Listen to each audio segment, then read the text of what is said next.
they are the ones who will realize our collective dreams of tomorrow. And Honorable Chief Minister, sir, last year when we met, I told you that we would like to set up a skilling center in Amravati. And I'm happy to say that in the last year, along with CII, the Rahul Bajaj Center of Excellence in Skilling, we have set up skilling and career counseling centers, not only in Amravati, but in Vijayawada, in Visakhapatnam, in Tirupati, in Sri City, and we will additionally do that in Rajamundry and a few other places in Andhra. We remain committed to working with you and your team so that collectively we can enable our youth, our small businesses to achieve their dreams. Thank you. Thank you, Mr. Sanjeev Bajaj. May I now invite Ms. Shobhana Kamineni, Promoter Director, Apollo Hospitals Enterprise Limited and Executive Chairperson of the Apollo Health Co. Limited, to kindly give her brief remarks.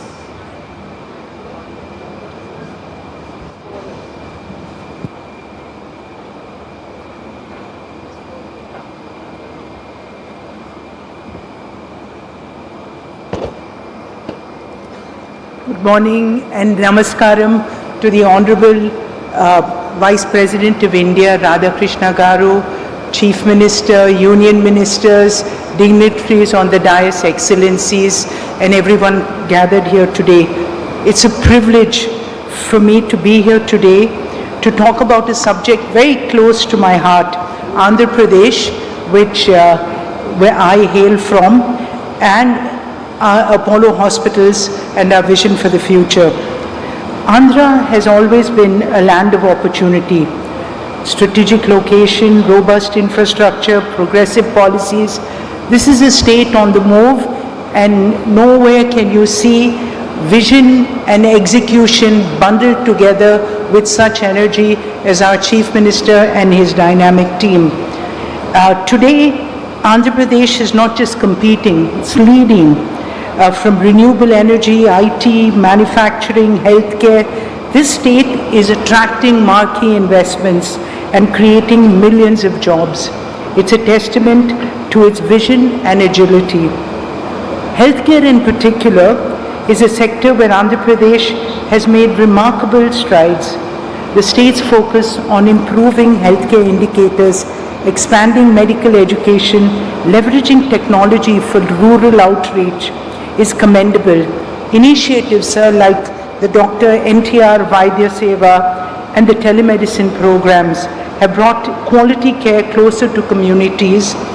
And as we look ahead, the demand for advanced healthcare, infrastructure, specialized services is only going to grow. And this is where Apollo steps in. For over 4 decades, Apollo Hospital has been synonymous with world-class healthcare. Our mission has always been to make cutting-edge treatment accessible for every Indian. In this state, we're not just building hospitals, we're building a healthcare ecosystem. We have strengthened our presence in cities like Vizag, of course, Tirupati, Vijayawada, Chittoor, where we have hospitals, but we also have digital platforms wherein in districts, where in villages of Andhra Pradesh. And this is a state where we have almost 21,000 people working in the Apollo family for this state. And these are all great jobs that are being created. Last night, and our telemedicine foundation during COVID and since the time that Chandrababu Naidu Garu started it, we've done over 20 million teleconsultations, and this will scale further and connect more people. We're also investing in next-gen healthcare solutions. This year, Apollo partnered with the University of Leicester to establish a Center for Digital Health Precision Medicine at Apollo University in Chittoor. And I must tell you again, our Chief Minister has actually pioneered the model of having more medical colleges.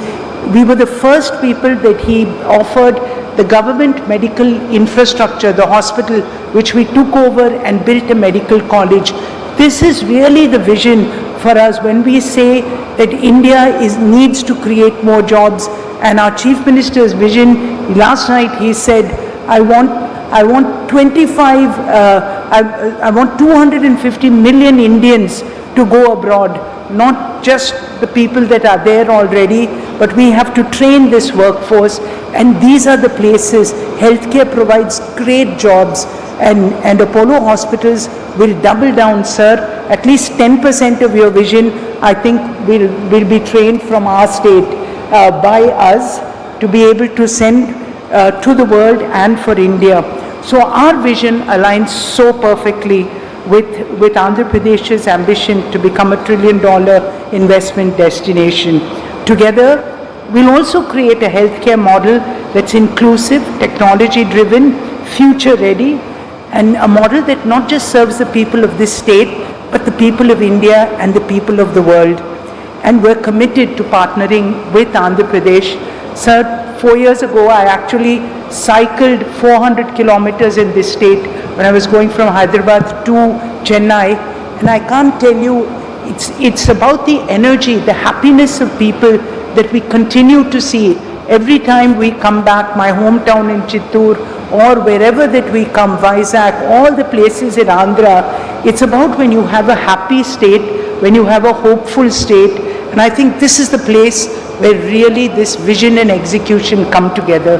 Thank you for allowing us to be part of your team. Thank you.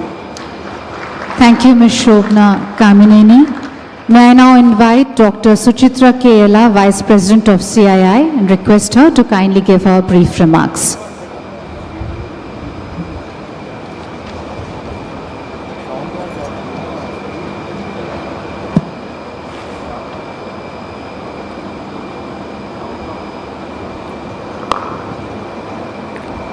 His Excellency, Honorable Vice President of India, Shri Radhakrishnan Avargal, Namaskaram. Excellencies on the dais, Honorable Chief Minister, and Excellencies of the dais and the dignitaries assembled here today. Namaskarams to all of you. It is both an honor and a privilege to address this inaugural session of the 30th edition of the CII Partnership Summit being held here in Vizag. This milestone marks 3 decades of collaboration, innovation, and shared vision. And today we stand here at the threshold of this golden opportunity. As we gather here today, we do at a time when global trade and cooperation landscape is undergoing profound changes. Geopolitical shifts, raising tariff barriers, and protectionist tendencies are reshaping the contours of international commerce and trade. In this evolving environment, the resilience of industry becomes not just a measure of economic growth, but a reflection of the national capabilities and aspirations that we all have for us to achieve at 2047. India is responding to these global challenges with confidence and clarity. Our path forward is anchored in self-sustaining growth driven by 2 powerful pillars. India's target in achieving the 500 gigawatt of installed renewable energy capacities by 2030 is processing rapidly, and the 209 gigawatt already achieved as of January 2025. Together, manufacturing, energy form the backbone of India's self-sustaining growth story. Manufacturing strengthens the domestic capabilities and the global competitiveness, while clean energy ensures that progress remains inclusive and sustainable. Let us remember that Atmanirbharta, or self-reliance, is not about isolation. It is about partnership, innovation, shared growth, that India stands ready to work with the world to co-create solutions and strengthen value chains and build a resilient global future where the prosperity is shared and sustainable. India has demonstrated this extremely well during the pandemic. Honorable Excellencies, that I would want to recall here that India placed the COVID pandemic vaccine on the global map, not only for herself, but also ensured that it was distributed to 100 other countries that required it during a crisis. And that seeds were laid by none other than the Honorable Chief Minister going back to 1996 when Genome Valley was created in the erstwhile Andhra Pradesh at Hyderabad. As we embark on the next 2 days of this dialogue, deliberation and discovery, I invite all of you to engage deeply and share openly to collaborate meaningfully. The CII Partnership Summit is not just a platform, it's a promise to build bridges, unlock potential, and also to shape a future that is resilient, inclusive, and sustainable. Honorable Chief Minister and Excellencies on the dais, I would like to reiterate that the Bharat Biotech Foundation is working closely with the Confederation of Indian Industry for transforming education into skill building and scaling it up to livelihoods in the state of Andhra Pradesh. Namaskarams, Jai Hind. Thank you. Thank you, Dr. Suchitra Kela, for your warm remarks. May I now invite Mr. Amit Kalyani, Vice Chairman and Joint Managing Director at Bharat Forge Limited, to kindly give his remarks.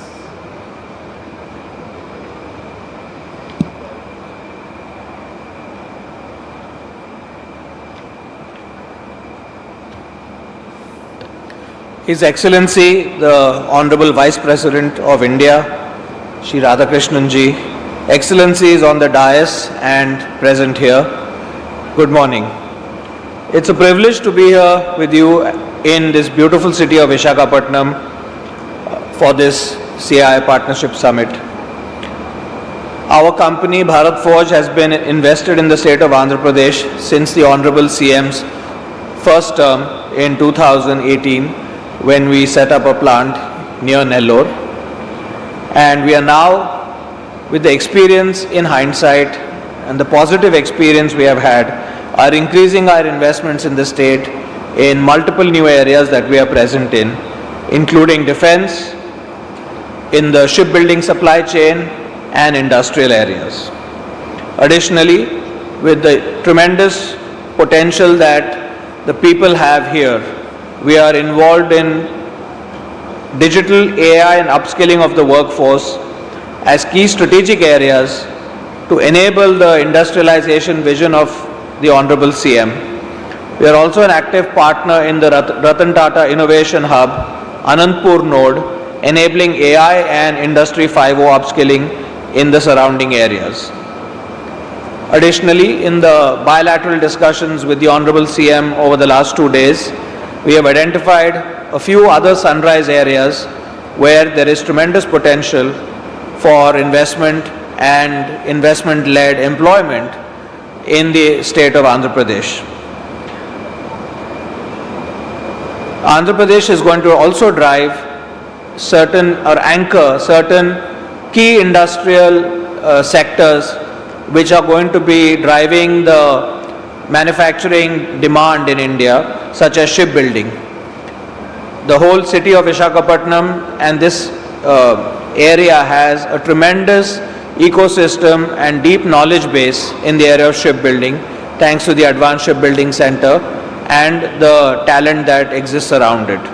So this is a key enabler to create a large new shipbuilding complex, which I think will be a growth driver for the Indian industry.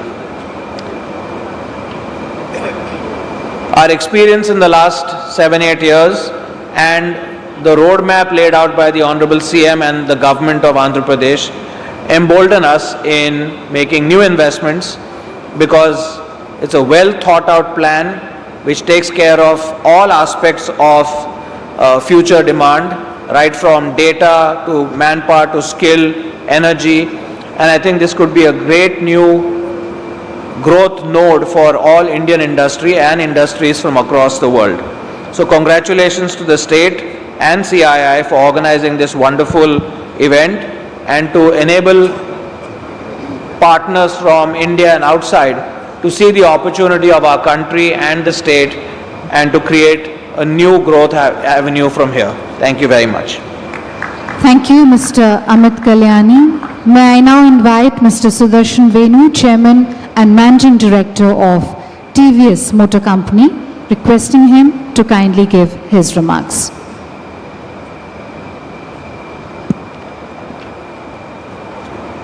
His Excellency Shri C.P. Radhakrishnan Ji, Honorable Vice President of India, distinguished guests on and off the stage. It's really a special moment for all of us to gather in Andhra, as under the vision of the Chief Minister, Andhra's growth is turbocharged with the vision of Swarna Andhra 2047. This is set in a context of an India that is the most exciting economy to be in anywhere in the world. Under the transformative leadership of our Prime Minister, Shri Narendra Modi Ji, India is poised to become the world's third largest economy in 2028. We are well on our way to realizing the ambitious vision of Viksit Bharat 2047, powered by manufacturing, services, and access to many new markets under the many free trade deals that have been done under the guidance of our Honorable Commerce Minister. In this vision, Andhra has a very special place to play.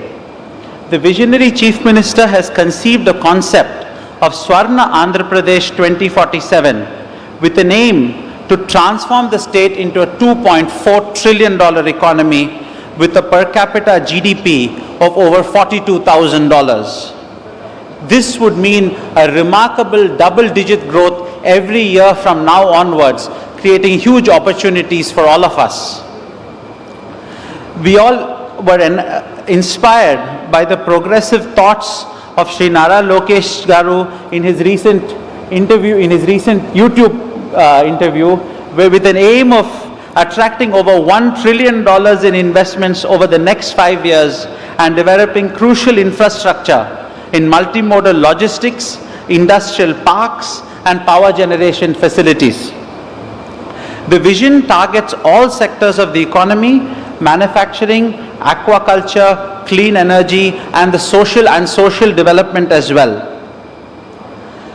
With its strategic location, Andhra is one of the most attractive investment destinations in India today, supported by a dynamic vision and strong governance.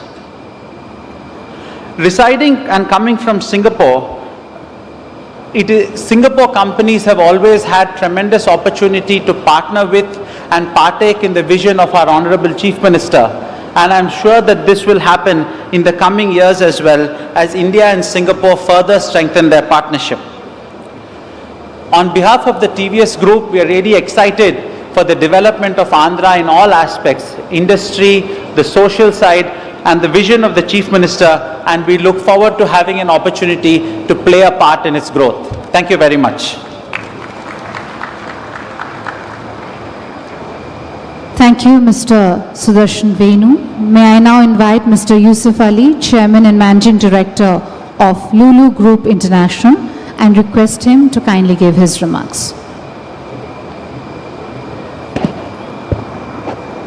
In the name of God, the most merciful, the most beneficent, Honorable Vice President, dignitaries, including my very dear Chief Minister, and Piyush Goyal ji, and Lokesh, and other ministers, friends, dignitaries from all over the world. First of all, thank you very much for inviting me to attend this great event. I am greatly honored to be here. A dream of the people of Visakhapatnam. Honorable Chief Minister,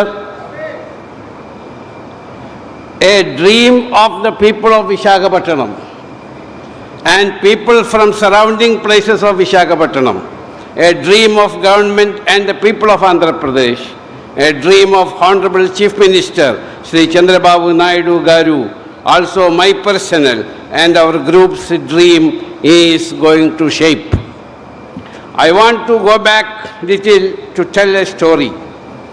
It was former Honorable Vice President Sri Venkaiah Naidu Garu who introduced me to Honorable Chief Minister Sri Chandrababu Naidu Garu. After that I met Honorable CM in Davos at World Economic Forum. During one of our business discussions, I promised Honorable CM that we will construct India's biggest beautiful shopping mall in Visakhapatnam, not only for the people of Visakhapatnam, but also for people far from Visakhapatnam and nearby states. CM promised to inform after looking for right location for our project. We again met for a discussion after CM identified a location. During that time, CM informed me that he needs to convince himself about our capacity and capability to fulfill our promise. I invited Chief Minister to visit our shopping mall in Cochin, which was the biggest shopping mall in India at that time. Honorable Chief Minister, along with his team, visited Kochi to see our shopping mall, saw the crowd, saw tourists from other states and other countries, saw the amusement area where children play, saw the different types of restaurants and food courts, saw the best food products at affordable price, and was convinced. Honorable Vice President Sri Venkaiah Naidu at that time laid the foundation stone of our project on 24th February 2018 during the Partnership Summit. Due to the reason beyond our control, we could not fulfill our promise, and I do not wish to go into the detail.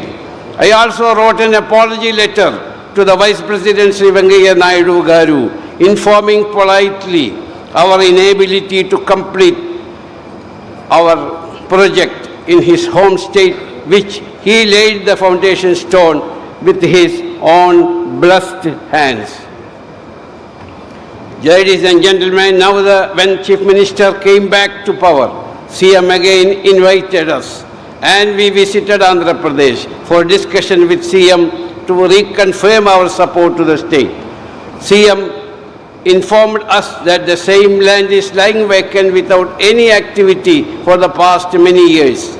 We were told to start our project if we are still interested to invest.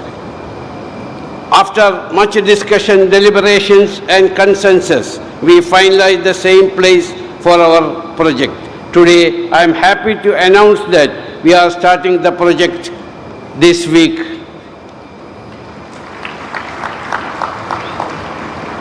As part of our promise, we will also complete the project within 3 years. Our project, when completed, will provide employment opportunities directly 5,000 people and indirectly 12,000 people. In addition to this, the construction of our state-of-the-art export-oriented food processing plant in Malavalli in Vijayawada is complete, which will be opening in the first week of January. We are the largest retailers in the Middle East. From this plant, our first shipment of mango pulp, guava pulp and processed spices in our own brand will start first week of January 2026. Already, we are exporting a huge quantity of fruits and vegetables from this state to feed our approximately 300 hypermarkets and shopping malls in GCC and Egypt. Opening of our new food processing plant will help us to increase our exports and to tie up directly with the local farmers, which will further help them to boost their production. As we all know, under the dynamic leadership of Sri Narendra Modi ji, our Honorable Prime Minister, is emerging as the fastest growing economy and one of the most attractive investment destinations in the world. Our country is marching to soon become a $5 trillion economy and third largest economy in the world. The state, Andhra Pradesh, under the leadership of my very dear Honorable Chief Minister Sri Chandrababu Naidu Garu, who is working hard as a CEO of the state, playing a significant role in this journey. Our group will also contribute in our own humble ways in this journey. With these words, let me wish this summit all success and thank you. Jai Hind. Thank you, Mr. Yusuf Ali, for your remarks. Ladies and gentlemen, we will now begin the ministerial addresses. May I now invite Mr. T.G. Bharat, Honorable Minister of Industries and Commerce and Food Processing, Government of Andhra Pradesh, requesting him to kindly address us.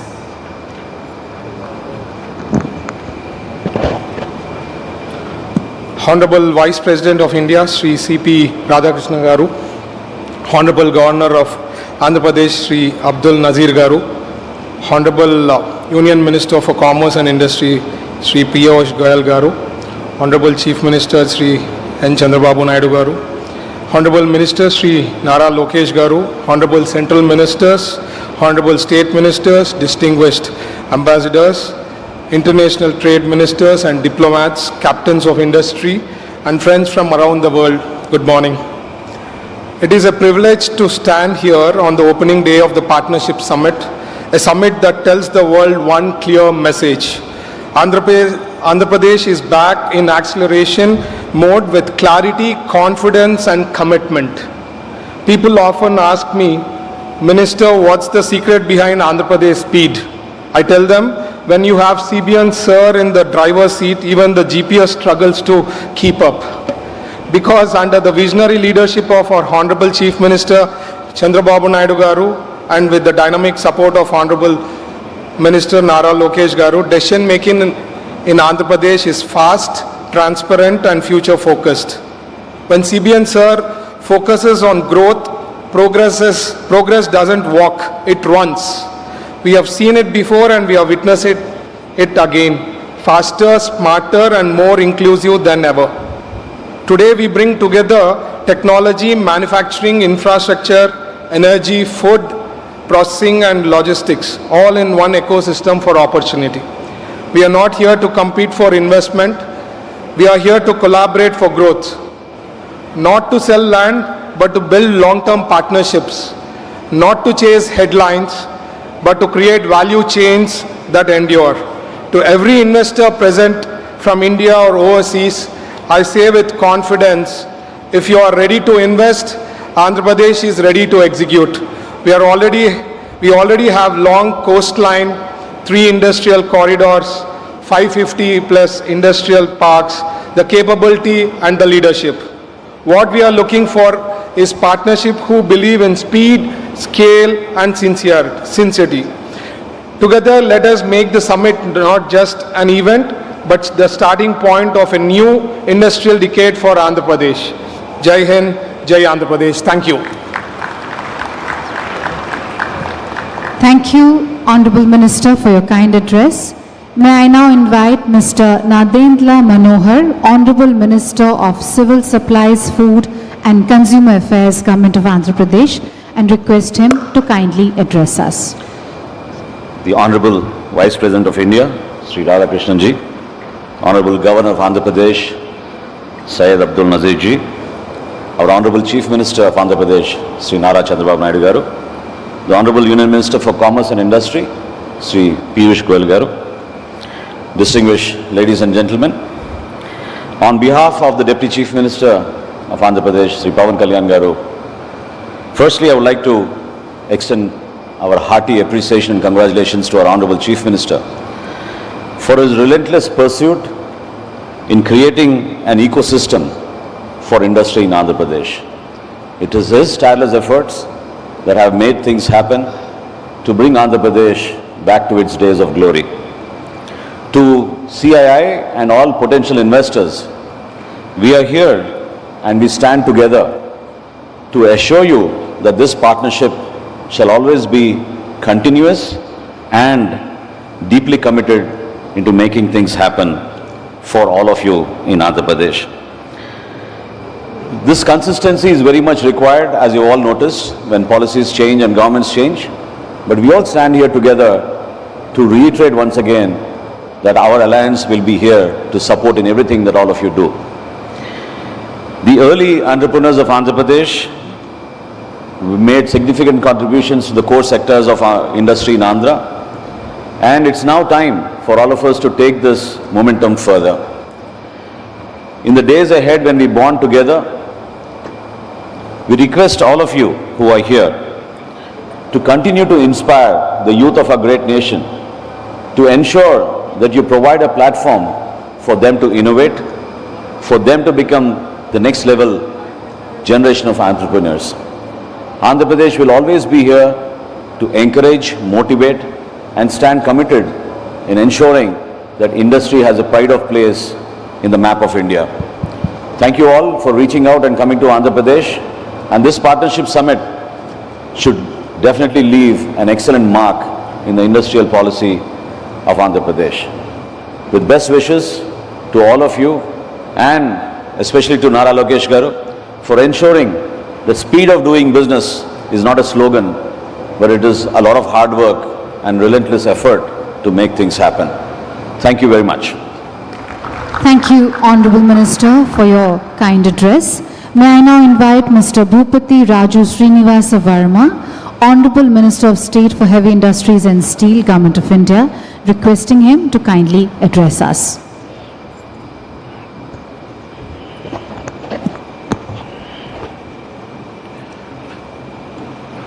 Honorable Vice President of India, Sri C.P. Radhakrishnan ji, Honorable Governor of Andhra Pradesh, Sri Abdul Nazir ji, Honorable Chief Minister of Andhra Pradesh, Sri Nara Chandrababu Naidu ji, Honorable Minister of Commerce and Industry, Sri Piyush Goyal ji, Honorable Ministers from Government of India and AP State Government, industry leaders and distinguished guests, I am honored to address this esteemed gathering at the CII Summit in Visakhapatnam.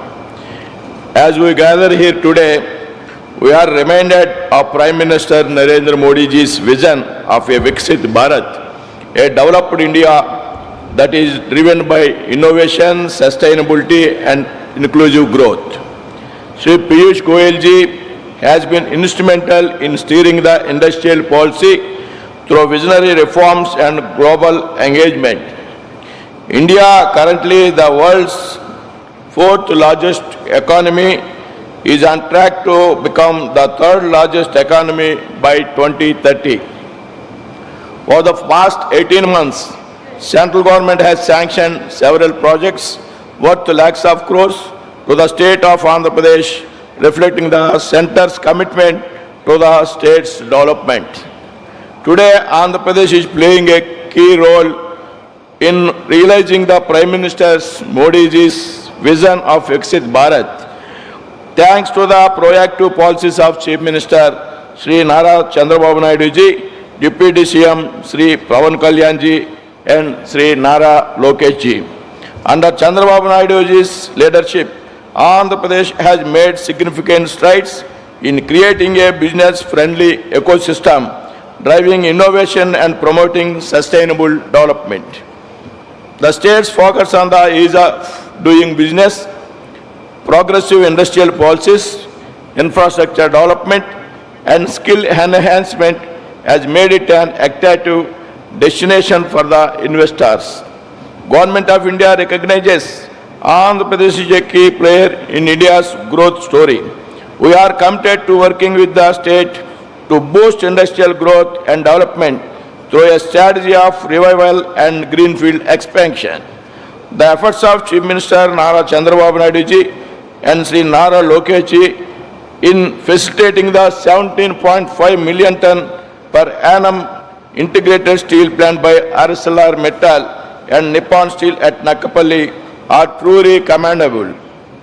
Aiding these efforts, we at the Ministry of Steel have approved a 267 kilometers iron ore slurry pipeline from Chhattisgarh to the steel plant at Nakapalli, which will ensure low emission and cost efficient logistics.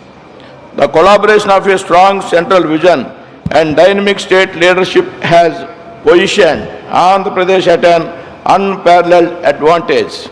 I invite all industrial leaders and delegates to explore the immense potential of Andhra Pradesh for sustainable industrial growth. Let us shape the future of Andhra Pradesh and India together. Thank you. Jai Hind. Thank you, Honorable Minister, for your kind address. May I now invite Dr. Pemasani Chandrasekhar, Honorable Minister of State, Rural Development and Communications, Government of India, requesting him to kindly address us.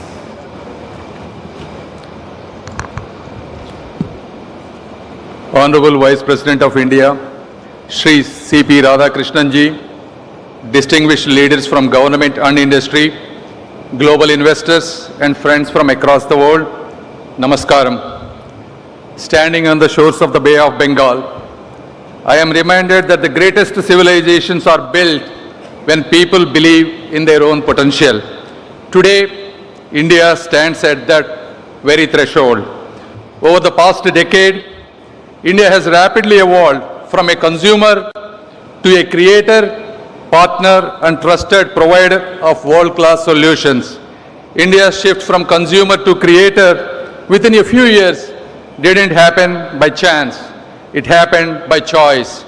It is the result of deliberate policy intervention, determined execution, and the unleashing of entrepreneurial energy under the visionary leadership of our Honorable Prime Minister, Shri Narendra Modi ji. We invested $1.4 trillion in roads, ports, airports, and digital public infrastructure, creating connectivity at unprecedented speed. We launched production-linked incentives in 14 sectors worth $26 billion, transforming manufacturing.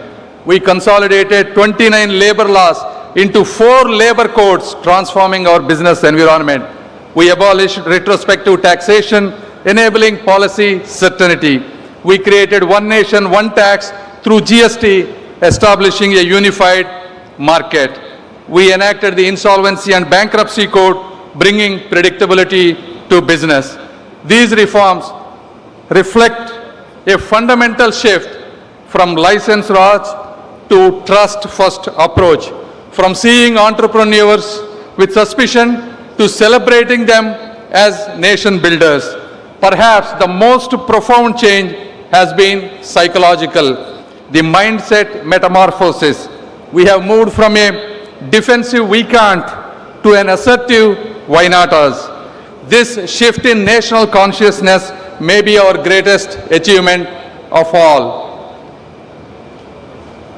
Now when it comes to Andhra Pradesh, our dynamic visionary Chief Minister, Shri Nara Chandrababu Naidu ji, has built ecosystems that transformed Hyderabad into a IT capital, Cyberabad, Vizag into industrial and fintech city, Anantapur into automobile hub, Tirupati into electricity, electronics and mobile manufacturing hub. He brought future-focused industries like Genome Valley, creating jobs and global confidence. Andhra Pradesh offers what global investors seek, from pharmaceuticals to fintech, from agriculture to aerospace. AP is where India's sectoral strengths concentrate. AP has vast coastlines with 6 major ports, pre-cleared industrial land parcels, abundant renewable energy potential, and most importantly, a government committed to both incentives and speed. The center and Andhra Pradesh work in the same spirit, one vision, one mission, and shared progress. With a team of young, ambitious, and dynamic ministers like Shri Nara Lokesh and TG Bharat, Andhra is no longer just investment ready, we are investment hungry. When it comes to my own department, telecommunications, India represents a $25 billion opportunity in component manufacturing alone. My ministry stands ready to fast-track your entry into this space. Friends, when you invest in India, you are not just building factories, you are tapping into the world's largest rising middle class that will reshape global business for generations. Therefore, partner with India, not because it is a safe choice, because it is the right choice. Today, India is not just riding the tide, we are the tide. History will record that the 21st century belonged to Asia, and Asia's century was powered by India's rise. The real and one question is, will you be the co-author of this story? Thank you, Jai Hind. Thank you, Honorable Minister, for your kind address. May I please request our speakers to kindly keep their remarks brief due to paucity of time. May I now invite Mr. Kinjirappu Rammohan Naidu, Honorable Minister, Civil Aviation, Government of India, requesting him to kindly deliver his address.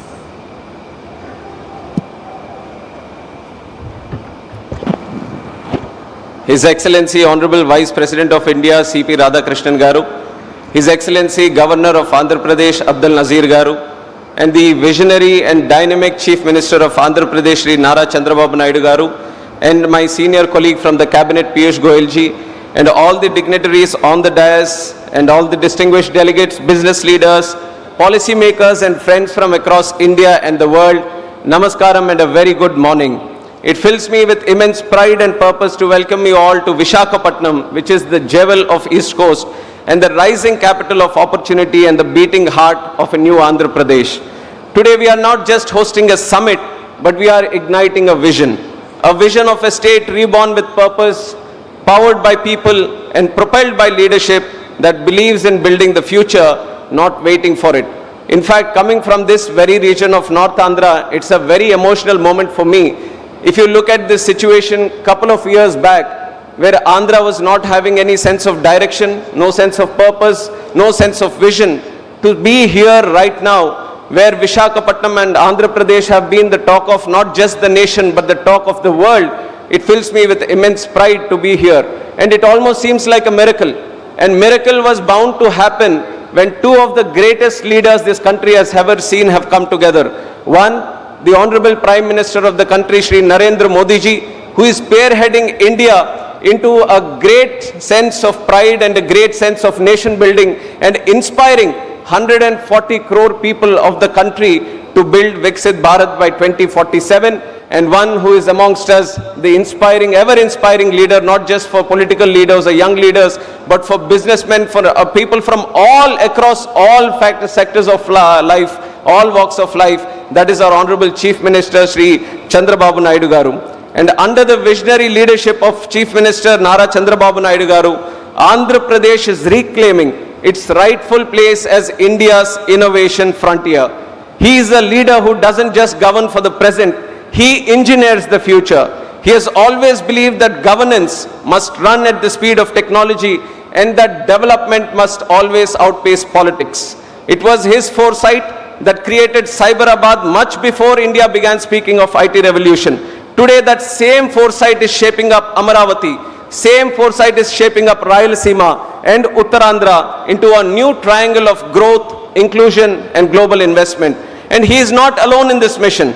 Working shoulder to shoulder with him is a leader of intellect, energy and empathy, which is our own young and dynamic Minister Shri Nara Lokesh Annagaru. And he represents a new generation of politics which is data-driven, outcome-focused and deeply grounded in cultural values. His clarity of thought and speed of execution are transforming how government interacts with citizens and investors alike. Under his leadership, our digital infrastructure and the startup ecosystem and skilling platforms are evolving not year by year, but week by week. We are also strengthened by the integrity and emotional connect of our Deputy Chief Minister Pawan Kalyan Garu, a leader who reflects the voice and hope of the people. And overarching all of this is the guiding vision of our Honorable Prime Minister Shri Narendra Modi ji, a leader who has redefined how the world perceives India. The most popular leader with a strong and decisive leadership and with clarity on conviction on how India should be viewed by the 2047. Viksit Bharat 2047 is not a challenge before the country, but it is unlimited amount of opportunities that are there with us. And today Andhra Pradesh is reaping out all the opportunities that are presented in front of us. That is the power of double engine Sarkar. When the state government and central government with unity and clarity and conviction, they all come together. The strength that is shown today in the Andhra Pradesh. Friends, when you invest in Andhra Pradesh, you are not just investing in a state, but you are investing in a mindset of speed where approvals move faster than ambitions, a mindset of trust where policy doesn't change with politics but with purpose, and a mindset of excellence where we don't compete with other states, we compete with the world. And this mindset isn't just philosophy, it is performance driven. Because in Andhra Pradesh, we don't announce intentions, we announce outcomes. In the last few months alone, we have moved faster than most economy moves in years, cleared major infrastructure projects worth thousands of crores from Bhogapuram International Airport to Amaravati Capital Works, launched digital single window systems that reduce approvals from 90 days to under 21 days, and also fast-tracked many projects which are not only for what is for the future, but which are going to be the game changers for the future technologies. And we have all heard of ease of doing business, but in AP we are going one step further and we have made it the speed of doing business. And today into global economy, we all know that time is the ultimate currency, and which is why AP is stressing upon the time. But friends, here when we all meet, speed is also nothing without the soul. And the soul today is its people, the Andhra's people and the people of the country who are hardworking, humble and hungry to grow. So this is a great opportunity for all of us here to invest in Andhra Pradesh and to take this great nation forward. And it comes to aviation also, we have been doing great things. And in fact, the foundation has been laid 11 years before by our Honorable Prime Minister Narendra Modi ji. And today we are the third largest domestic aviation market in the world. Every 50 days we are opening a new airport, which is unprecedented anywhere in the globe. And that is the kind of success we have achieved in terms of building up of airports, the passenger capacity and many other verticals in aviation. And today Andhra is taking it one step further, creating a logistics hub, creating an aviation hub. That is why with the existing 7 airports, we are planning to create 7 more airports. We have 4 flight training organizations coming in the state.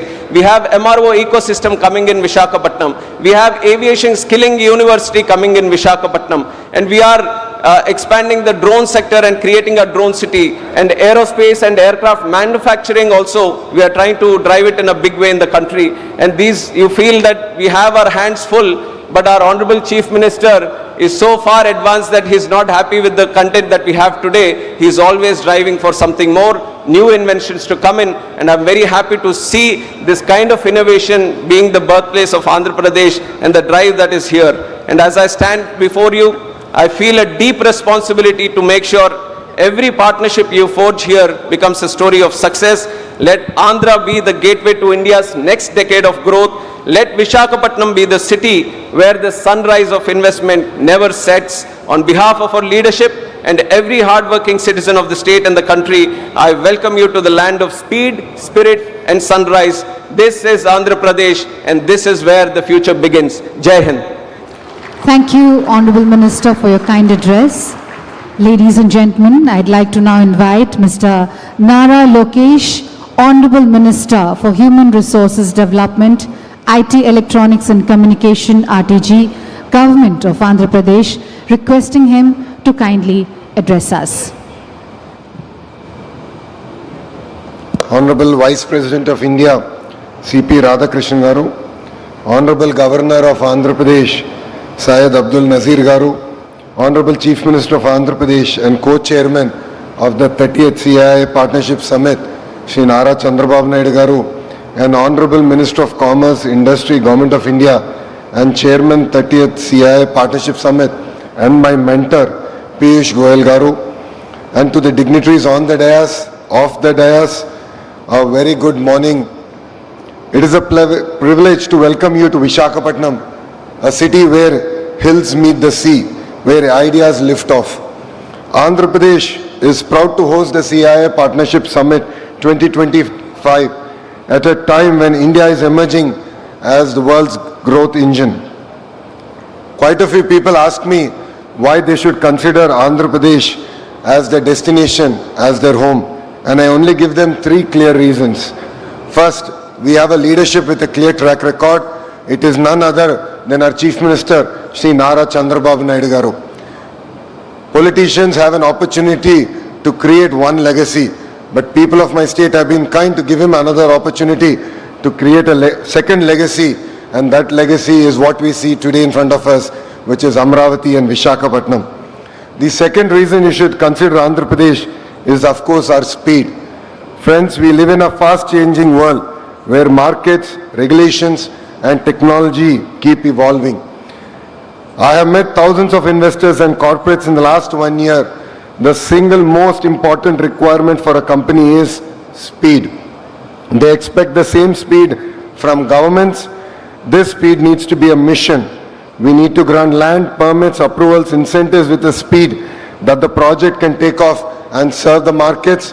and to all the industrialists who are here in the audience, we will beat your company's speed here in Andhra Pradesh. And the third reason why you should invest here in Andhra Pradesh is what I call the double-engine bullet train government.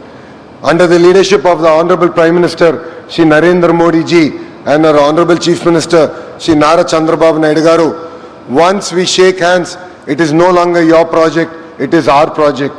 We are willing to work with Government of India to create reforms, to bring about reforms, changes in regulations that will ensure that your business not only succeeds, but thrives in our great country called India.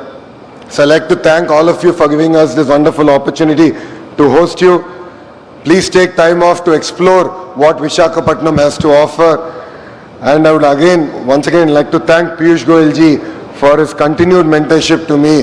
And I look forward to working together with him to make Andhra Pradesh a $2.4 trillion economy and contribute to Vikasit Bharat mission of our Honorable Prime Minister Shri Narendra Modi ji. Thank you very much and Jai Hind. Thank you, Honorable Minister, for your kind address. Ladies and gentlemen, I'd like to now invite Mr. Piyush Goyal, Honorable Minister of Commerce and Industry, Government of India, and also the Chairman of the 30th CII Partnership Summit, requesting him to kindly deliver his keynote address.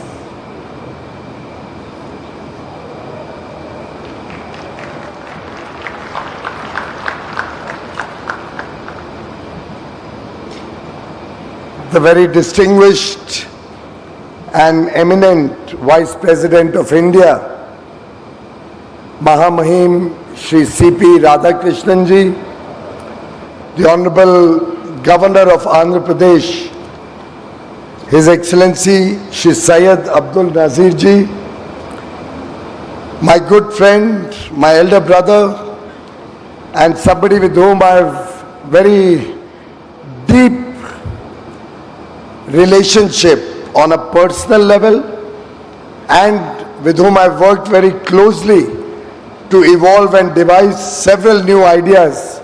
Somebody who comes with a vision not only for the development of Andhra Pradesh but for the holistic development of India under the leadership of Prime Minister Narendra Modi towards Viksit Bharat 2047, a developed, a prosperous nation where every state of India will prosper, where every citizen of India will get a high, good quality of life, where every child born in Andhra Pradesh will have a bright future ahead of him.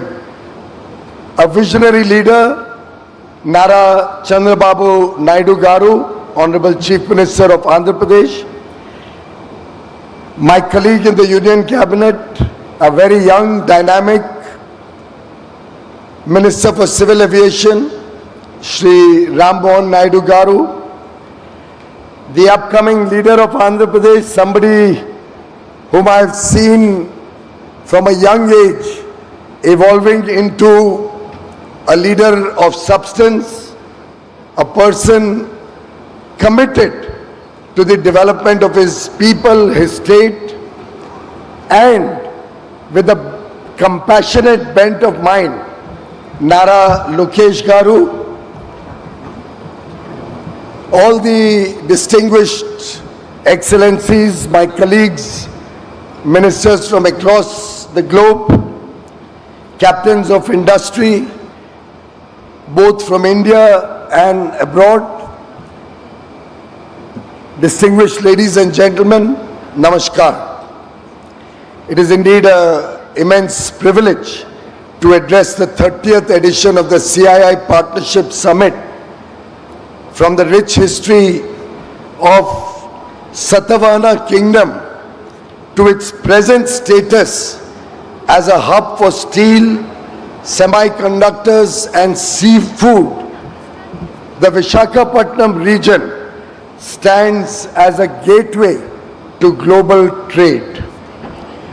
I extend warm greetings to the Honorable Vice President, whose distinguished career in public service and commitment to empowering the marginalized communities is an inspiration for all of us. One interesting fact about him, he is also affectionately called the Vajpayee of Coimbatore. I acknowledge and welcome Governor, His Excellency Syed Abdul Nazir Ji, whose exemplary judicial career has strengthened our democratic foundations. And I congratulate Chief Minister Chandrababu Naidu for his bold Swarna Andhra Pradesh 2047 vision, which reflects how ambition, when coupled with tech-driven execution, can truly transform a state. Friends, we gather here today at an inflection point in global history. The world order that defined the past several decades is being rewritten. In this churning and tremendously volatile and uncertain, challenging times, in this Samudra Manthan that we witness, India stands as an oasis in the desert. Prime Minister Narendra Modi has very aptly said, and I quote, "For global peace, stability and prosperity, the world's most populous country must become self-reliant," unquote. We draw from our ancient wisdom of Vasudhaiva Kutumbakam. The world is one family.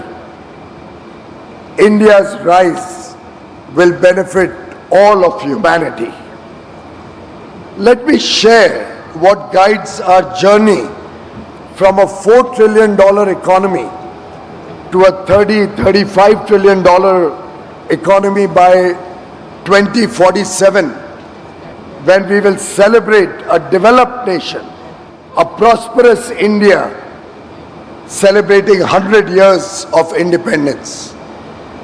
Inspired by Chanakya's Arthashastra, I present three pillars that define Bharat's approach to navigating the new geo-economic order. One, prosperity through technology.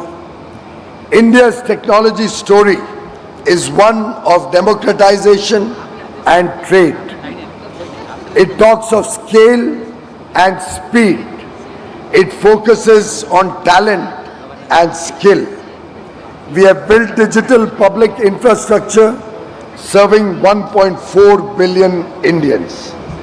UPI processes nearly half of all real-time payments globally, which is now being adopted by multiple countries. Aadhaar provides a digital identity to every Indian. We are building complete semiconductor ecosystems with a current $30 billion investment and growing. Our India AI mission is democratizing artificial intelligence for all Indians.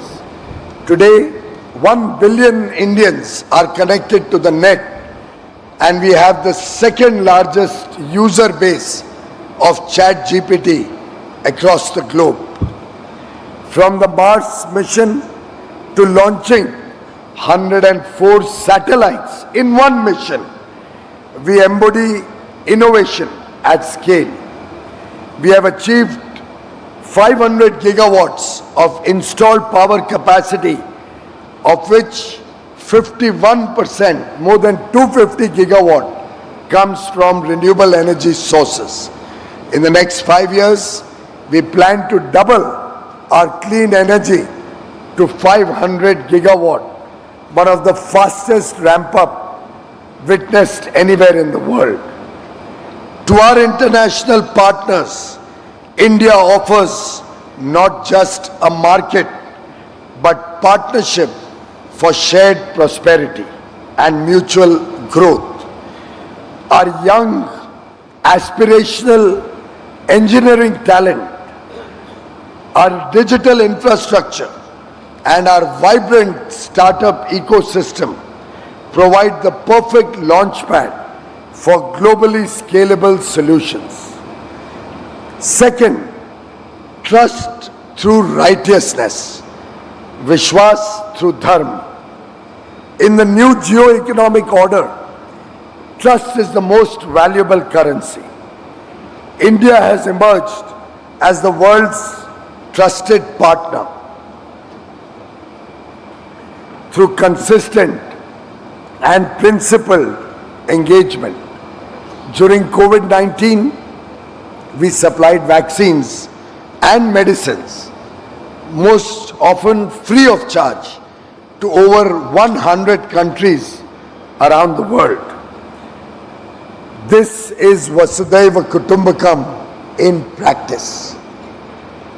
Our trust-based diplomacy is reflected in our ever-expanding free trade agreements. We have recently signed free trade agreements with the United Kingdom. We have operationalized free trade agreements with the four-nation EFTA bloc, Switzerland, Norway, Liechtenstein, and Iceland, who have also committed $100 billion foreign direct investment and the creation of 1 million direct jobs, along with free trade between the two countries. We also have the UAE, Australia, and Mauritius as new FTA partners. We are currently negotiating FTAs with the EU, with the United States, with Oman, with New Zealand, with Chile, with Peru, and many more, wanting us to start negotiations. Frankly, I don't have any more bandwidth to handle more negotiations simultaneously. The world trusts India because we offer predictability through regulatory reforms, transparency through digital governance, and reliability in honoring commitments. We have removed more than 42,000 compliances and abolished 1,500 obsolete laws. Our next generation GST reforms will further ensure ease of doing business and rapidly expand consumer spending. When you partner with India, friends, you partner with a civilization that views relations through dharma, doing what is right. Third, trade through capability. India's last year trade performance tells a remarkable story. Our exports crossed $825 billion for the first time despite global headwinds. FDI flows stood at a record $81 billion, a testament to investors' trust in India. It also reflects our focus on building capabilities at home through the Make in India program, infrastructure at scale, diversifying markets across multiple countries, and moving up the value chain through investments in technology. In some sense, we are drawing the benefits from Michael Porter's theory of competitive advantage. As he famously said, and I quote, "National prosperity is created, not inherited." Friends, in conclusion, I offer 3 key recommendations to expand global cooperation. 1, let's facilitate two-way investments by lowering trade barriers and creating an open, transparent environment that enables the free flow of goods, services, and capital. Second, let's strengthen technology cooperation by co-developing frontier technologies and investing in high-impact innovation. Third, let's build and sustain trust through transparent governance and predictable policy frameworks that promote long-term partnerships. I would like to congratulate CII, President Mr. Rajiv Memani and Secretary General Mr. Chandrajit Banerjee, the evergreen hero of the partnership between government and business, and somebody committed to the India story, somebody really passionate about his job. Well done, well organized. You have really created a remarkable platform. A platform where ideas become action. And I'd like to thank Chandrababu Garu Naidu and Lokesh Garu for making this 30th Partnership Summit such a grand success through their perseverance, through their hard work, and through their commitment to the India growth story. Chandrababu Garu, I'd like to work with you to create a permanent facility in Andhra Pradesh where we can have big ticket seminars, conferences, exhibitions, and ITPO, the India Trade Promotion Organization, which has created the wonderful Bharat Mandapam in Delhi, would love to partner with your state and jointly prepare Andhra Mandapam.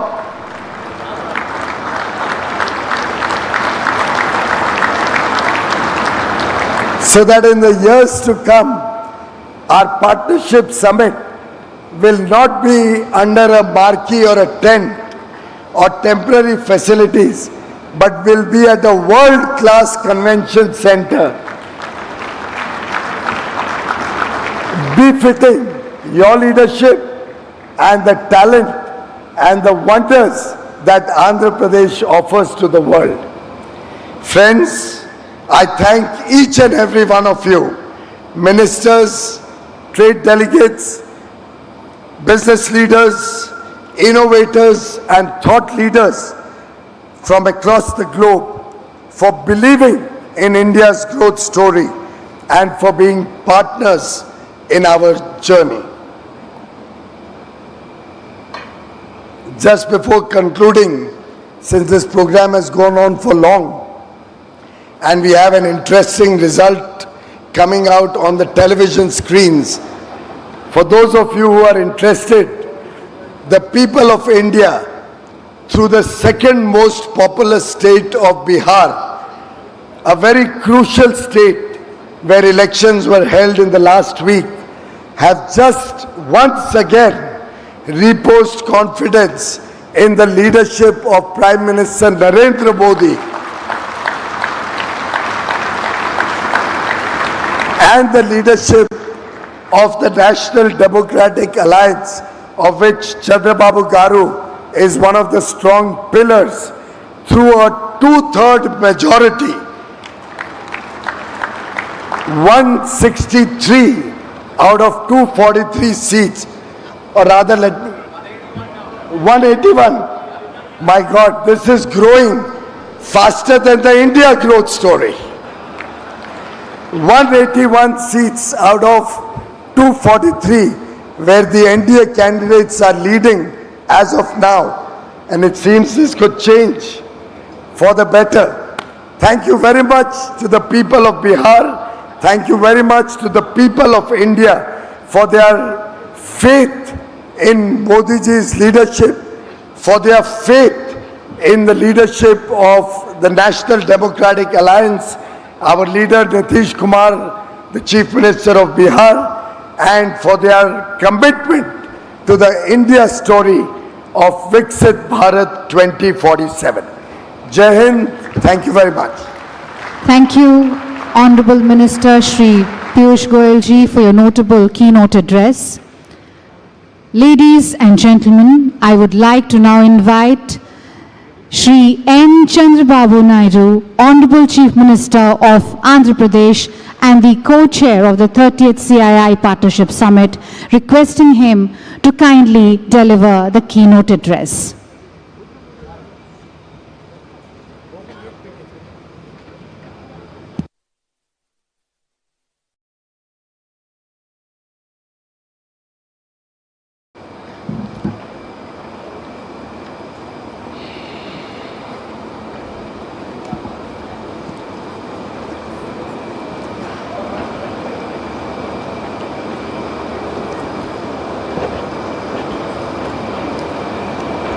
Honorable President of India,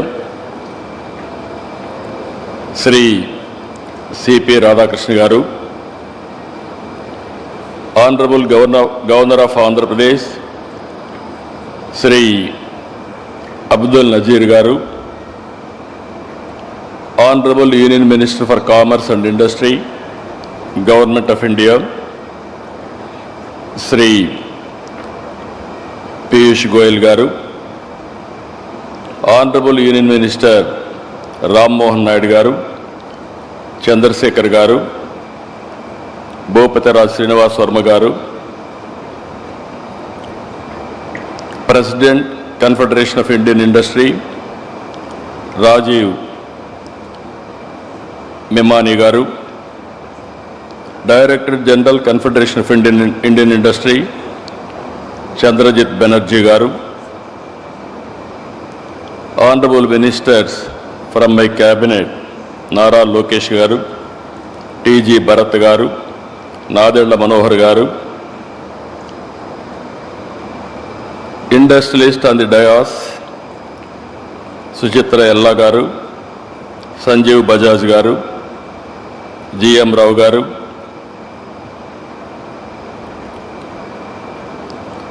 Siddharth Kalyan Garu, Karan Adani Garu, Sudarshan Venu Garu, Yusuf Ali Garu, Kamineni Shobana Garu, Chief Secretary Vijayanand Garu, His Excellencies from different countries, and also today it is very important day in my life. Nearly 522 international participants, nearly 72 countries are representing, and so many overseas ministers, national leaders, business leaders nearly 600, local prospective and existing entrepreneurs nearly 1,500. Totally 2,500 participants are here. I welcome all of you. All the best for all of us. Today, I have heard so many speeches from all our leaders, stalwarts. If you see here, you are in Visakhapatnam for the last 2 days. Visakhapatnam is a beautiful city in India. Even some of the countries you may not have this type of place.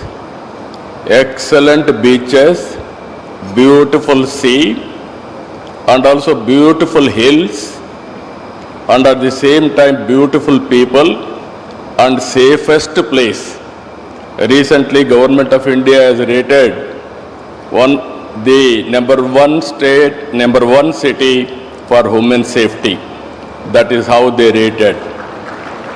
So, with all these things, wonderful people are gathering here. 2 days, you had a wonderful stay. And also, in advance, I am requesting you to book next year also to be our guest. That is what I want to request all of you. Honorable Vice President of India, I have known him for a long time, and also during Vajpayee's period onwards he is in politics. At that time he was MP. People used to call him Vajpayee of Coimbatore. That is how he is respected. I am very happy he has come today. He is the 15th Vice President of India. He is a shining example of perseverance, hard work, faith in democratic values. And also, I know him intimately.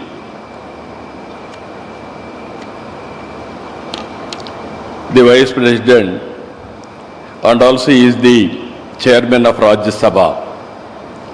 His calm conduct, sharp intellect, and inclusive approach will guide the House towards constructive debate and consensus building. What sets him apart is his unshakable commitment to public service and humility.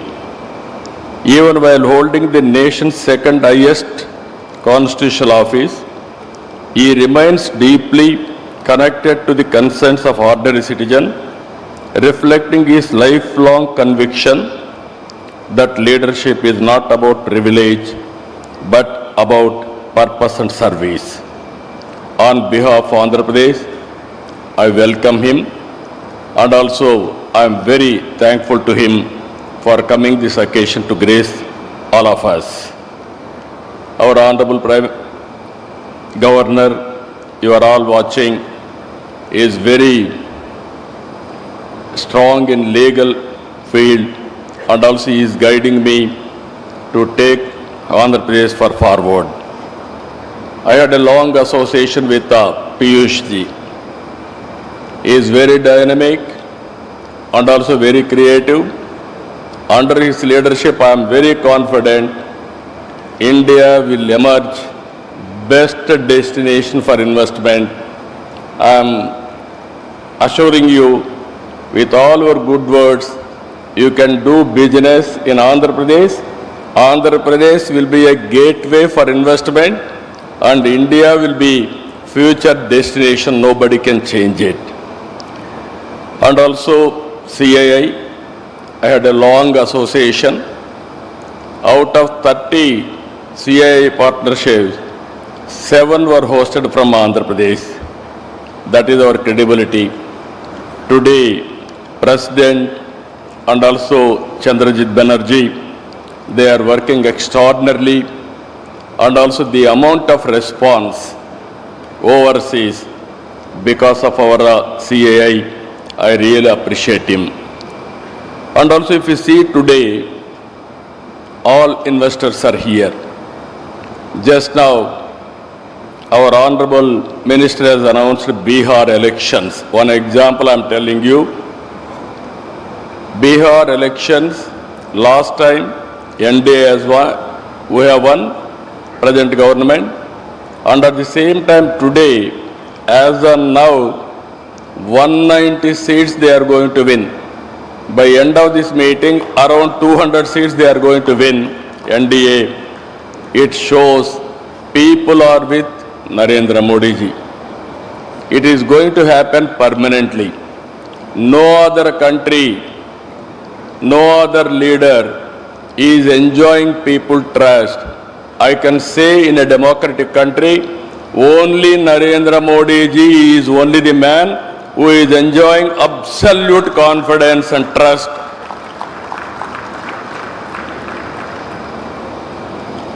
This, again I am telling you,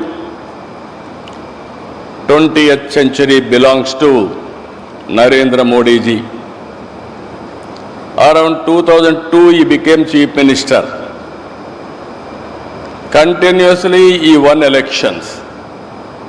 2014 he became Prime Minister. Continuously 3 elections he has won. And also next election also he is going to win. Very stable government.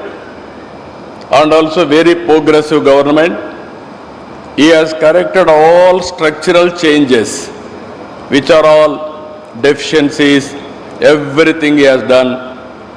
Some more reforms he is going to bring, and also recently GST reform he has brought. What I wanted to impress upon global investors who are all here, India will be the best place to do business. And at the same time, India is having some inherent strengths. We started economic reforms in 1991. Mid-90s, we are able to take first more advantage about technology. India is only the country which is enjoying demographic dividend advantage. With all these things again, right time, right leader, right place, that is Narendra Modi ji. No, I am telling you, as on today, during his tenure, from 11th largest economy, we are able to reach 4th largest economy. Next year, we are going to reach 3rd largest economy. By 2047, India will be #1 economy. It is unstoppable. It is going to happen. This is the strength of India as on today. Regarding Andhra Pradesh, you are all aware, excellent natural advantages. 1,000 kilometers sea coast. It is a gateway of India on east coast. And also we are very strong in doing business. We are having earlier track record and also proof of concept also. These were earlier, always we are #1 in ease of doing business. Now we have shifted the gear, speed of doing business. Anybody will invest in Andhra Pradesh. Once you agree MOU, then it will become our project. We will get it done, everything on real time. Again, I am telling you, we are working differently. 10 principles we are keeping in mind. If you see all 10 principles, this is zero poverty. How to reduce inequalities, that is one principle.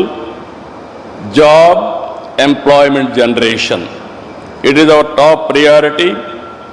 Water security, farmers and agri-tech. Totally we wanted to integrate technology in agriculture. Global logistics hub we wanted to make it. Either road, port, airports or railway or inland waterways or logistics parks, we want to integrate everything. And also energy and fuel optimization by going for green energy, and ultimately product perfection. And Swachh Andhra Pradesh, that is Swachh under Swachh Bharat, we wanted to make Andhra Pradesh clean, green, circular economy, everything. And deep technology in all walks of life, we want to adopt it. Skilling is a continuous process. Human resource development is a continuous process. These are all 10 principles we are keeping in mind for development. And at the same time, we are very, very inspiring time. I am using this. I have seen politics for the last 4.5 decades. I started in 95, high-tech city and also IT promotion, information technology promotion after internet revolution. Today I can say proudly, if you can go to any country, Indians are dominating in information technology. This is inevitable. Every 4 IT professionals, one is from India. Among Indians, out of 4, one is from Andhra Pradesh. That is our strength. That is our speciality. Now, we are going differently. Government of India has announced so many progressive policies, so many reforms, so many missions. We are starting space city, drone city, electronic city, aerospace city, semiconductor, and also robotics, defense corridors. These are all various approaches we are taking, latest technologies. And also we are going differently, quantum valley, and also green hydrogen valley. In America, they are having Silicon Valley. In India, we are having a quantum valley that is in Andhra Pradesh. First quantum computer is coming to Andhra Pradesh. And at the same time, I am assuring all audience here, within 2 years, we are going to produce quantum computers. We are going to provide quantum computers for global community wherever you need. That is how we are progressing as on today. Green hydrogen is another area where we are very strong. If you see Government of India, 500 gigawatts they want to produce green energy. In that, 160 gigawatts we are going to produce. Even yesterday we had a very good MOUs. Time has come now. Andhra is very strong in green energy, especially solar, wind, and also pumped storage and battery. Even cost of battery is coming down now. Even with all these things, it will be very good advantage for India to go for green energy. Finally, we are having excellent ports. We are going to go further down streamline, that is green hydrogen and also green ammonia. These are all the various areas we are going to work together. Finally, I am requesting you, all investors are here, lot of opportunities. You are having resources, technologies, know-how. Come and join us in building economy and also in doing business. One is in agriculture. We are very strong in aquaculture. We are very strong in horticulture and also commercial crops, especially dairy and also coffee, spices. Wherever it is possible, we are very strong. I request all of you, Lulu Yusuf Ali has rightly mentioned, we need more and more players in food processing.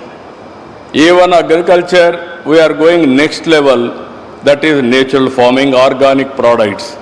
There I am requesting all of you to come. Green energy, lot of opportunities, downstream industries you can go. There I am requesting some of you can come and start. Now, deep technologies, data centers are coming. Data centers, again green energy we are tying up. Google has announced $15 billion US. Today and tomorrow, another 4 to 5 gigawatt data centers are going to come. Once data center is coming 1 gigawatt, we need 6 gigawatts of power, green energy. It is a multiplier effect.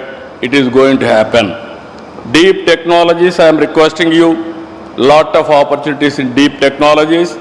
Anybody is willing to invest in satellite launching or drones and also electronics and also aerospace, even defense, we are prepared to host all of you.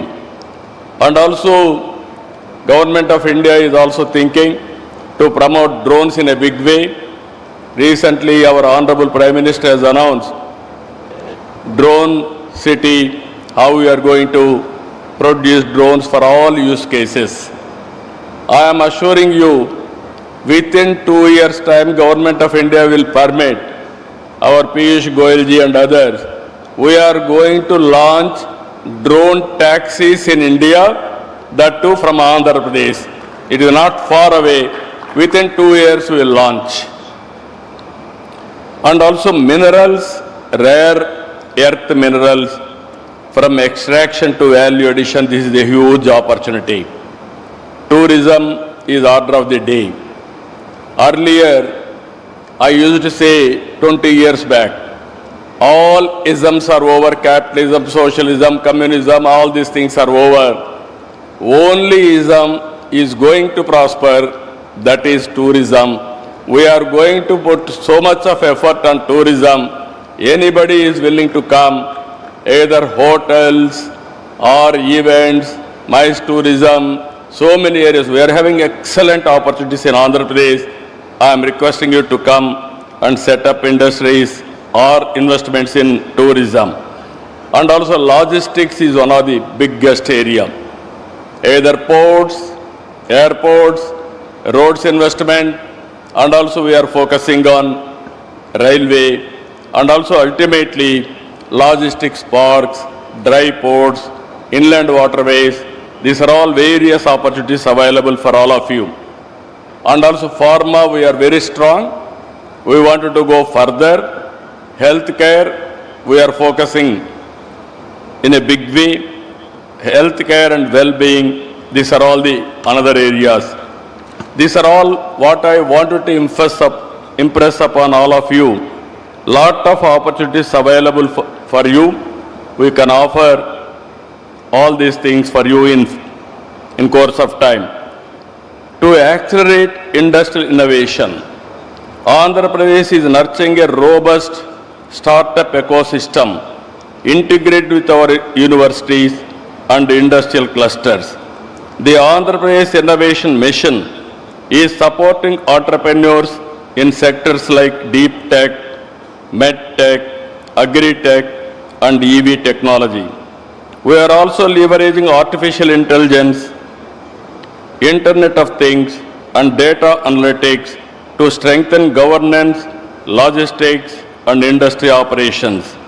Our young workforce, talented, disciplined, and multilingual, is one of our greatest assets. Just now, these are all our strength I want to place before you. Again, same time next year, I am requesting CII and Government of India to host CII partnership in a big way or modified way, improved version. We are going to host in Visakhapatnam. I request all of you to reserve from now itself and have business with Andhra Pradesh. And also our minister has rightly mentioned one more announcement, that is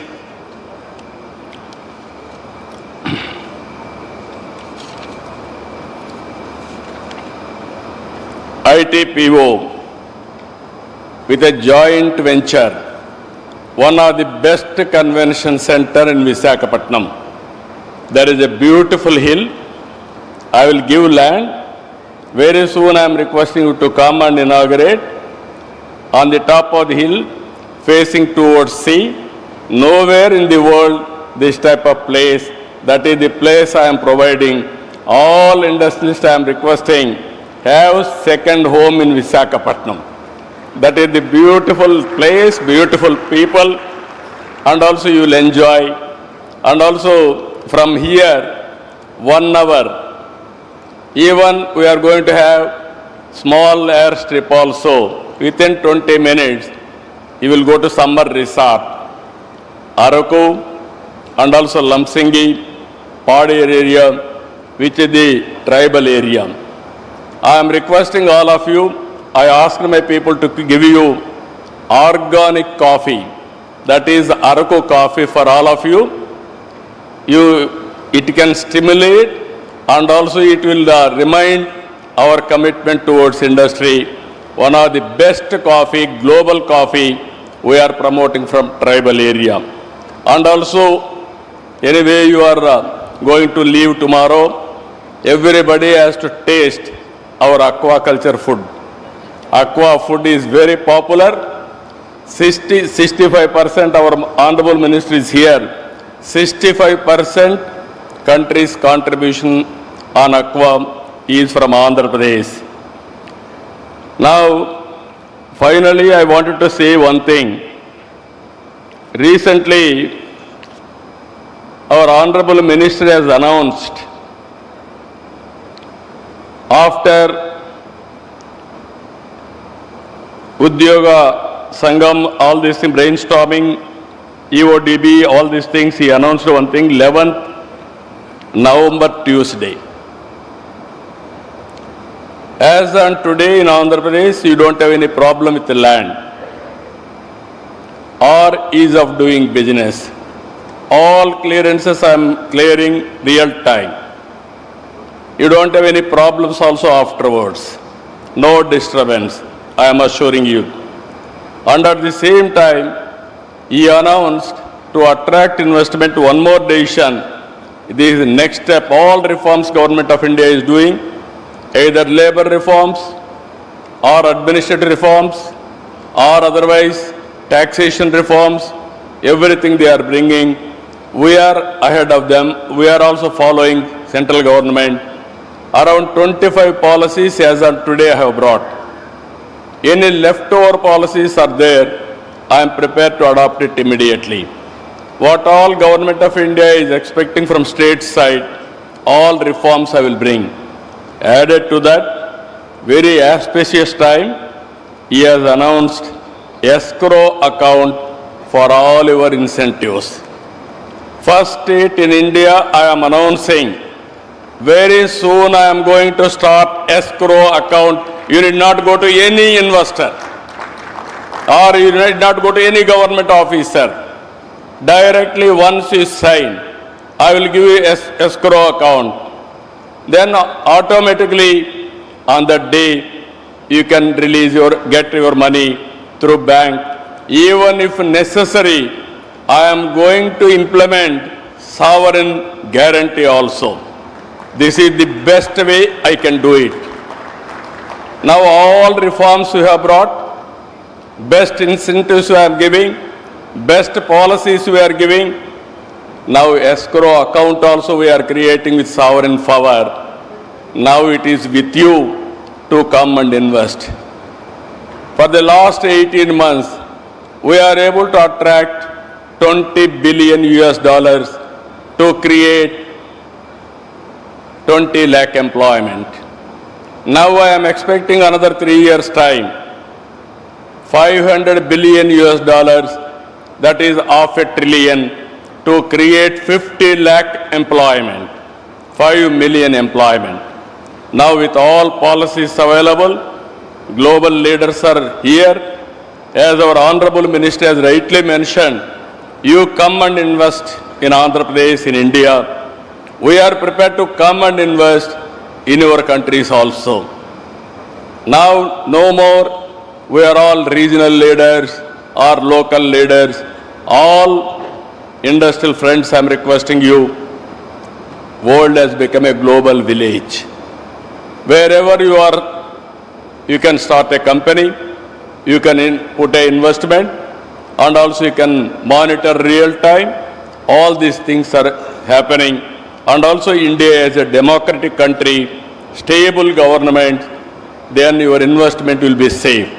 This is where I am asking you, before leaving, have one MOU with us. After MOU, our people will be after you. You will not remind us. That is our credibility, that is our track record. My aim is very clear. I wanted to attract over a period of time, minimum 10 years, $1 trillion investment in Andhra Pradesh and also India, you can imagine. Ultimately, I wanted to create wealthy, healthy, happy society. For that we need investors, we need investment, and also we have to cater our welfare programs and empowerment for the needy people. With this, I am thanking all of you. Today and tomorrow we are here. We are going to do some more business.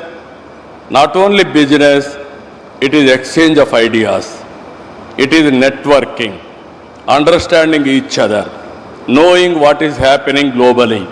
These are all important issues that I give more importance for this type of activities. Investment automatically will come.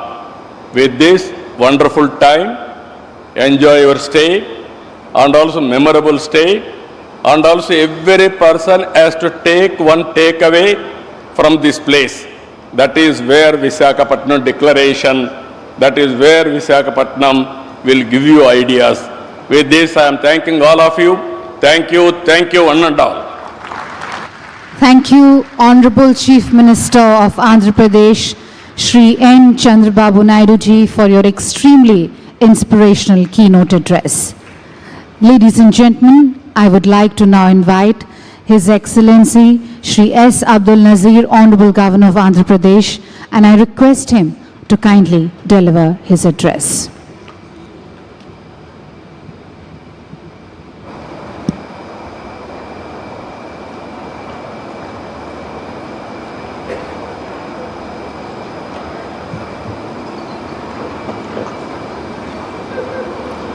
Honorable Vice President of India, Shri C.P. Radhakrishnan ji, other dignitaries on the dais and off the dais. I think after listening to our Honorable Chief Minister, I need not speak, I suppose. Only a few sentences, right? It gives me great pleasure to be a part of the inaugural session of the 30th edition of the CII Partnership Summit here today in the beautiful coastal city of Visakhapatnam, also known as City of Destiny. This summit, jointly hosted by the Government of Andhra Pradesh, the Ministry of Commerce and Industry, Government of India and CII. CII is one of India's most respected global business platform. It's an honor that Andhra Pradesh is hosting this prestigious event for the 8th time, a reflection of Andhra Pradesh's growing prominence as a hub of investment, trade and innovation. This year's theme, Technology, Trust and Trade, Navigating the New Geo-Economic Order, could not be more timely. The world is at an inflection point where technology and sustainability are reshaping economies and where collaboration, not competition, will define progress. With 7 key thematic tracks, more than 2,500 delegates participating from over 45 countries and representation from leading multilateral organizations, this summit truly reflects the spirit of global cooperation. Make in India, the pioneering and visionary initiative launched by Honorable Prime Minister Shri Narendra Modi ji 10 years ago, has been a pivotal step to facilitate investment, foster innovation, enhance skill development, protect intellectual property and build best-in-class manufacturing infrastructure, making India the focus of global attention. Under the visionary leadership of our Honorable Chief Minister Shri Nara Chandrababu Naidu garu, Andhra Pradesh has set its sights on becoming a future-ready, innovation-driven state. From IT and advanced manufacturing to quantum technologies and green hydrogen, Andhra Pradesh is emerging as a trusted partner in India's growth story and a key player in the global transition towards sustainable future. Let us together make this 30th edition of the Partnership Summit a celebration of collaboration and confidence, where every handshake leads to a new opportunity and every idea becomes a force for shared prosperity, shaping the future generation to come. Thank you very much. Jai Hind.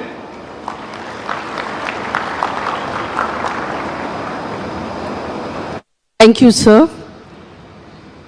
Ladies and gentlemen, I would now like to invite His Excellency, Honorable Vice President of India, Shri C.P. Radhakrishnan ji, and request him to kindly deliver his address.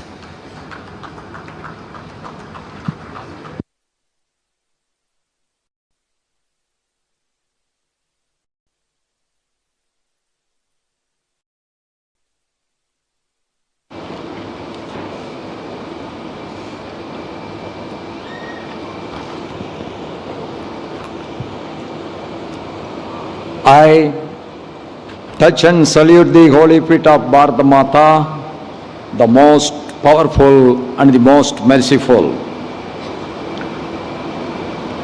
On this day, the 30th CII Partnership Summit 2025 at Visakhapatnam, the great personalities who are sharing the dais with me, Honorable Governor of Andhra Pradesh, the ever soft-spoken Shriman S. Abdul Nasir ji, my good friend for more than nearly 3 decades, the Chief Minister of Andhra Pradesh, Shriman Chandrababu Naidu Garu, the young but dynamic, who is handling the toughest job of trade negotiations, my colleague from the central government, Honorable Union Minister for Commerce and Industry, Government of India, Shriman Piyush Goyal ji, my good friend's son, now occupying the Union Minister of Civil Aviation in Government of India, Shriman K. Ram Mohan Naidu Garu, Honorable Union Minister of State for Rural Development and Communications, Government of India, Shriman Chandrasekhar ji, Honorable Union Minister of State for Steel and Heavy Industry, Government of India, Shriman Baghubadi Raju Srinivas Verma ji, President of CII, Sri Rajiv ji, Honorable Minister of IT, Electronics and Communications, HRD and Real-Time Governance, Government of Andhra Pradesh, Shriman Nara Logesh ji, Honorable Minister of Industries and Commerce and Food Processing, Government of Andhra Pradesh, Shriman DG Bharat ji, Honorable Minister for Food and Civil Supplies and Consumer Affairs, Government of Andhra Pradesh, Shriman Narendra Manohar ji, Vice President of CII, Dr. Suchitra K. Ella, Managing Director of Bajaj Finance Service, Sri Sanjeev Basaj ji, the DG of CII, Sri Chandrajit Banerjee ji, Chairperson of GMR Group, Sri GM Rao Garu, Managing Director Bharat Forge, Sri Amit Kalyani ji, Managing Director of Adani Ports and Special Economic Zone Limited, Sri Karan Adani ji, Managing Director of TVS Motors, Shriman Sudarshan Venu ji, Chairman and Managing Director of Lulu Group of International, Shriman M.A. Yusuf Ali ji, Secretary to Honorable Secretary to me in my in Delhi, Sri Amit Gareji, Chief Secretary to Government of Andhra Pradesh, Shriman K.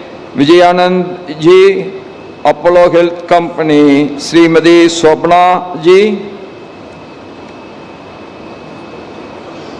and the delegates, ministers from various countries, and the business executives who have taken this great destination Visakhapatnam for their investments. My warm welcome to all the participants of the summit, both from India and abroad. Under the leadership of our Honorable Prime Minister Shri Narendra Modi ji, the industrial growth is getting stimulated. The economical growth of this country is getting stimulated. From nowhere, we are now occupying the 4th economy of the globe today, and it is ever growing.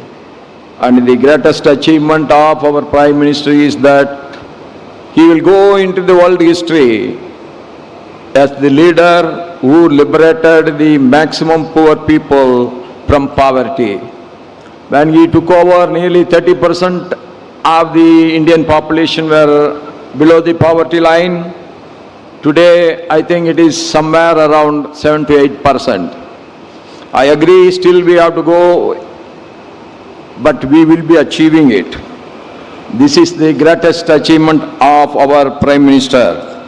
That is how we want every country in the world should eradicate the poverty. Why we have to do business? We have to do business to stimulate the economical activity. Why we have to stimulate the economical activity? That is the only way that we can create wealth. Why we have to create wealth? Unless the wealth is created, the poverty cannot be eradicated anywhere. So doing business should be ease. Doing business should be a pleasant activity, and I am sure Andhra Pradesh, the destination for doing business, is one of the most wonderful business environment created by this state government. And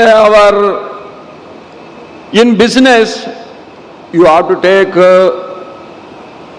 the life achievements of the Andhra Pradesh Chief Minister Chandrababu garu as a role model.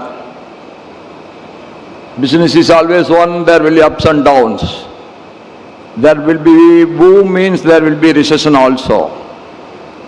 Chandrababu garu started his political career, public life, as the Chief Minister of the United Andhra Pradesh.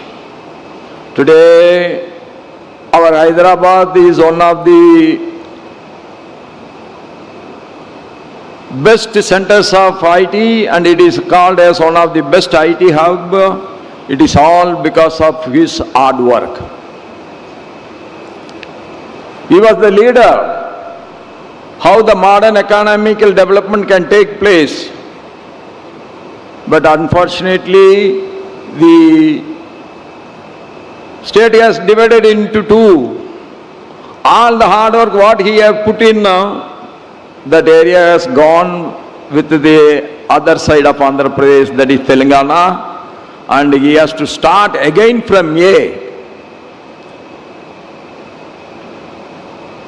But what the most interesting thing what I have seen in his face is, when I have seen him nearly 3 decades back, the same enthusiasm, the same inspiration, the same apathy for development, what he has done there, he started here again in Andhra Pradesh. At no time, he is attracting so much of investments from all parts of the world. Every developed economy, every big companies want to invest in Andhra Pradesh. That is because of his inspiration to attract the investors.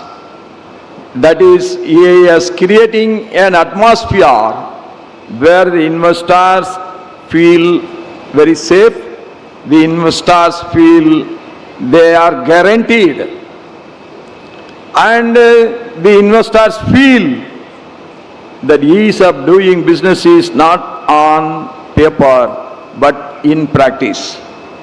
That is the ability of our Chief Minister, and I am appreciating all his efforts all the time. And this summit is one of the wonderful summit, and this is going to be one of the most successful summit also. And you have seen both how the state and central governments are working together. The central minister wants, not in the next convention should not be in a temporary shed, it should be in the most internationally appreciable venue, and also one of the best building that has to be created. That is shows the interest, that shows that we want to achieve, that shows that we want to grow. And both the center and the state are working together. The achievements are immense. To achieve a great targets is easy. That is what I have seen in both the speeches of the Chief Minister and our Central Minister Piyush Goyal ji. And I am again telling, the ease of business is going to be one of the best in India, because the reforms are taking place in every sector. Reforms in labor laws, reforms in tax system, reforms in creating infrastructure. Anything you name, there the reforms is taking place under the able leadership of our Prime Minister Narendra Modi ji. That is the reason that from nowhere we are today the fourth largest economy. And I am sure this is the right time for you to invest in the fastest growing economy of the world. You have come in the right time, you have come to the right place, you have come with the right ideas. That means the success is going to be yours. Any sector, whether it is food process, whether it is blue economy or green economy, this is the right time to invest in India, and you all are welcome. We all know that business is based on commitment, one. Second is our commitment towards the commitments. Then the third one is the commitments by the governments that also should be honored. That all the three are happening together, that means business is going to be the most successful one. It is an honor and privilege for me to participate in this along with you, and the e-governance and the digital infrastructure have also reduced the transaction cost, improved transparency, and enhanced the ease of doing business. These developments have made us a reliable and efficient partner in global trade. By merging technology with commerce, we have now become a knowledge-driven economy, and you are a part of it. And I am always telling, it's not only the investment should be made at the right time.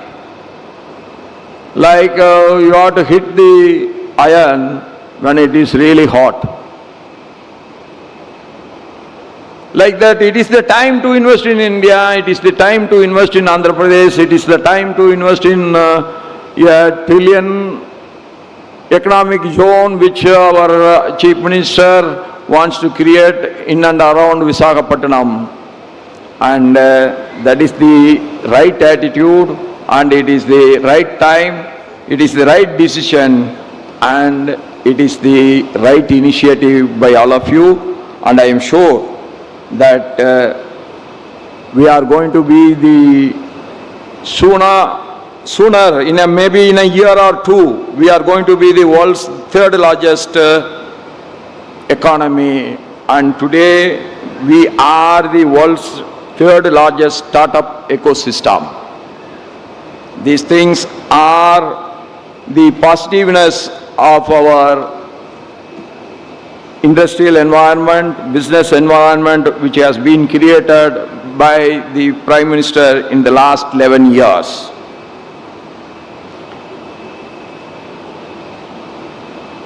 Energy sector of our country, our goals offer new opportunities at present we have crossed the total installed electricity generation capacity of 500 gigawatts.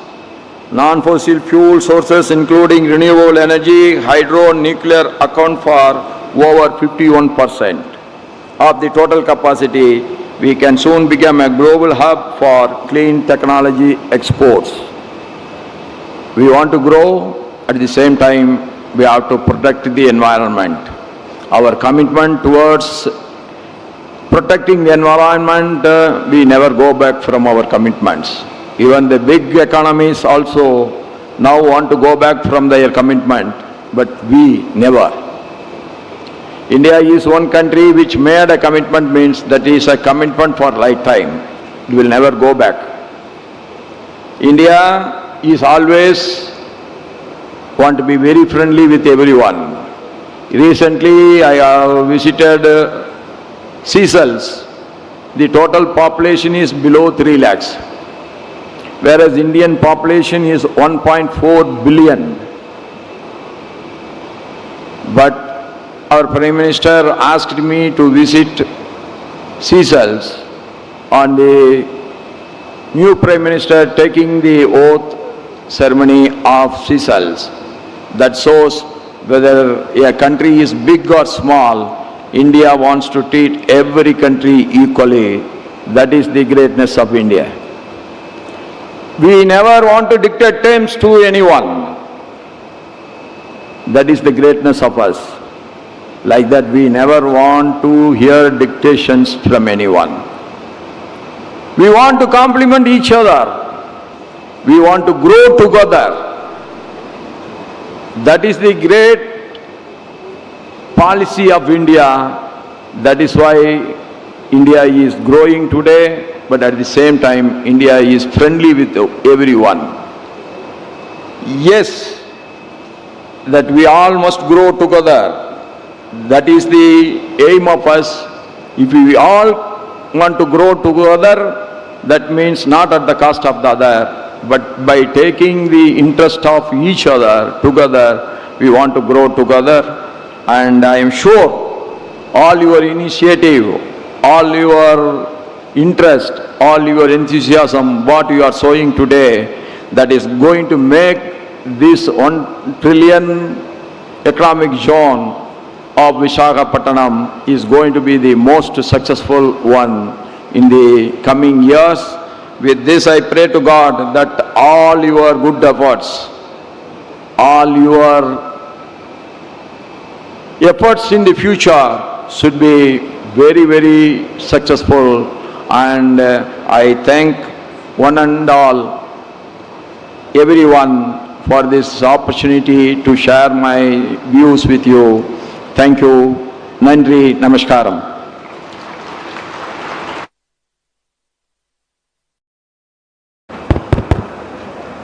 Thank you, Your Excellency, Honorable Vice President of India, Shri C.P. Radhakrishnan Ji, for your notable and inspirational address. Ladies and gentlemen, I would like to now request Honorable Chief Minister of Andhra Pradesh, Shri N. Chandrababu Naidu Ji, to kindly present a memento to His Excellency, Honorable Vice President of India. This is a small token of appreciation, respect and honor.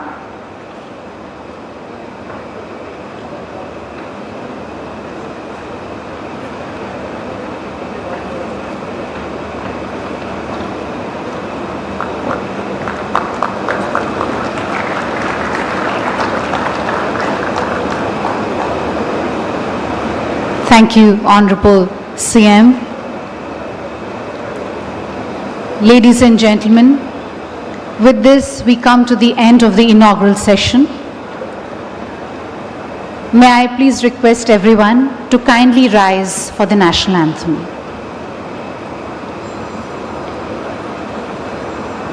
Jana Gana Mana अधिनायक जय हे भारत भाग्य विधाता पंजाब सिंध गुजरात मराठा द्राविड़ उत्कल बंगा विंध्य हिमाचल यमुना गंगा चञ्चल जलधितरङ्गा तव शुभ नामे जागे तव शुभ आशीष मांगे गाहे तव जय गाथा जन गण मंगलदायक जय हे भारत भाग्य विधाता जय हे जय हे जय हे जय जय जय जय हे।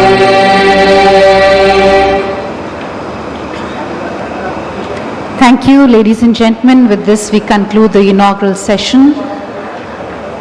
Thank you to all our esteemed dignitaries for being here with us. May I request everyone to kindly remain in the room.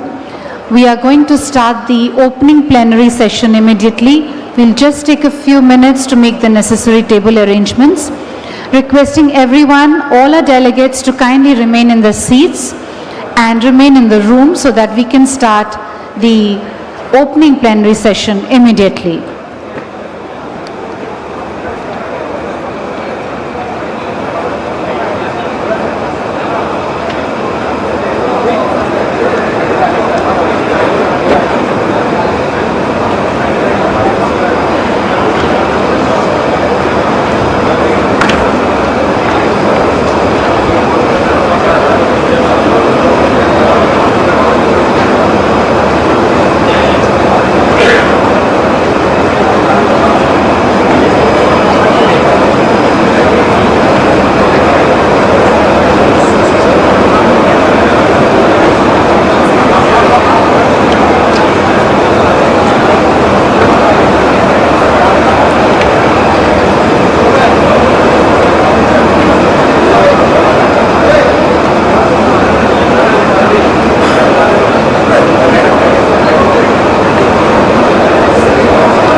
यहीं पे है next section.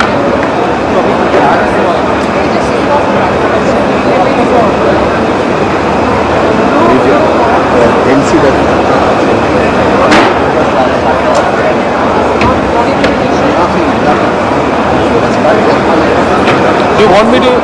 If you want, I can't.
with a nearly 1,000-kilometer coastline, robust infrastructure, and proactive governance, it has emerged as a gateway for trade, for technology, and digital and tech innovation.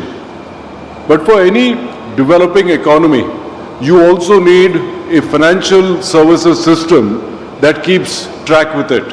A system that is robust, that is inclusive, and that is modern. And that is where we at Bajaj Finserv come in with our presence across loans, across insurance, across investments. We look forward to enabling every Andhraite in their own journey. In this year, we hope to cover over 30 lakh Andhraites, individuals, small businesses through a variety of loans and insurance policies, disbursing over 15,000 crore just in this year alone, only in Andhra Pradesh. But as Bajaj, we also believe that as we get, so must we give. And for that, we have invested significantly in skilling our youth, because we believe as we enable the youth of today, they are the ones who will realize our collective dreams of tomorrow. And Honorable Chief Minister, sir, last year when we met, I told you that we would like to set up a skilling center in Amravati. And I'm happy to say that in the last year, along with CII, the Rahul Bajaj Center of Excellence in Skilling, we have set up skilling and career counseling centers, not only in Amravati, but in Vijayawada, in Visakhapatnam, in Tirupati, in Sri City, and we will additionally do that in Rajamundry and a few other places in Andhra. We remain committed to working with you and your team so that collectively we can enable our youth, our small businesses to achieve their dreams. Thank you. Thank you, Mr. Sanjeev Bajaj. May I now invite Ms. Shobana Kamineni, Promoter Director, Apollo Hospitals Enterprise Limited and Executive Chairperson of the Apollo Health Co. Limited, to kindly give her brief remarks.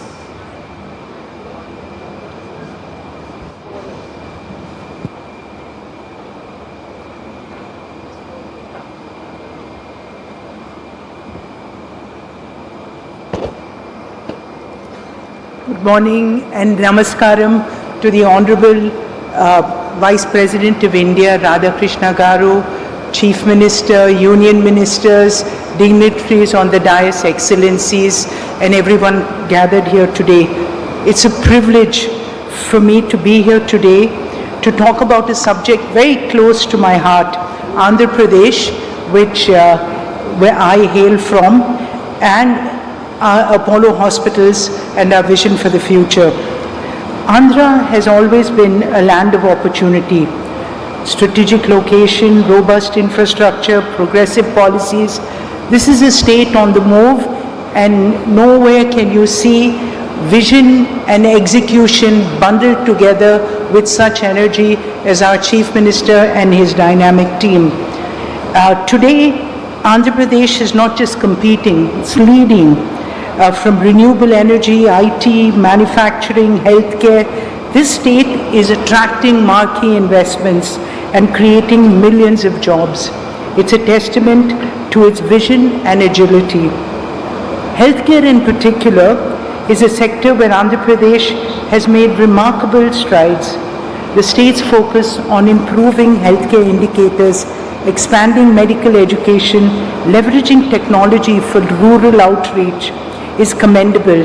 Initiatives, sir, like the Dr. NTR Vaidya Seva and the telemedicine programs have brought quality care closer to communities.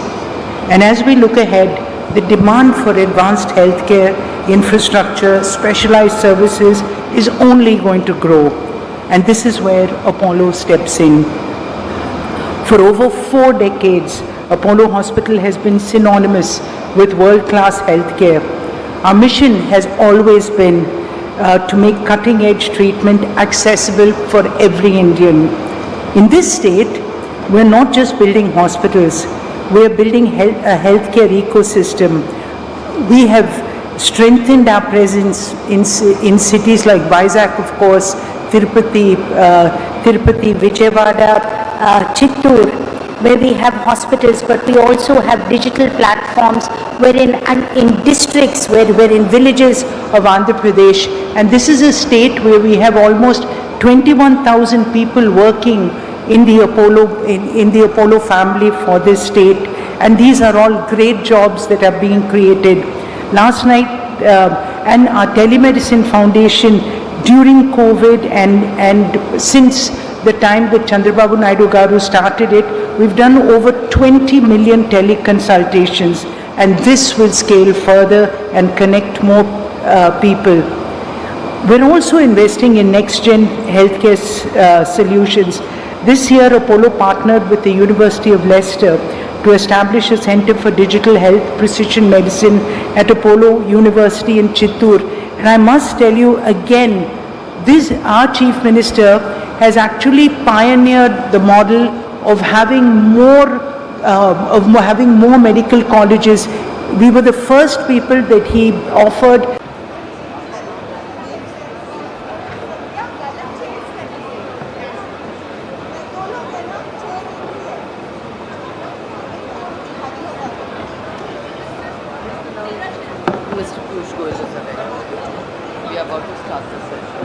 Ladies and gentlemen, Honorable Minister Shri Piyush Goyal ji is joining us for this opening plenary session. May I request everyone to please take the respective seats.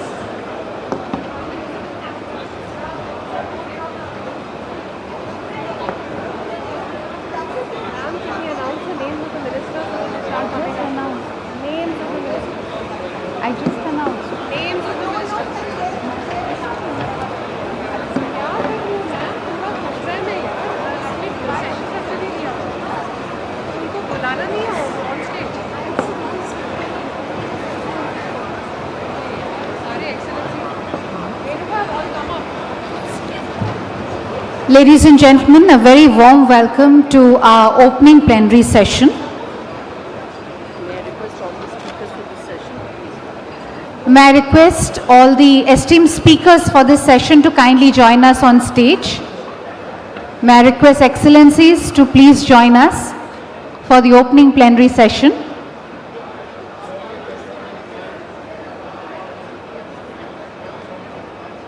Requesting all our esteemed speakers for this session to please join on stage.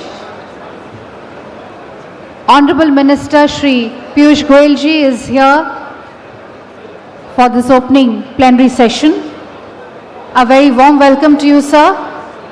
May I request our esteemed speakers to kindly take their respective seats.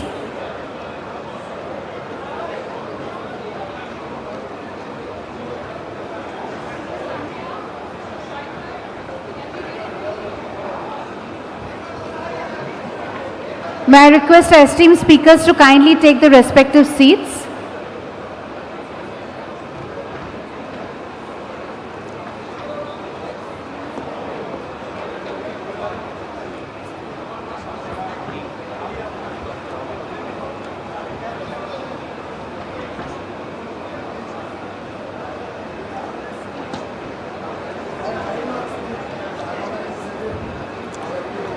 Ladies and gentlemen, a very warm welcome to our opening plenary session. This session will set the tone of the summit and will also explore the critical role of government-industry collaboration, which can proactively contribute in sustaining India's growth momentum and shaping its global leadership. A very warm welcome to our Honorable Minister, Shri Piyush Goyal ji, who has joined us for this session, and extend a very warm welcome to all our excellencies, our foreign delegates and speakers for this session. Ladies and gentlemen, I would like to now request Shri Chandrajit Banerjee to kindly make his welcome remarks and moderate this opening plenary session. Over to you.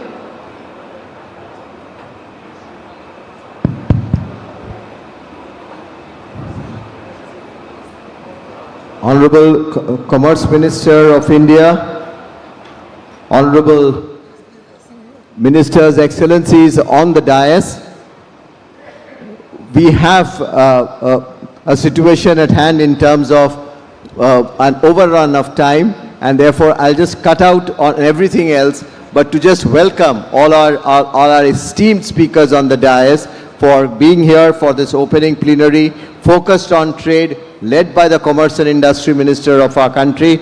And we will have short remarks and addresses by our esteemed guests from all across the world, our ministers, and then move over to our Commerce Minister to see how he puts it all together in terms of working together in a world which is full of turmoil and trouble.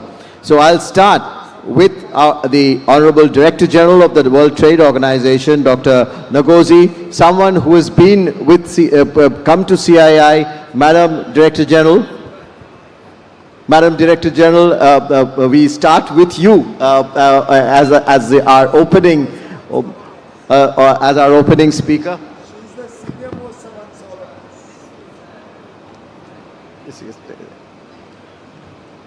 Excellency, you have addressed us many times before, and we are so proud and happy that you could make it in spite of your busy schedule. Over to you. Well, thank you very much, and good morning, everyone. It's a distinct honor to be asked to join you and to speak. I was surprised I'm speaking first, but that is wonderful. Excellencies, ladies and gentlemen, it's really wonderful to have this opportunity to exchange views. So let me start by thanking His Excellency Honorable Minister Piyush Goyal and his team in the Commerce Ministry, as well as His Excellency Chandrababu Banerjee and his team at the Confederation of Indian Industry for making this possible. I would also like to thank His Excellency Chandrababu Naidu, the Chief Minister of Andhra Pradesh, for inviting us to this beautiful city and this beautiful state. I'm always excited to be in India, a country that is doing so well. The world's fastest growing large economy for a few years now, better than 6% in 2024, 2025, and projected to continue at this fast pace. As we all heard in the opening session, India is a leader in technology and digital innovation, a place where growth is being driven by strong domestic demand, sustained domestic and foreign investment, and stable macroeconomic conditions. So I want to congratulate His Excellency Prime Minister Modi and the entire government of India and its people for this progress.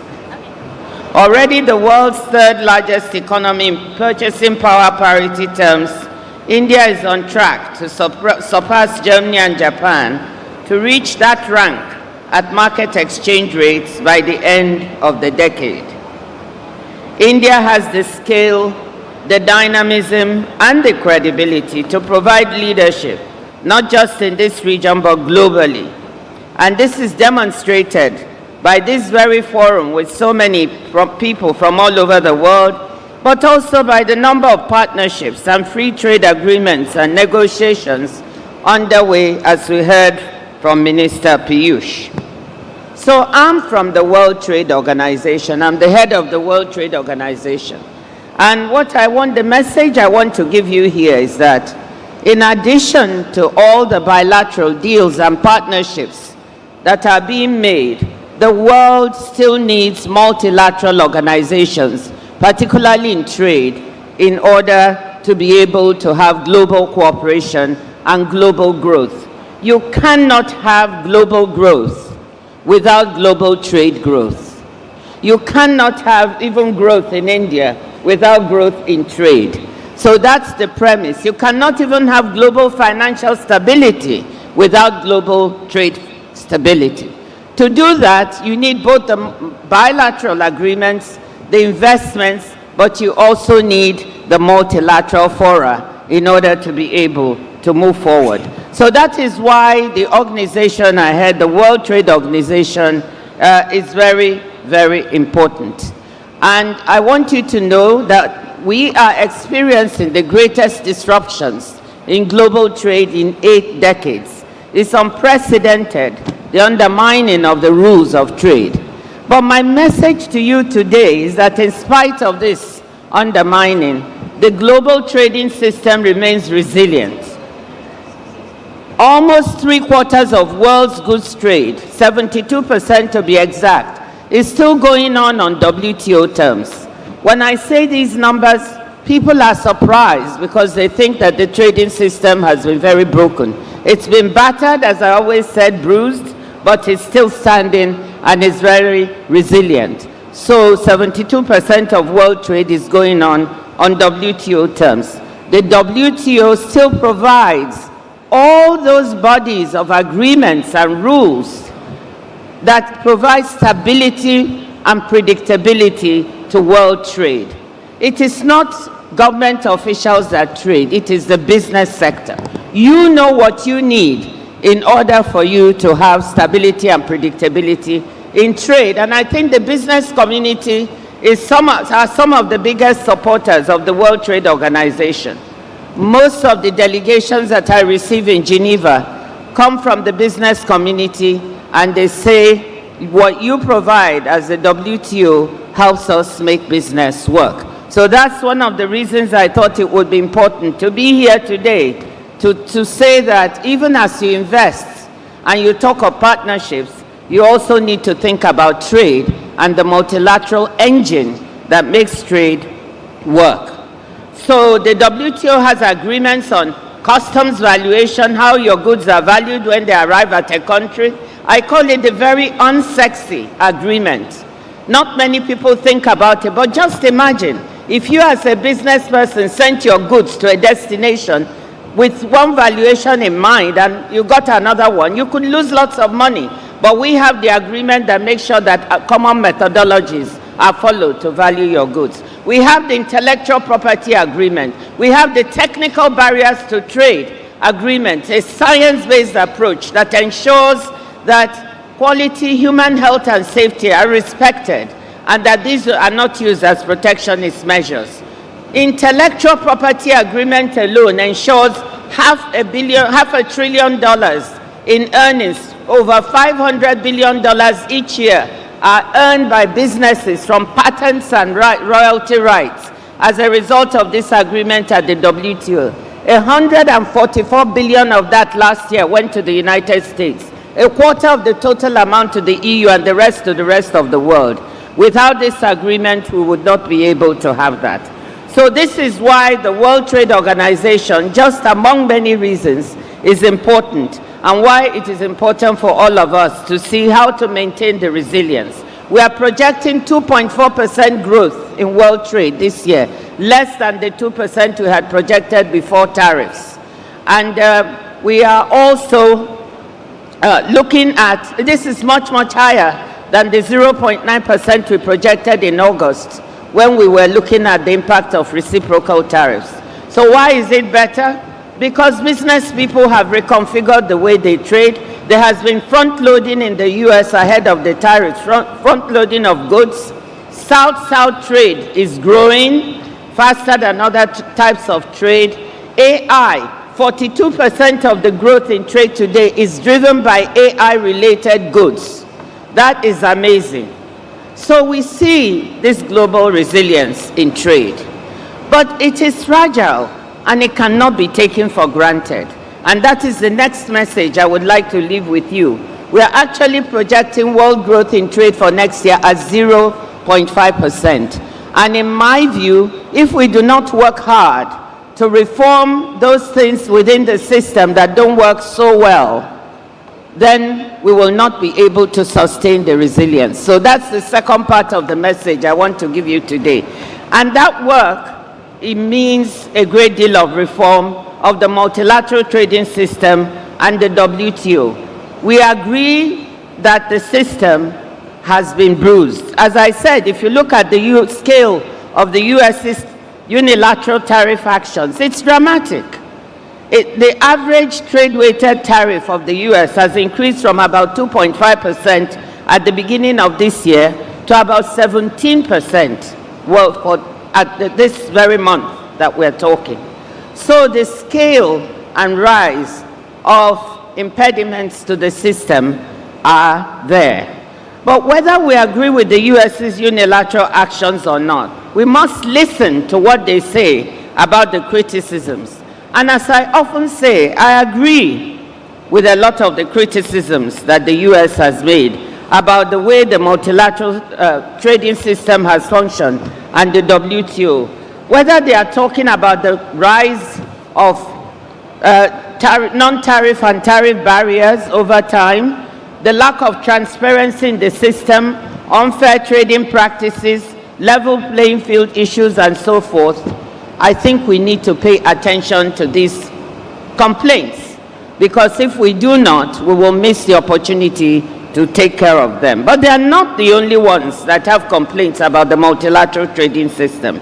India and many developing countries have also voiced complaints and concerns about lack of action and existing ministerial mandates. This is a particular one for India, like the public stock holding, or the lack of better integration of developing countries into the multilateral trading system, the lack of policy space for industrialization for many developing countries. These complaints are genuine. We know that the trading system has not worked as well as it should have for many developing countries. We know that the Doha round was not completed, leading to frustrations and lack of trust on the part of many developing countries that are still felt acutely today. But my thesis now is that we have a chance to address these challenges in the system, to build greater resilience and seize emerging opportunities in the trading system. Repeating past grievances and not moving forward on finding solutions is not the way to build a globally responsive trading system. Instead, if we do not act, the very sources of strength we have might become sources of frustration.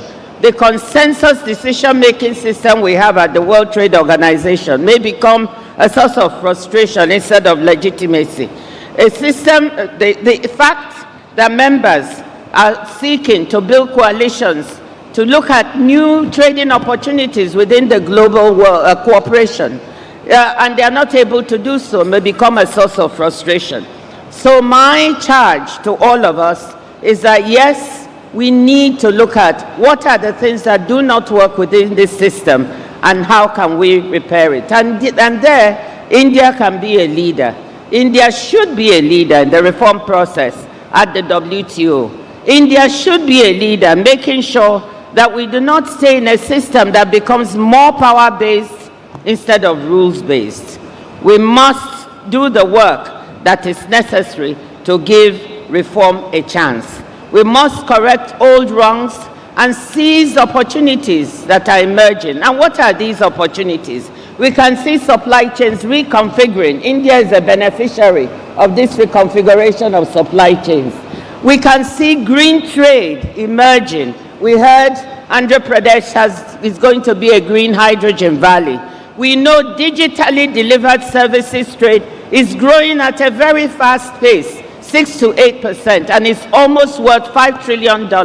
And India has the unique opportunity to do well, is doing well in digitally delivered trade. So we see South-South trade growing. Again, India has big opportunities here. So I'm here to give the message that, look, we have the opportunity to reform, to seize these emerging opportunities in the trading world. India should be a big part of this reform. It should allow us to move the system so it can have more flexibility to allow even smaller developing countries to benefit. So what am I saying? I'm here really asking that we all work together to improve and strengthen the global trading system that has largely delivered for the world. It can still deliver more for us. It should deliver more for developing countries, and we have the ingredients to make it do so. Let us work together, join hands, seize the opportunities, and move the global trading system and the WTO forward. Thank you.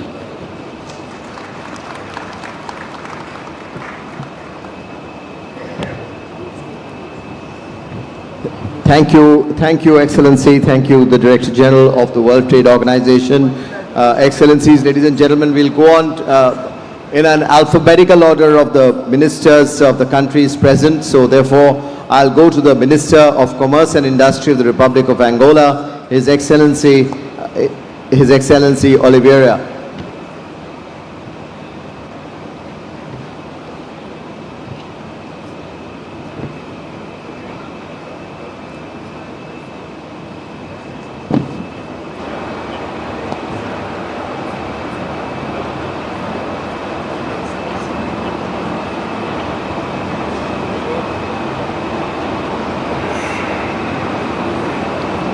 Thank you very much.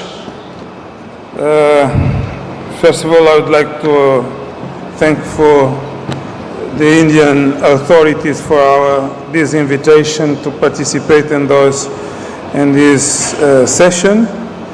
Excellencies and esteemed colleagues, distinguished leaders of Indian industry, it's an immense privilege to stand before you today in Visakhapatnam, this dynamic seat of industry and aspiration, for the open session of the third CII Partnership Summit. I convey the warmest greetings for His Excellency, the President of João Manuel Gonçalves Lourenço, and the people of Angola.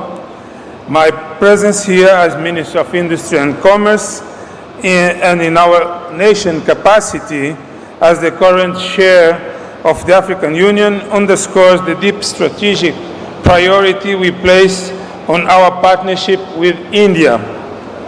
The theme of this summit, technology, trust and trade, navigating the new geoeconomic order, is not just a title.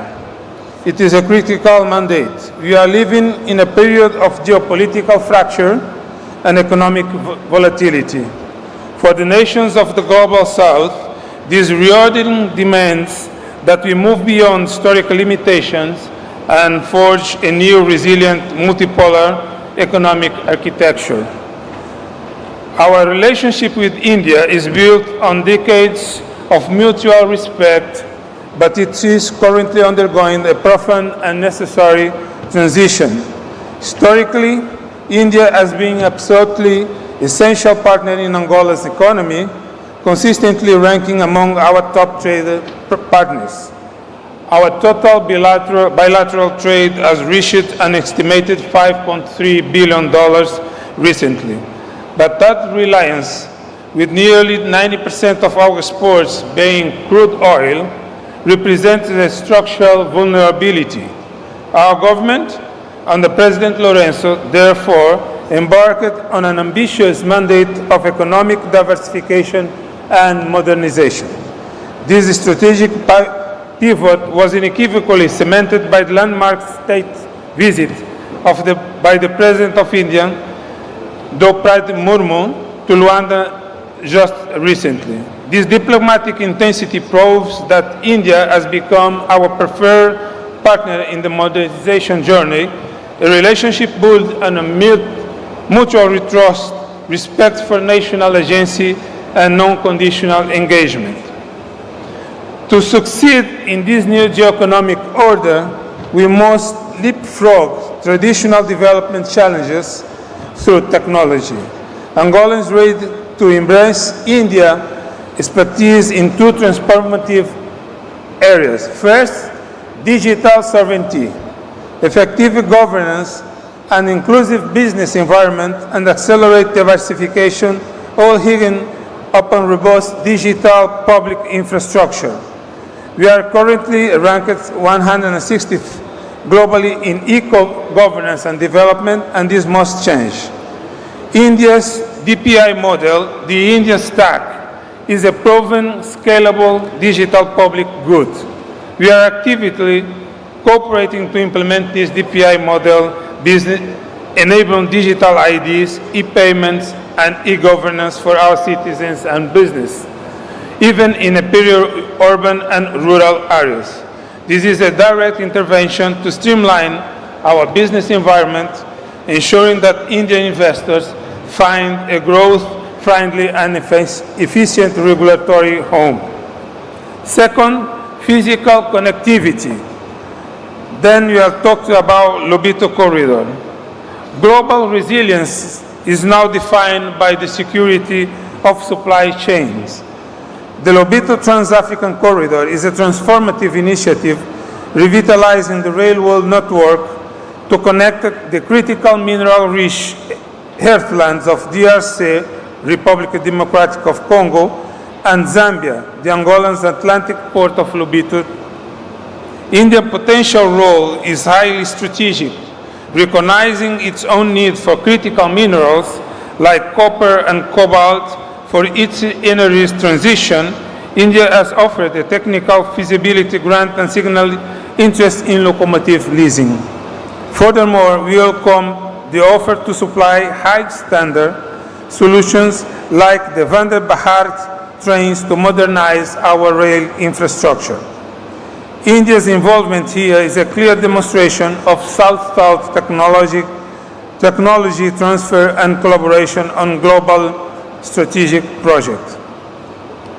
Our partnership must evolve from a predominantly transactional energy relationship to one of deep value chain integration.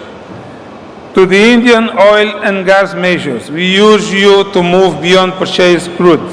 We seek long-term investment in upstream, exploration, refining, and critical downstream petrochemicals like fertilizer, urea production within Angola.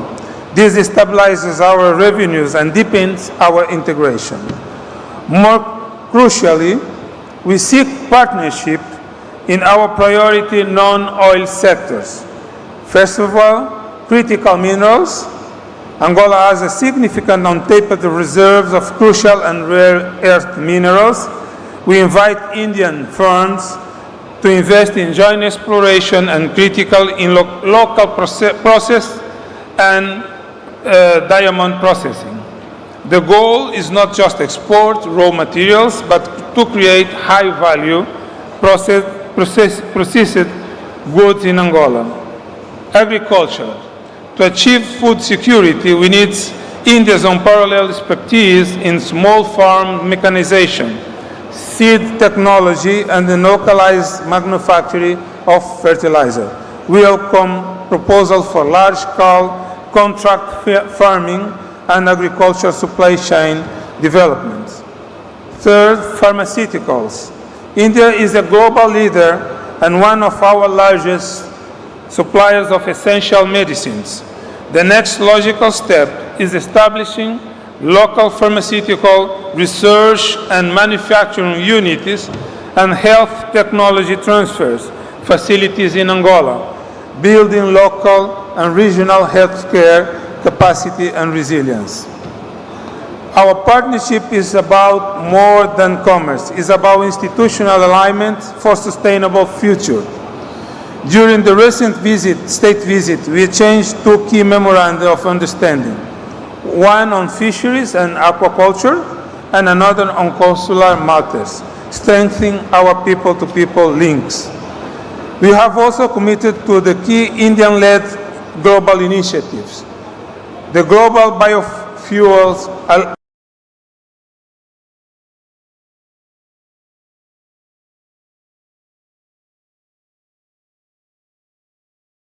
Alliance, defense line of credit, a commitment that bolsters our national security and technological self-reliance.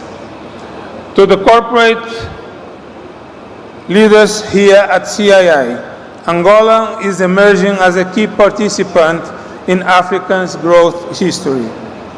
Our structural reforms have created an open, supportive, and conducive business environment, complete with a commitment to improve human capital and infrastructure. We invite India's innovative small and medium enterprises to utilize the Indian government lines of credit program. This mechanism is an effective market entry tool, ensuring that agility and technical expertise contribute directly to our priority sectors, from rail to power generation to industry processing. By embracing the TTT formula, technology to modernize, deepening trust through a strategic alignment to diversifying trade into high-value sectors, India and Angola are not just navigating the new economic order. We are defining a successful, equitable path to the entire global south. I look forward to welcome you to Angola. Let us build this resilient, prosperous and multipolar future together. Thank you. Thank you, Honourable Minister, for that address. As I mentioned at the beginning, that we are going alphabetical country-wise for our Honourable Ministers on the dais, and therefore I now move to Armenia, the Minister of Economy, His Excellency Papoyan.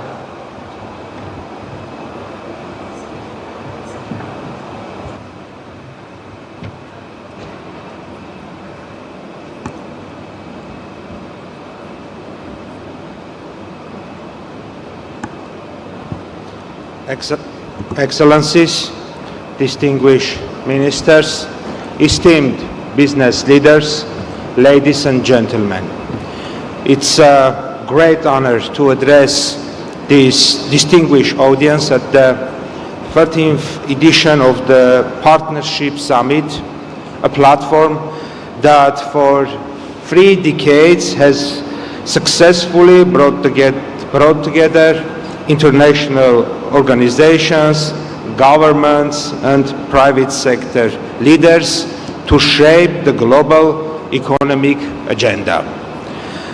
I would like to express my sincere gratitude to the Government of India, the Ministry of Commerce and Industry, the Government of Andhra Pradesh and the Confederation of Indian Industry for their warm hospitality and the excellent organization of this important event.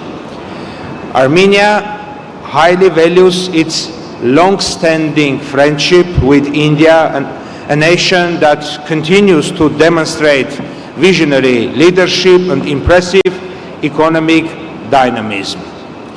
India's achievements in innovation, technology and inclusive development are a source of inspiration for many countries, including Armenia. We are confident that this summit held in India, a country that embodies growth through partnership, will generate new ideas, promote sustainable collaboration and create lasting opportunities for all participants.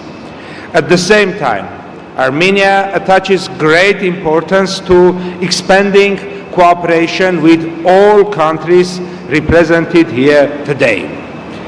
The challenges of our time, from ensuring economic resilience and digital transformation to addressing climate change and supply chain security, require global dialogue, collective action and partnership that transcend borders.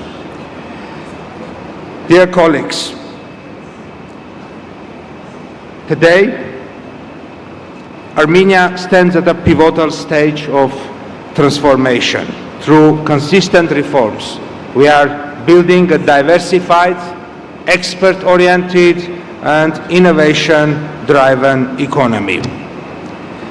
Our newly adopted expert promotion strategy 2025-2030 focuses on enhancing industrial competitiveness, supporting small and medium enterprises and improving the business environment. This strategy reflects Armenia's vision to position itself as a reliable and dynamic partner in the global economy. Due to the latest developments in the region, Armenia is increasingly becoming a regional hub for investment, innovation and connectivity, a natural bridge between Asia and Europe. Our unique geographic position allows investors and businesses to access both the Eurasian Economic Union and European Union markets. We are strengthening our industrial zones, logistic hubs, and free economic areas to facilitate international trade and production. Armenia offers attractive opportunities in renewable energy, high technologies, electronics, pharmaceuticals, agrobusiness, tourism, and education.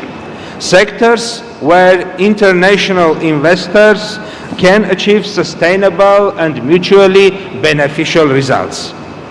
One of Armenia's flagship initiative is the Crossroad of Peace project, a comprehensive program designed to restore and expand regional connectivity.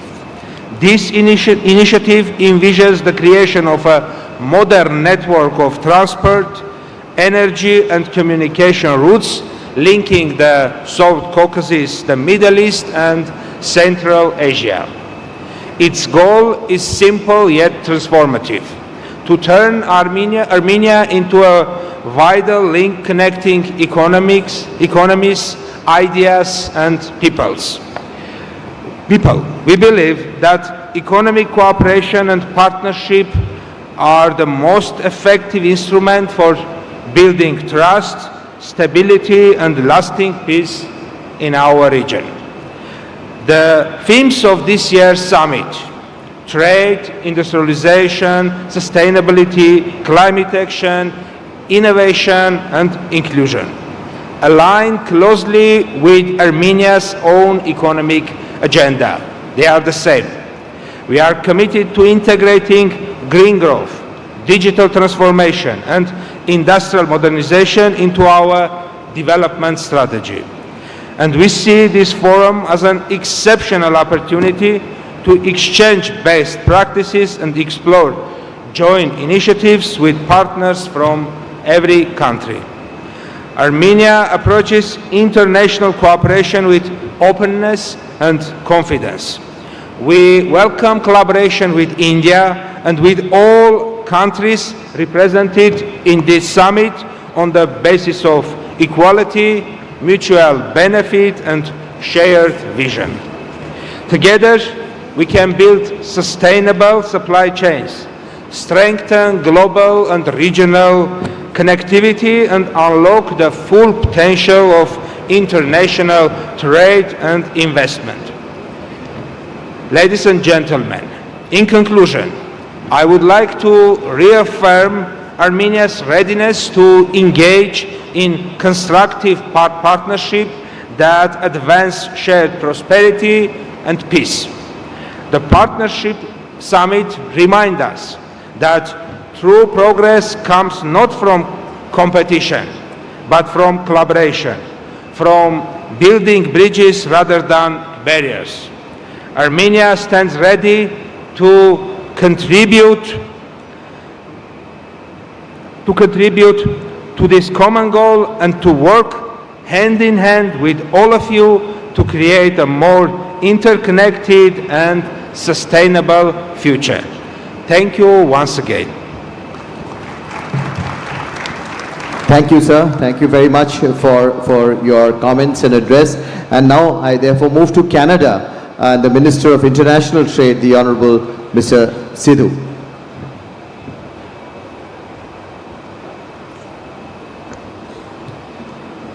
Well, thank you for that kind introduction. Hello, everyone. Bonjour et tous. Namaste. I'm delighted to be here in India for my first visit as Canada's Minister of International Trade.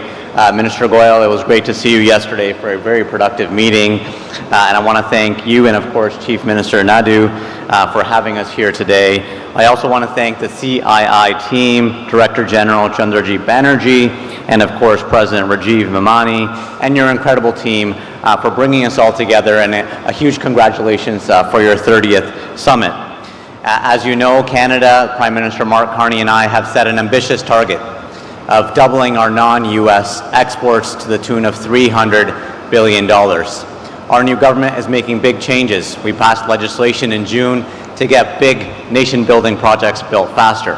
Projects that would typically take 10, 20, 30 years, we're going to get that done in 2 years in terms of permitting. That means ports Energy projects, critical mineral projects will be built faster in partnership with the provinces, territories, indigenous communities. We're welcoming investors from all around the world. We're welcoming close to the tune of $500 billion to get these big projects built faster, and we welcome Indian investors. In trade, Canada has been taking ambitious steps to achieve that goal, starting with diversifying our international trade portfolio and unlocking new markets for Canadian businesses.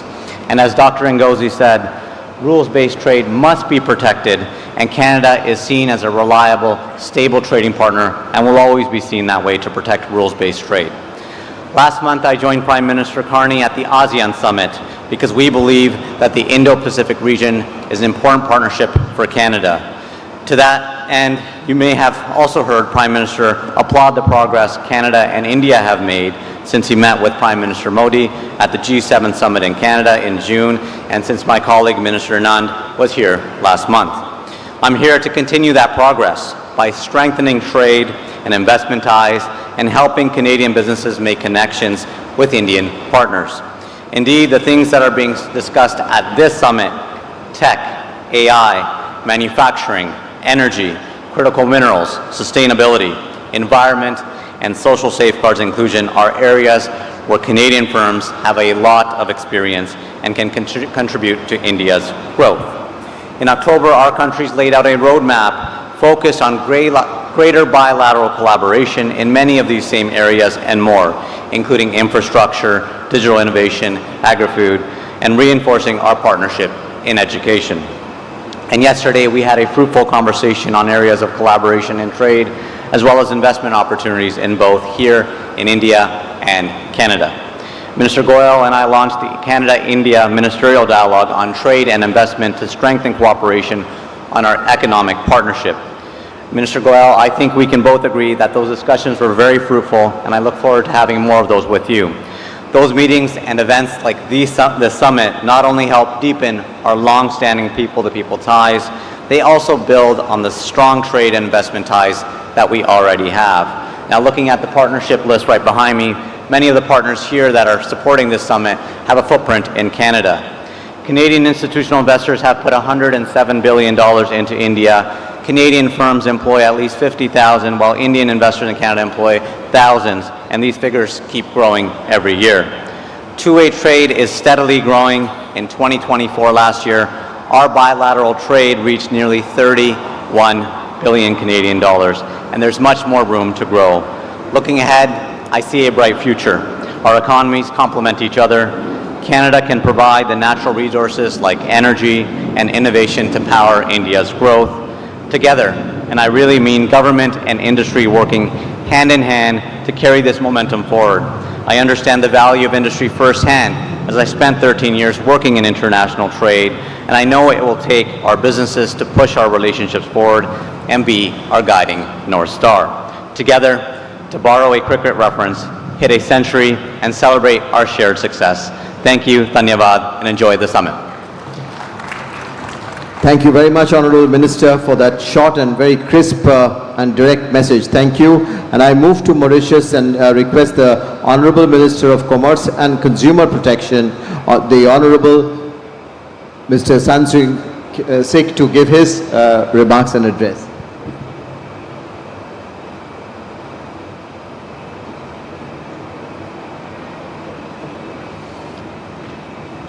Honorable Chief Minister of Andhra Pradesh, Honorable Minister of Commerce and Industry of India, my good friend Honorable Piyush Goyal,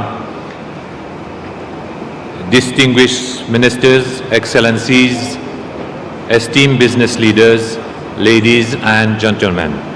It is with great pleasure that I address you today.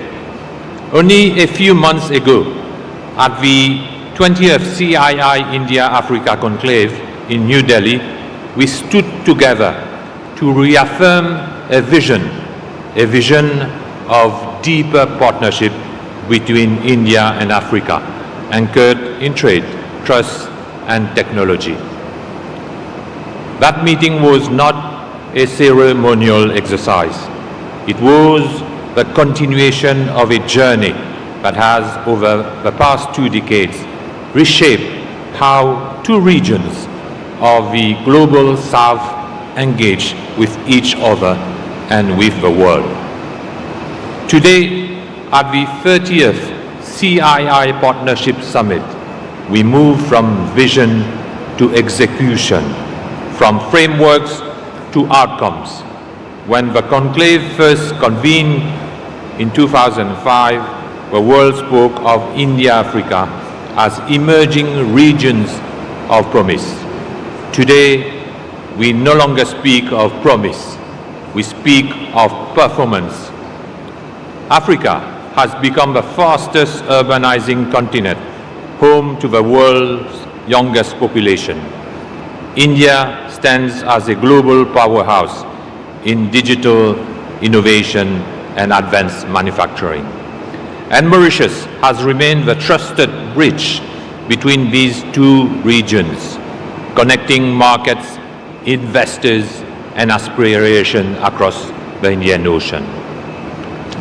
Earlier this year, the visit of Prime Minister Shri Narendra Modi to Mauritius marked a defining moment with the adoption of the India-Mauritius joint vision for an enhanced strategic partnership, reaffirming both governments' commitment to deepen collaboration in trade, investment, innovation, and financial services. This renewed framework underscores that our cooperation now extends beyond commerce. It is about building shared capacity and resilience across the Indian Ocean region. Mauritius has become the testing ground for this new architecture of trade between India and Africa. Indian enterprises today operate across our banking, ICT, construction, and energy sectors, while Mauritian investors are increasing their presence in India, particularly in financial and professional services. The relationship between India and Mauritius remains one of the enduring depth, building on trade, investment, and shared prosperity. Over the past 5 years, India has consistently ranked among the leading trading partners of Mauritius, representing about 11% of our total imports and standing as the third largest source of goods to the Mauritian markets. The volume of exports from India to Mauritius demonstrates the strength and stability of this partnership, valued at 646 million USD in 2023 and 766 million USD in 2024.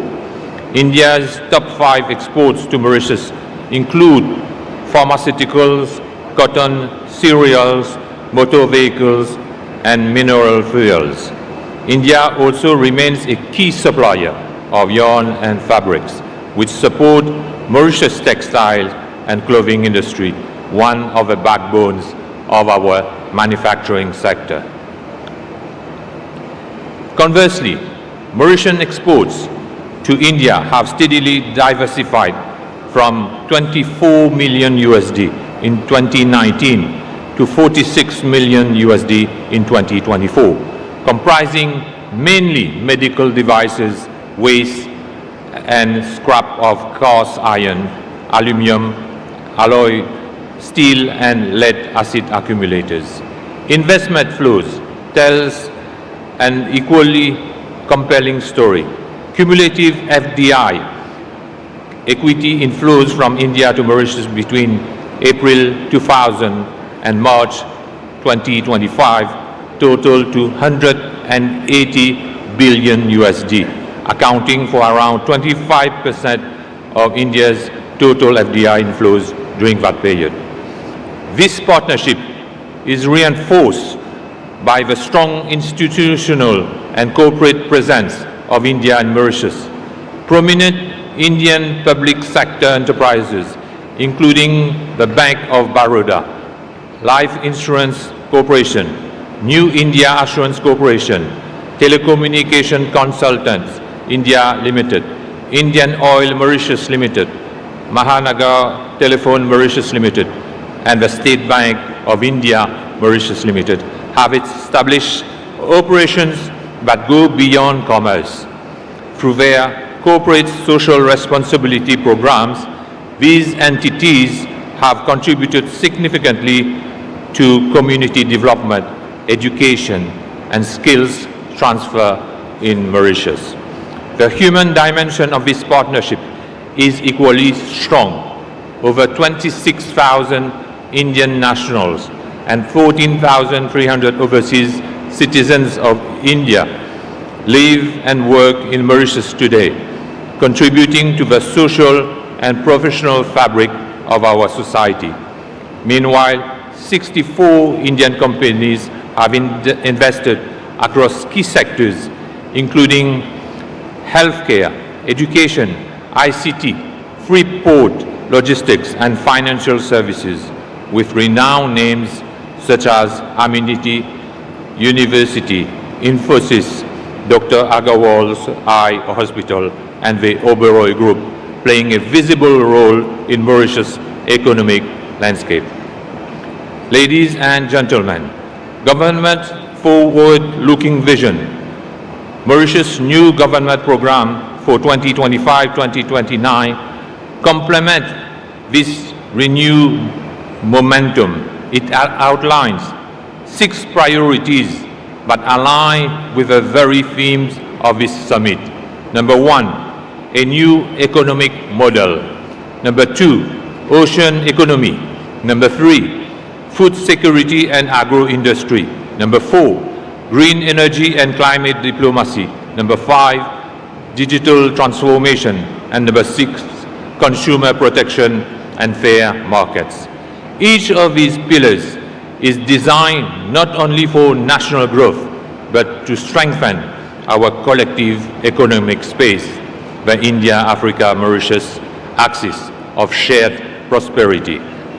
The recent state visit of the Prime Minister of Mauritius, Dr. Navin Chandrababu, to India further deepened this momentum. It brought tangible outcomes from a special economic package worth 680 million USD, supporting infrastructure, health, and renewable energy products, to new memoranda in science, education, and SME promotion.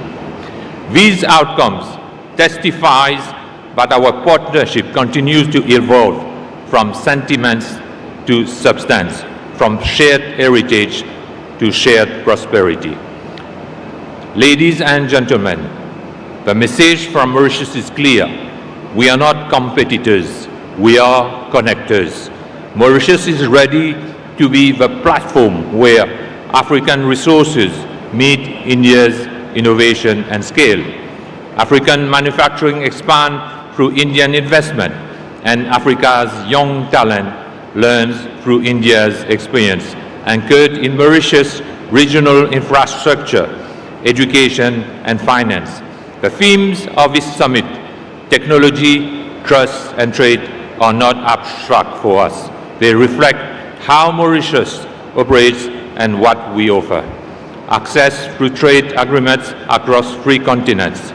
Stability through sound governance and transparent regulation. Connectivity through maritime, digital, and financial networks. And above all, trust built through decades of partnership with India.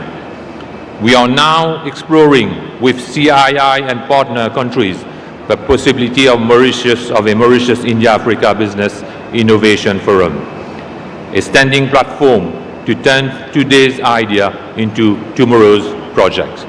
Because it is no longer enough to talk about cooperation, we must operationalize it. As we mark 20 years since this conclave began, we can be proud of how far we have come, yet clear-eyed about how far we must still go. History will not remember the size of our economies, but the scale of our ambitions and the sincerity with which we build bridges across the Indian Ocean. Mauritius reaffirms its unwavering commitment to remain and to strengthen its role as India's closest, most reliable and forward-looking partner in Africa. Together, let us shape a new global architecture, one defined not by distance or dominance, but by cooperation, connectivity, and shared destiny. Thank you for your attention. Thank you very much, sir. Thank you. And I now move to Nepal and the Minister of Industry, Commerce and Supplies, the Honorable Mr. Anil Kumar Sinha.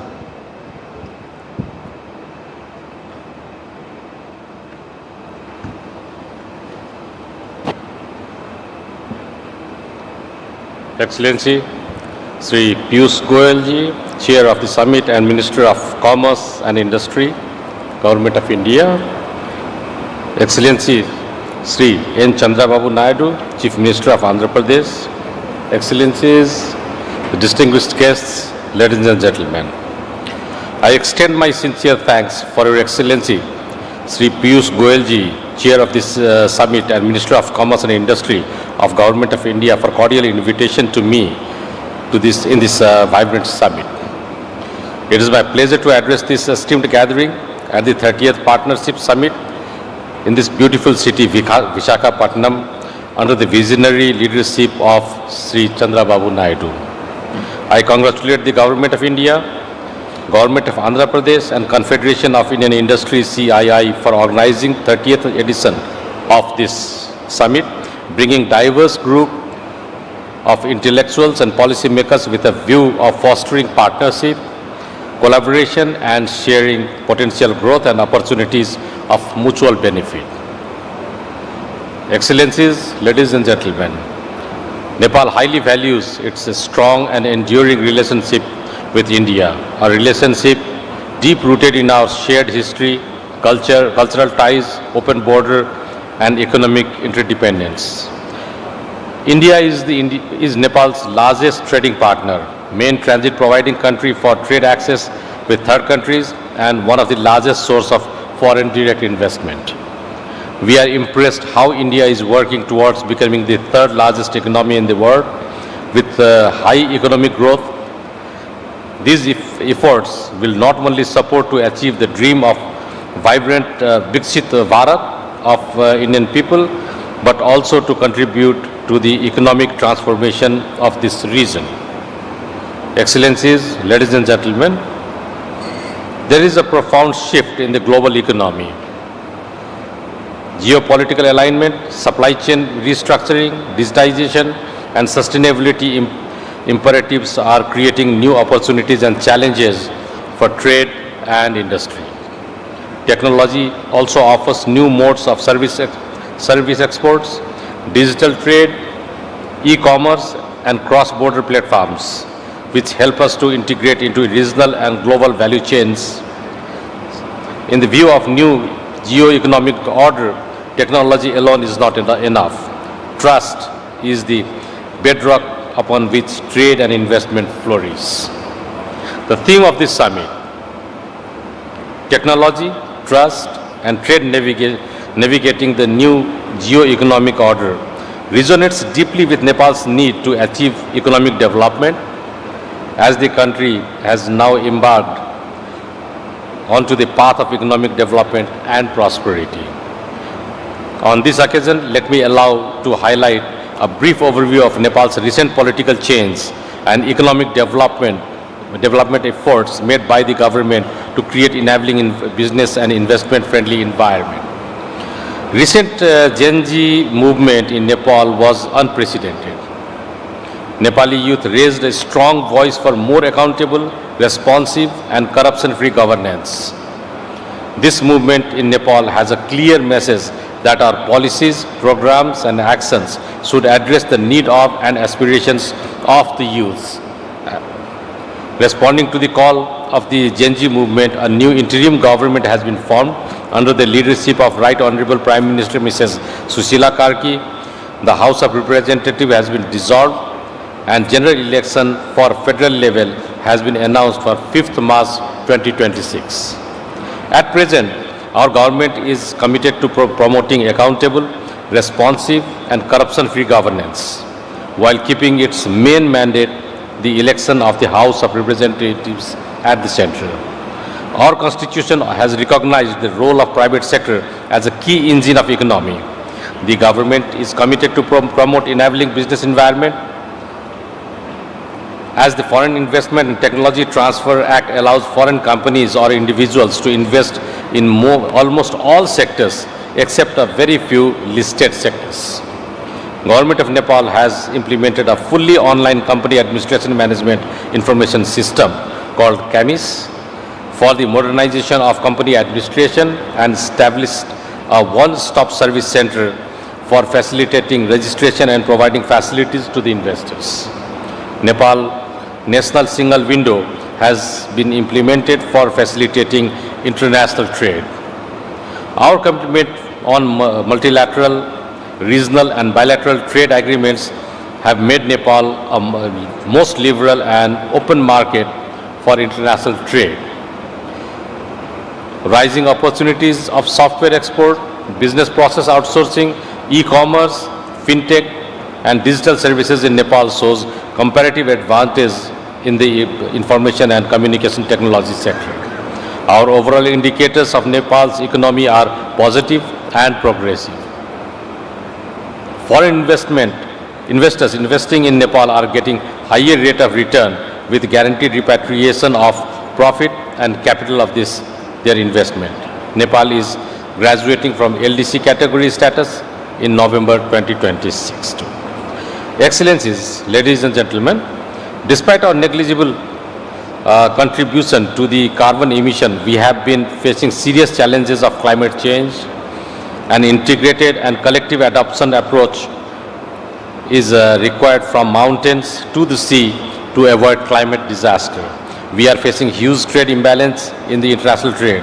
To face this perennial challenge, we need continuous cooperation and support from our trade partner countries.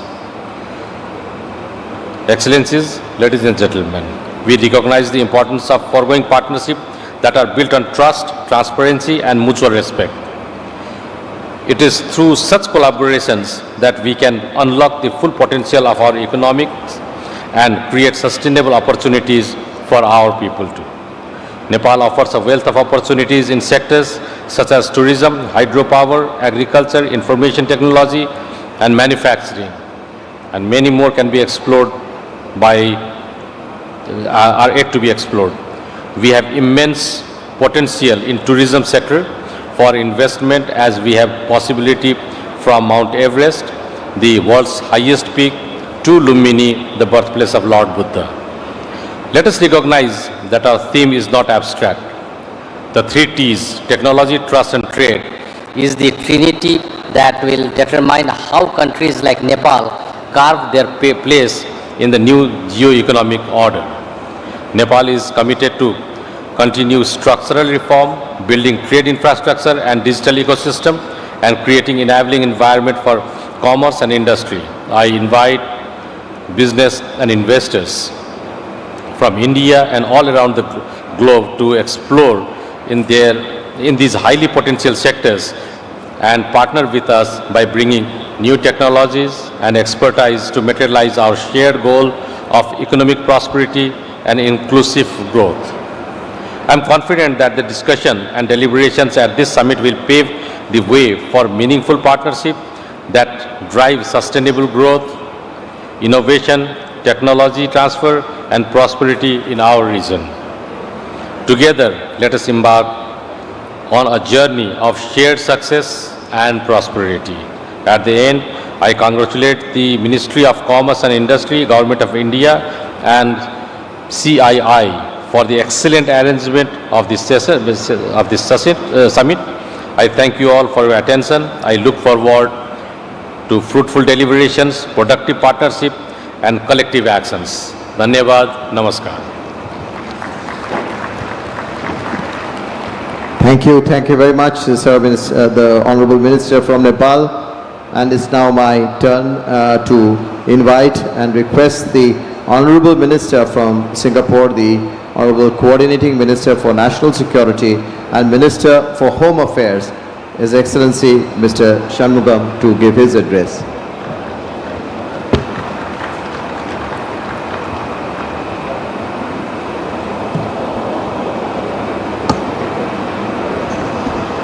Honorable Chief Minister of Andhra Pradesh, Shri Chandrababu Naidu, Honorable Minister of Commerce and Industry, Shri Piyush Goyal, Ministers, Excellencies, business leaders, ladies and gentlemen.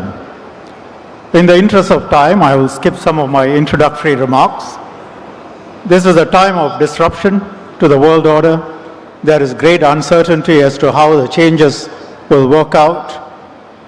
We in Singapore believe in the growth of India, and relations between India and Singapore are strong and they are expanding in scope and depth. We have put in place a wide-ranging, comprehensive strategic partnership between our two countries. The India-Singapore Ministerial Roundtable, ISMR, and the India-Singapore Business Roundtable, ISBR, are now in their third year, and they are the structural mechanisms for the relationship between the two countries. And they underpin our cooperation in many areas, including what I would say the following pillars: sustainability, digitalization, skills development, connectivity, healthcare and medicine, and advanced manufacturing. And in these times of global uncertainty, where the global supply chains are being affected, global trade is being affected, strong ties between like-minded countries, either bilaterally or in groups, can help those who are involved to steer through the turbulence that all of us face. And between India and Singapore, our people-to-people ties, business-to-business ties are long-standing and they are extremely strong. Many Singaporeans have deep roots in India. Many Indian families have members who are either studying or working in Singapore. And many Singaporean companies are investing in India, doing good business with Indian partners, and vice versa. Last year, India attracted close to US $15 billion from investors in Singapore. That's 20% of all FDI into India. Yesterday, my colleague, Minister Gan Xiao Hung, visited the new AI SATS logistics park in Bengaluru. This development will give a boost to Indian companies in the export-import sector. Given our size, it is a challenge for us to be in all states in India. We focus on some states where the areas where we in Singapore do well have some relevance. Honorable Chief Minister, Mr. Naidu, has been a strong advocate of close cooperation with Singapore. And as a result, we have had a very good, long-standing partnership. And we hope to do more with Andhra Pradesh. And it's a show of our faith and our deep interest, and the interest our companies are showing, that we, Singapore, probably the smallest country represented here, has the biggest business delegation, and led by two ministers. You know, Singapore, we are quite careful in how we spend our money.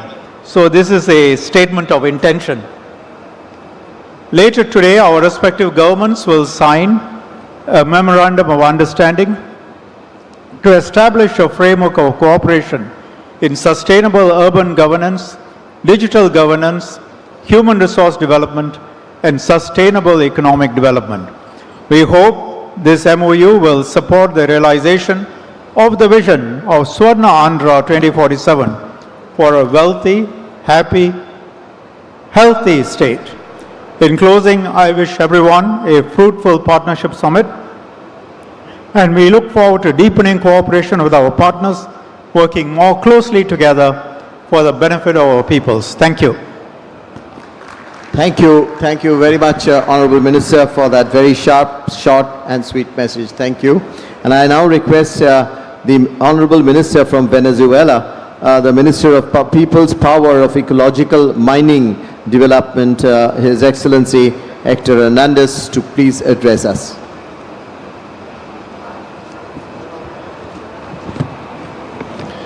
Thank you. Good afternoon. Estimados ministers, authorities, colegas and friends, good morning. Good afternoon. On behalf of President Nicolas Maduro and Vice President Delcy Rodriguez, I would like to thank the Honorable Excellency Minister Goyal for this cordial invitation to participate in this event, which stands an important global platform to promoting cooperation and economic and trade issues at a time of profound geopolitical transformation. Our countries shares a global vision and cannot committed to ensuring the stability of the world economy. We highlight dialogue, innovation and balanced cooperation as the imperative to face the unique challenges and opportunities arising from the current context of global reconfiguration. Likewise, Latin American and Caribbean, particularly Venezuela, represent great potential oil, gas, minerals, and many other reserves. The region is positioned as an important energy supplier, capacity to meeting global demands, specifically that of India, which is a project to drive a 23% increase in global energy demand by 2015, due to this in previous development. In the economy our countries share more than 66 years of relation, marked by long-term cooperation based on the recognition of our complementarities.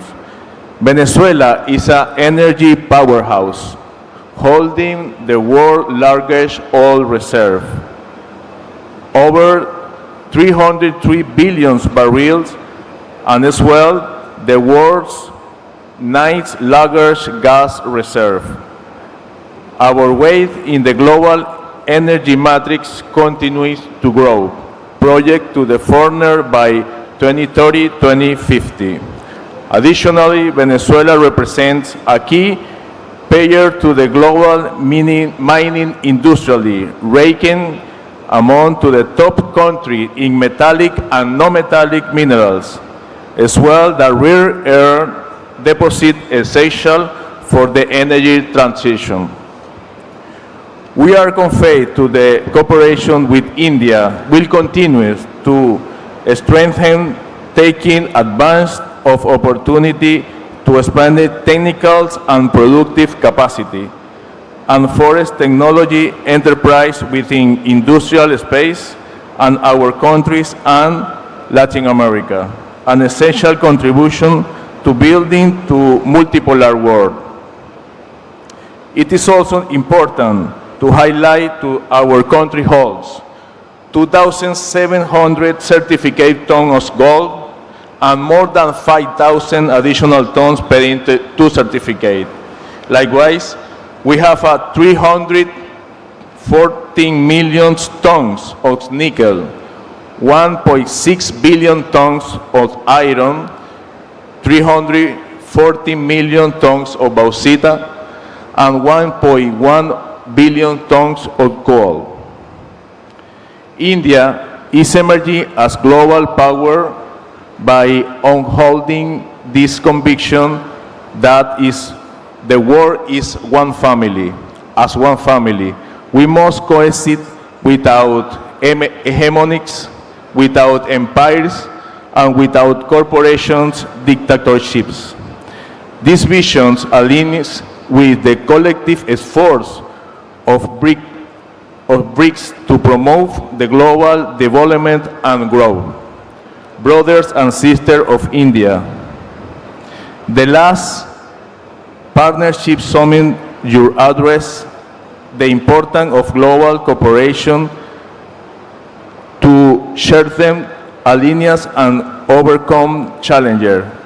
Under this premise, Venezuela is here today to propose give you priority and Spain of the implementation of the new economy, trade, science, and technology politics adapt to a new international reality. Under the leadership of President Nicolás Maduro, the economy policy of the Bolivarian government continues to promote to the diversification and transformation of our economy. Venezuela is ready to receive investments and has the clear plan to directly to research, technology, and the offer to the establishment the national market and expand our position in international markets. From Venezuela, we are reaffirm our commitment to advance a new initiative and industrial and productive projects to grow and development for our country, build our unity, solidarity, and complementary. Thank you so much. Thank you very much. And now I move to the last panelist at this session, Excellency, the Executive Secretary of the United Nations Economic and Social Commission, the UNESCAP, and the Under-Secretary General of the United Nations, Ms. Amalda.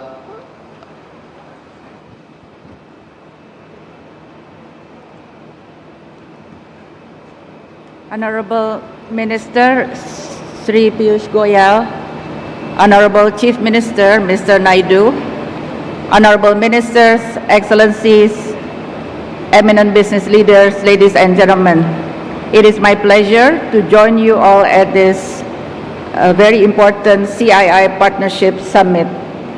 At the outset, I would like to thank the Honorable Minister Sri Piyush Goyal for the invitation.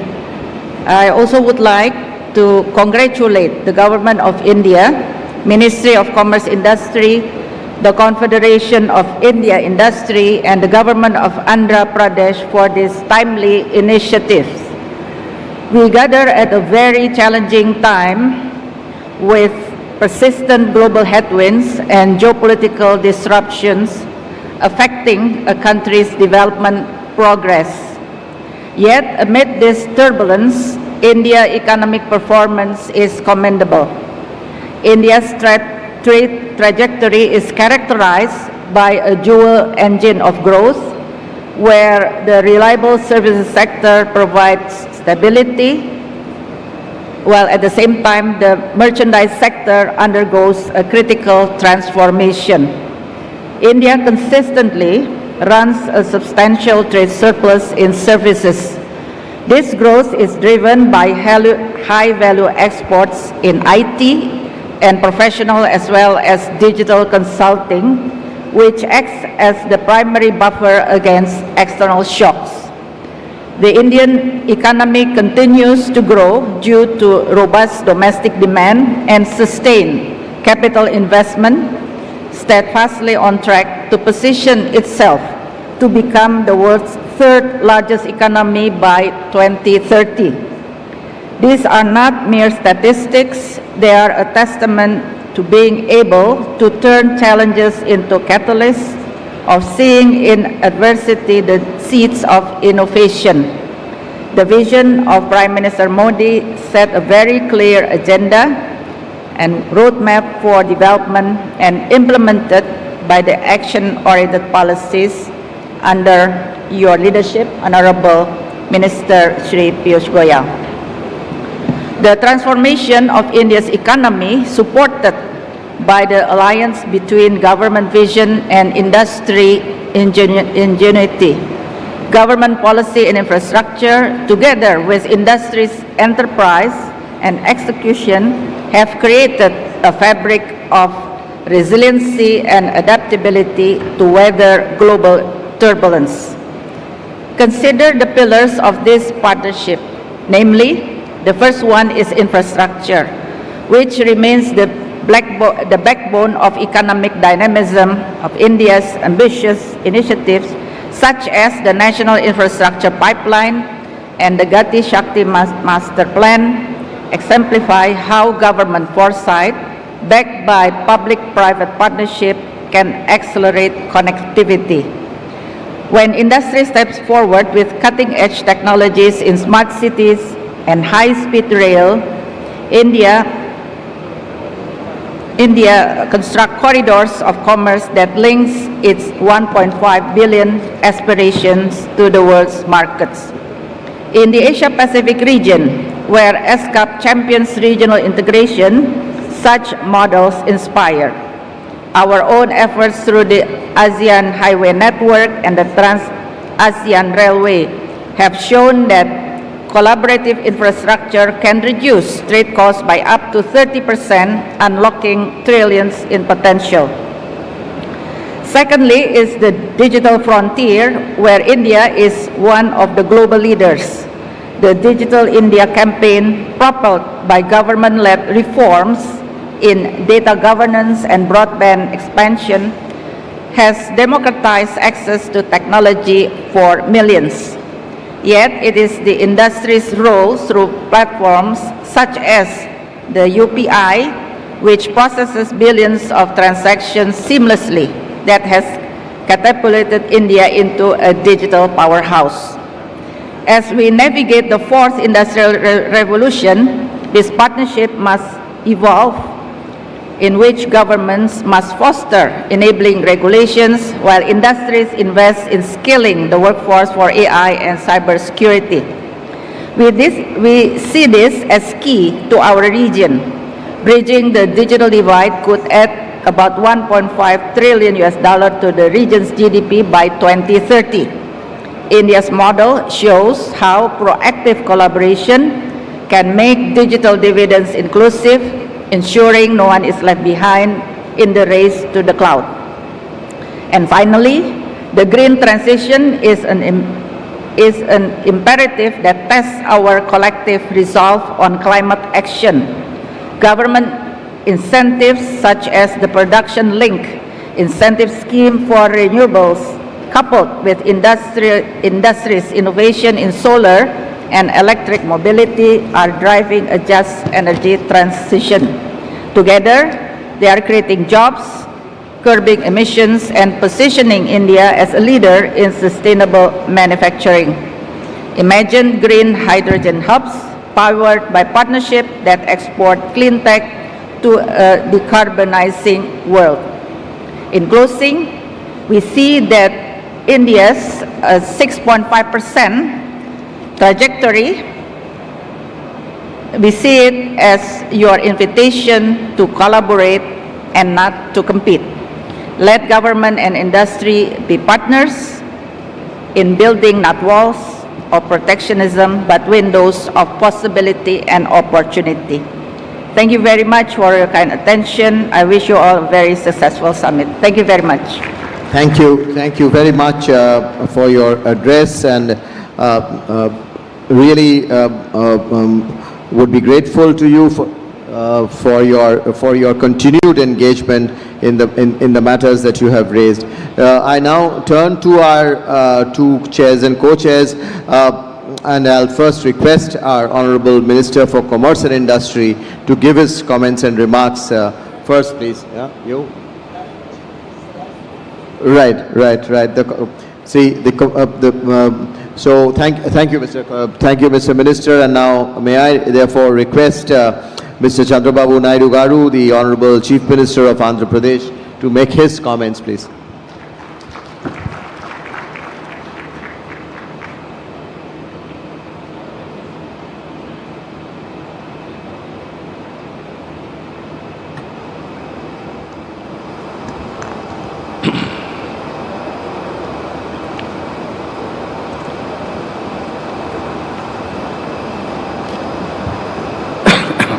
Honorable Minister of Commerce and Industry, Government of India, Chairman, 30th CII Partnership Summit, Shri Piyush Goyal ji,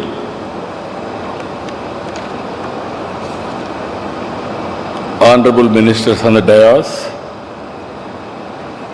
Minister of Commerce and Industry of Republic of Angola, Oliveira,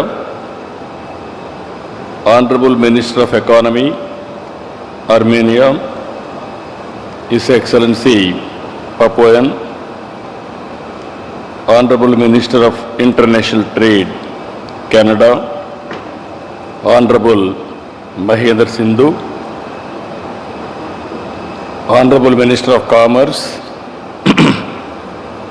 and Consumer Protection, Mauritius, Honorable John Michael, Minister of Trade and Commerce and Civil Supplies, Nepal, Anil Kumar Simhaji,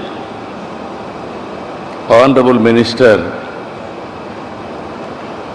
Singapore, Coordinating Minister of our National Security and Minister of Home Affairs, His Excellency Shanmugam Garu, Honorable Minister for Venezuela, His Excellency Hector, World Trade Organization Director General, Honorable Avela,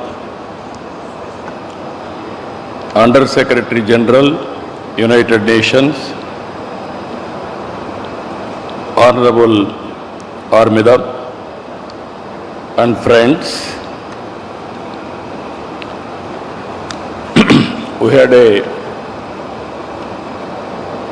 elaborate speeches in the inaugural session. Today, I am very happy to receive so many delegates. Overall international registrations 560 and also diplomats 58 members, 13 different countries ambassadors, high commissioners, 4 deputy heads of missions, 5 council generals, number of countries participation 62 countries. Asia alone 23 countries and also Europe 20 countries, North America 2 countries, South America 5 countries, Africa 10 countries, Oceania 2 countries. And also I am very happy today highest delegation has come from Saudi Arabia, that is nearly 78 delegates, followed by Singapore 56 delegates, USA 52 delegates, Russia 50 delegates, UAE 40, UK 30, Australia 29, Germany 16, Sri Lanka 15, Japan 11, Canada 10.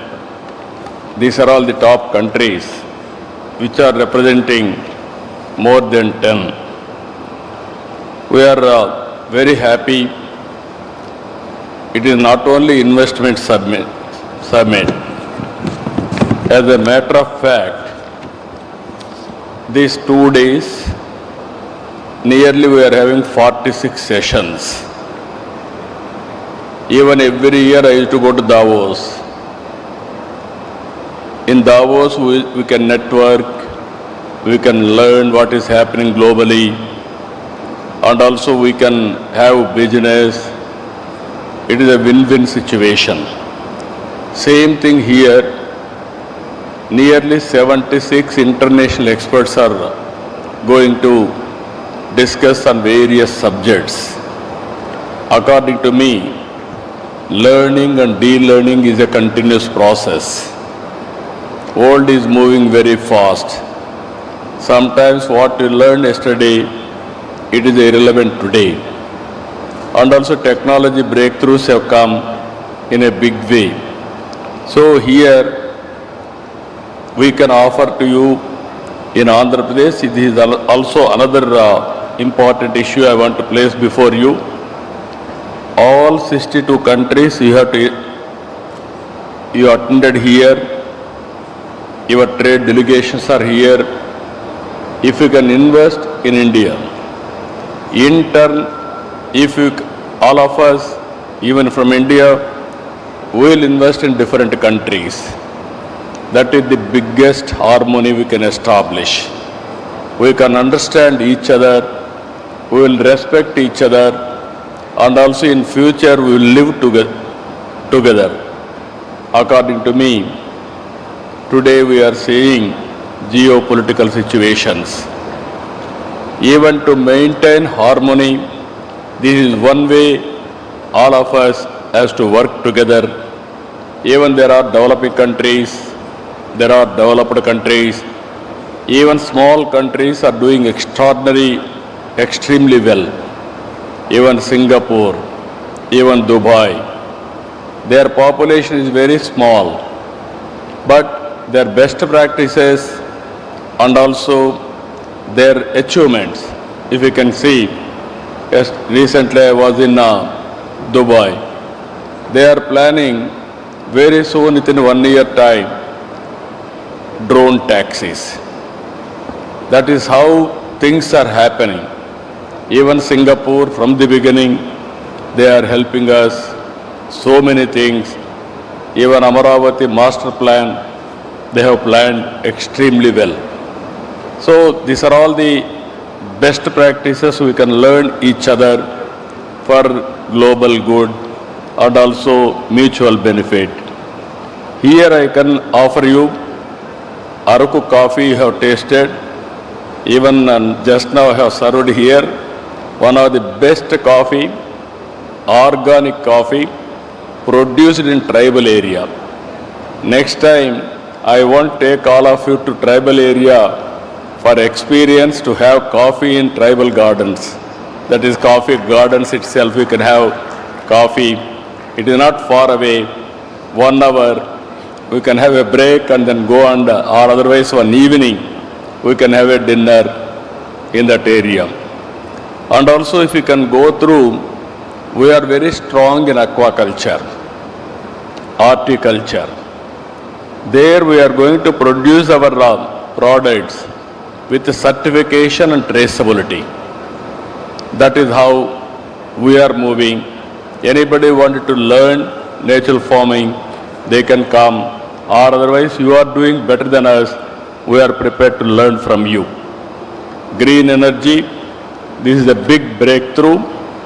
Environmental sustainability, even microgrids you can plan it, and also next level we can go for green hydrogen, ammonia, and so many developments we can work together.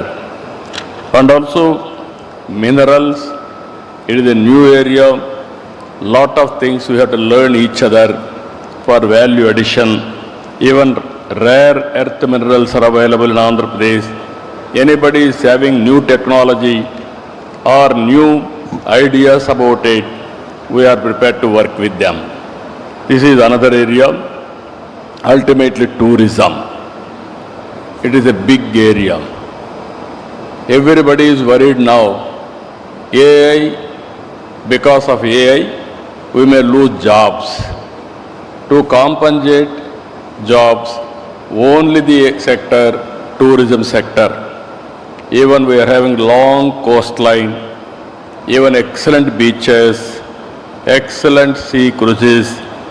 Gandikota, it is similar or better than Grand Canyon, and also culinary tourism, one of the best food.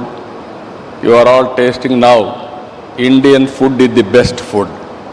Anybody will come to India or anywhere in the world, we are having different types of food. Every state is different. Every cuisine is different.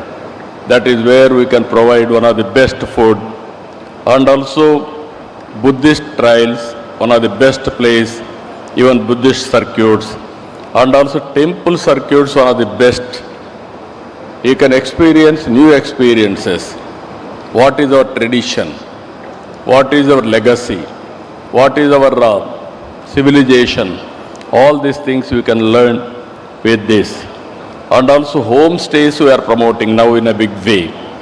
Anybody wanted to experience, go to tribal area, stay with them and learn their culture, their civilization, everything we can work with them. Even we are promoting experience centers, handicrafts, handloom, These are all the experience centers we are promoting in a big way. Now deep technology, I told you morning, earlier inaugural session. Now we have reached a stage in governance, data-driven governance. All data in data lake. Either central government or state government, historical data, present data, everything on data lake.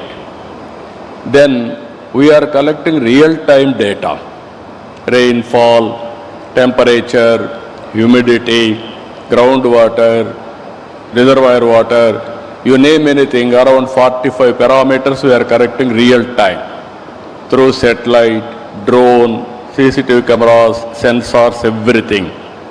Ultimately, AI is reality. Now, artificial intelligence, we can use it for everything. We can communicate real-time, right solution. That is how things are happening. Now, governments are competing with private sector. This is where we are doing in that direction. Recently, we handled one cyclone. Prediction, preparedness, execution with team spirit. Everything has gone with seamless coordination. Human loss practically nil. And ultimately, we are able to minimize even property loss also. This is where we are promoting data-driven decision making.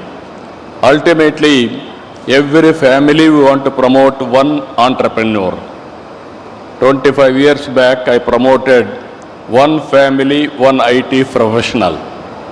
Today, I can say proudly, any country, there are Indians, there are Telugu community from my province. They are earning highest per capita income. All these things happened 25 years because of knowledge economy. Now I am promoting one family, one entrepreneur. Every family, they have to use AI. Every family, they are having capacity, they have to produce use case. This is where we are promoting. To reach this, we are having Ratan Tata Innovation Hub. Hub and spoke model. State as a hub, 5 zones, 5 spoke model. Industry and also academic institutions, mentoring, venture capital, and everything we are integrating, different place, even banker. Ultimately, all nearly 50,000 acres of land is available for land bank. I am attaching to this. Any entrepreneur will come, he want to start a company. Immediately we will train him, we will give everything, plug and play also. That is where in future, to start a company in knowledge economy, distance is not the constraint. I can start a company by sitting in a remote area, anywhere in the world.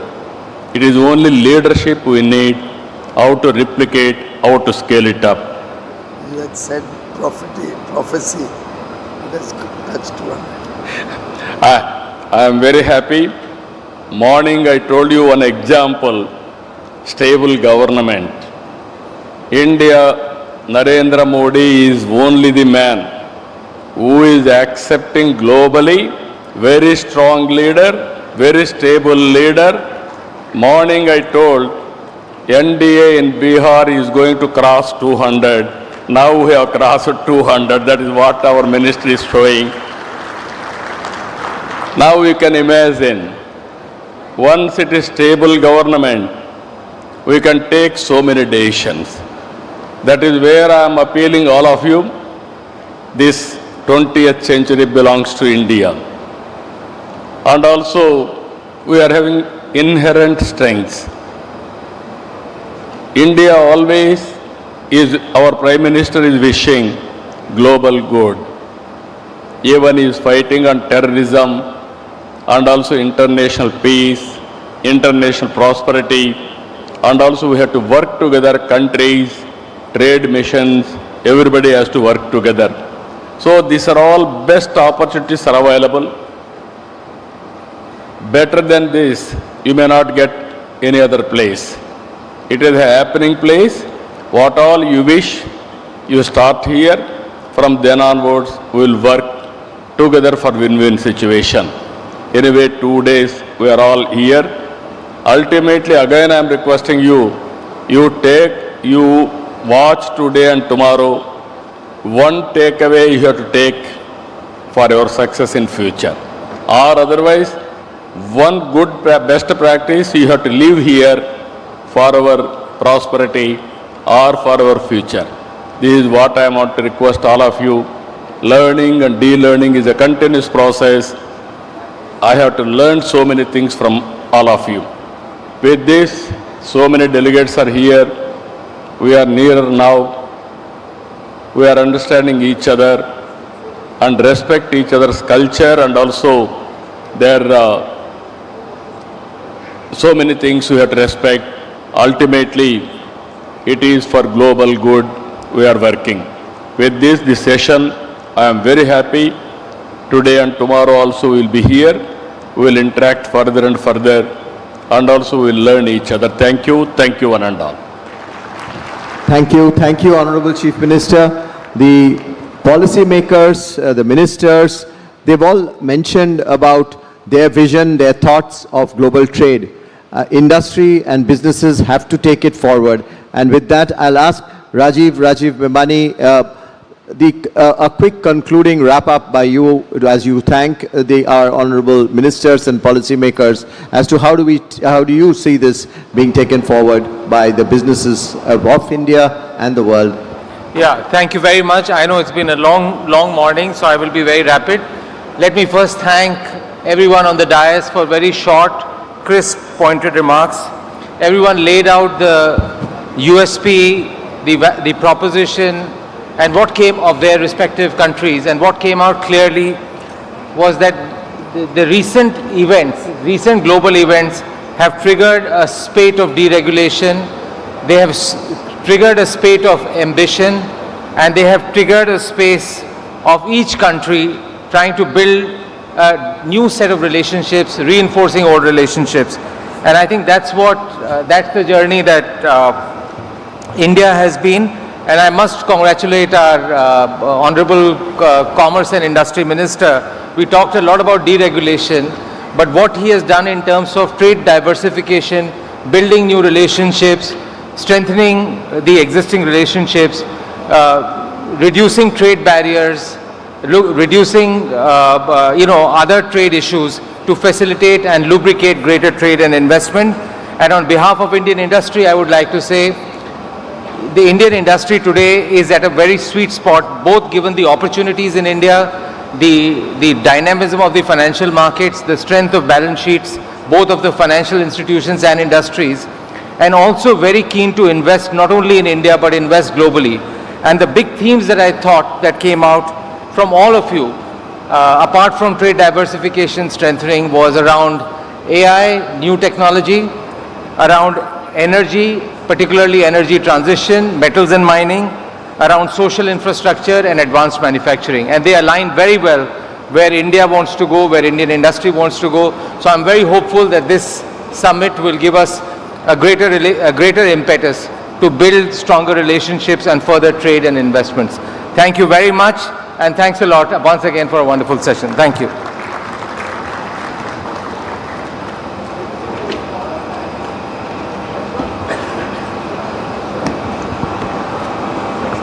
Ladies and gentlemen, after this photo opportunity, we will conclude this session.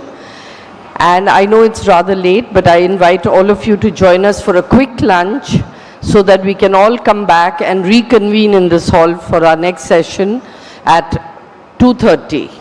Request all of you to please come back after a quick lunch by 2:30, and we'll start our next session thereafter. Thank you very much.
Mira, ven acá.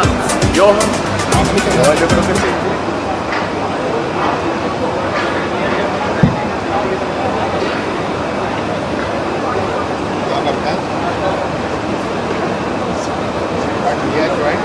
Go quickly, by the time we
Ladies and gentlemen, we are making some necessary changes in the hall. So may I request people seated at the back to kindly come forward and request you to kindly just bear with us for this inconvenience while we set up this room. People sitting at the back may please come forward and kindly bear with us for the inconvenience while we set up this room. Thank you.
Ladies and gentlemen, we regret the inconvenience of making the necessary changes in the hall and request all the delegates who are sitting in the back to kindly come forward. We regret the inconvenience caused in making the necessary changes in the plenary hall. Thank you.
Welcome to TVS Motor, the flagship of India-based TVS Group.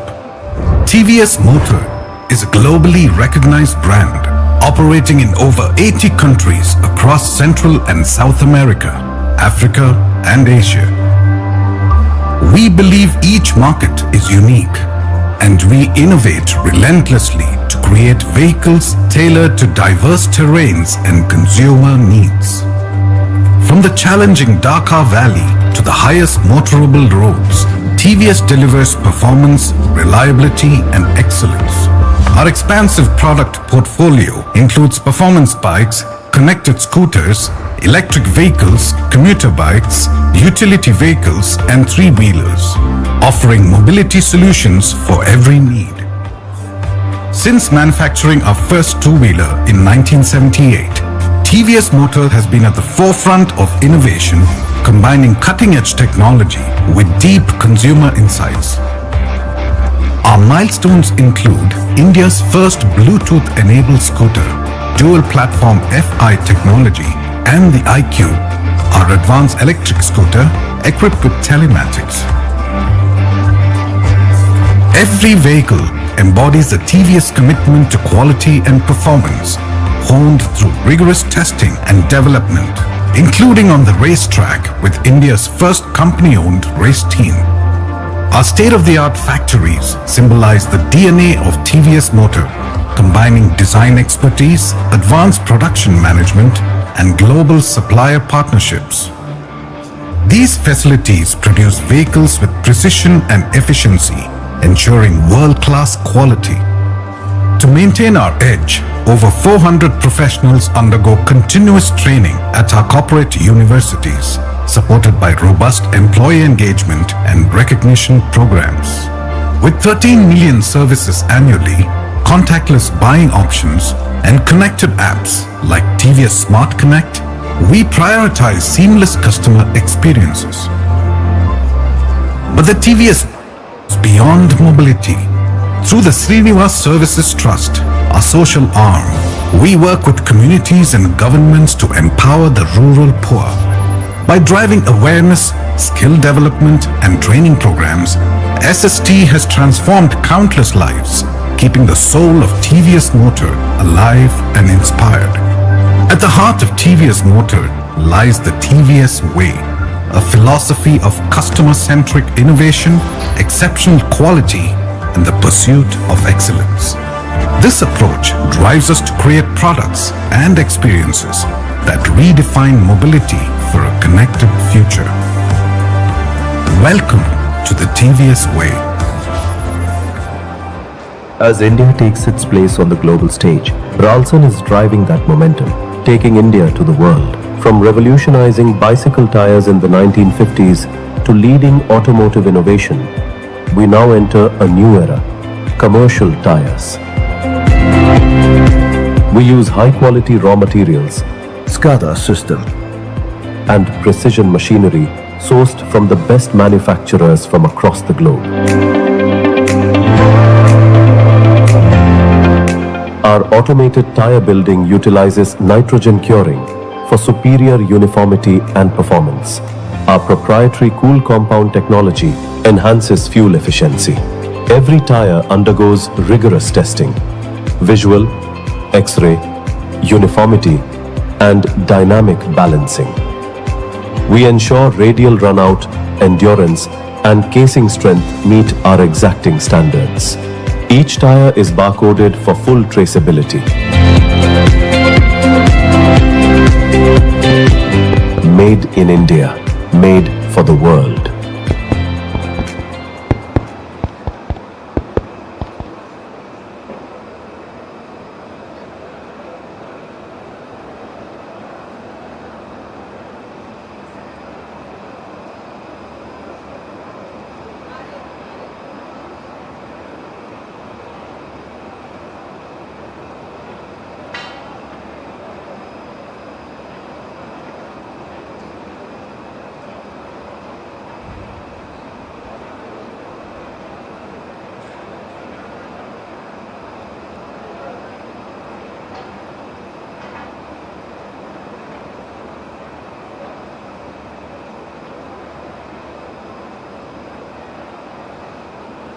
If rising temperatures are the result of our choices,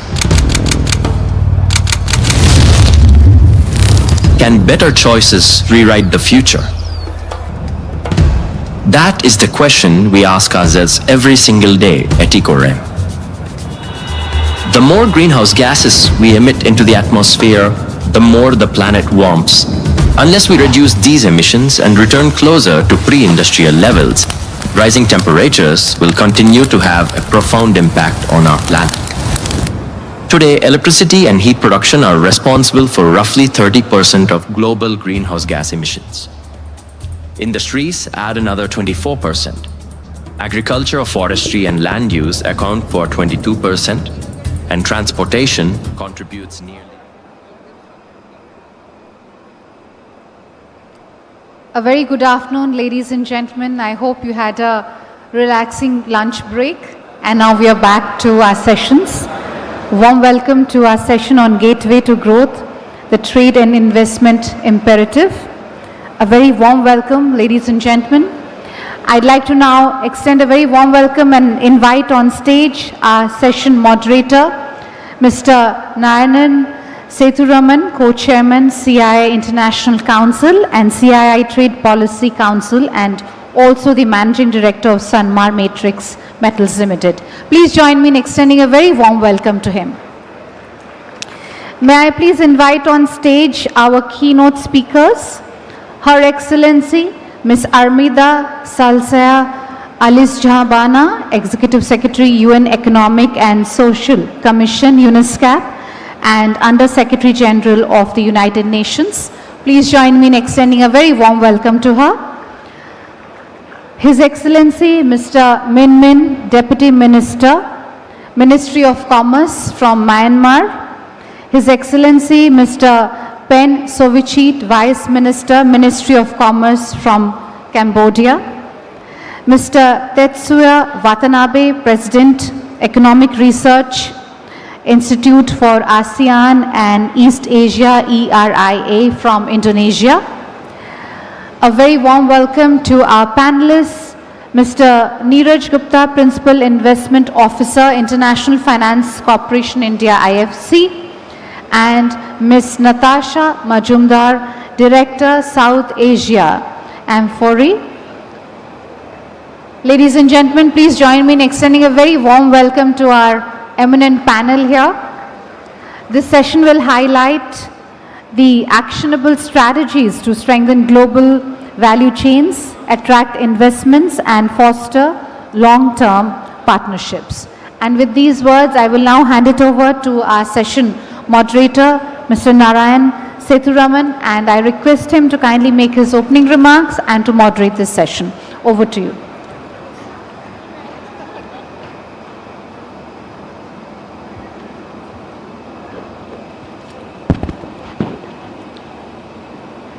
Good afternoon, ladies and gentlemen. It's the first session after lunch, but promises to be a very interesting topic, especially in the current geopolitical scenario. With those comments, it's my pleasure to welcome Ms. Armida, Executive Secretary, UN Economic and Social Commission and Under Secretary General of the United Nations, His Excellency Mr. Min Min, Deputy Minister, Ministry of Commerce, Myanmar, His Excellency Mr. Sovichit, Vice Minister, Ministry of Commerce, Cambodia, Mr. Tetsuya Watanabe, President, Economic Research Institute for ASEAN and East Asia, Mr. Neeraj Gupta from IFC is the Chief Investment Officer, and Natasha Majumdar, who is the Director, South Asia for Amphori. Also welcome all of you here. It's a privilege and an honor to moderate this important session today. We gather here at a crucial juncture in India's trade and economic journey. Over the past decade, India has undertaken a series of transformative reforms, strengthened its export facilitation mechanisms, and deepened global partnerships. These efforts have positioned India as one of the most dynamic and resilient economies in the world. As mentioned, we meet at a moment when global supply chains are being redefined. You have heard this quite a bit in the morning plenaries too. Trade dynamics are evolving rapidly, and sustainability has become a central pillar of economic strategy. The challenges are many, but so are the opportunities. India stands at a pivotal moment at its economic trajectory. Our strategy for free trade and economic engagement reflects a multifaceted and inclusive approach, one that seeks to enhance global integration while ensuring balanced and sustainable development. With a vision of expanding and diversifying exports and markets, deepening participation in global value chains, India continues to focus on building partnerships that promote mutual growth and long-term resilience. Guided by the vision of Viksit Bharat 2047, India's digital strategy continues to emphasize innovation, skill development and entrepreneurship. These elements are essential to fostering inclusive progress and ensuring that the benefits of growth reach every segment of society. India's financial ecosystem also stands out as a model of innovation and inclusion. This evolution demonstrates how digital infrastructure can enhance efficiency, transparency, and participation, key ingredients for a thriving economy. While the opportunities are immense, the global trade and investment landscape also presents challenges that call for collective solutions. Recent tariff measures and trade frictions among major economies have underscored the importance of maintaining transparent, open, and rules-based trade to ensure stability and resilience in global value chains. It is imperative that economies continue to focus on fostering trust, strengthening standards cooperation, and promoting greater collaboration in innovation and technology. Mutual recognition of standards, smoother logistics connectivity, and responsible business practices will be the key enablers of the next phase of business growth. Today's session provides a valuable platform to deliberate on actionable strategies to enhance cross-border collaboration and investment linkages. We are privileged to have with us here an eminent and diverse panel representing different regions and perspectives. Their insights and experiences will be instrumental in helping us understand how trade-led growth and investment partnerships can be fostered in a rapidly changing global environment. With that, I would like to invite our esteemed panelists to share their insights and perspectives.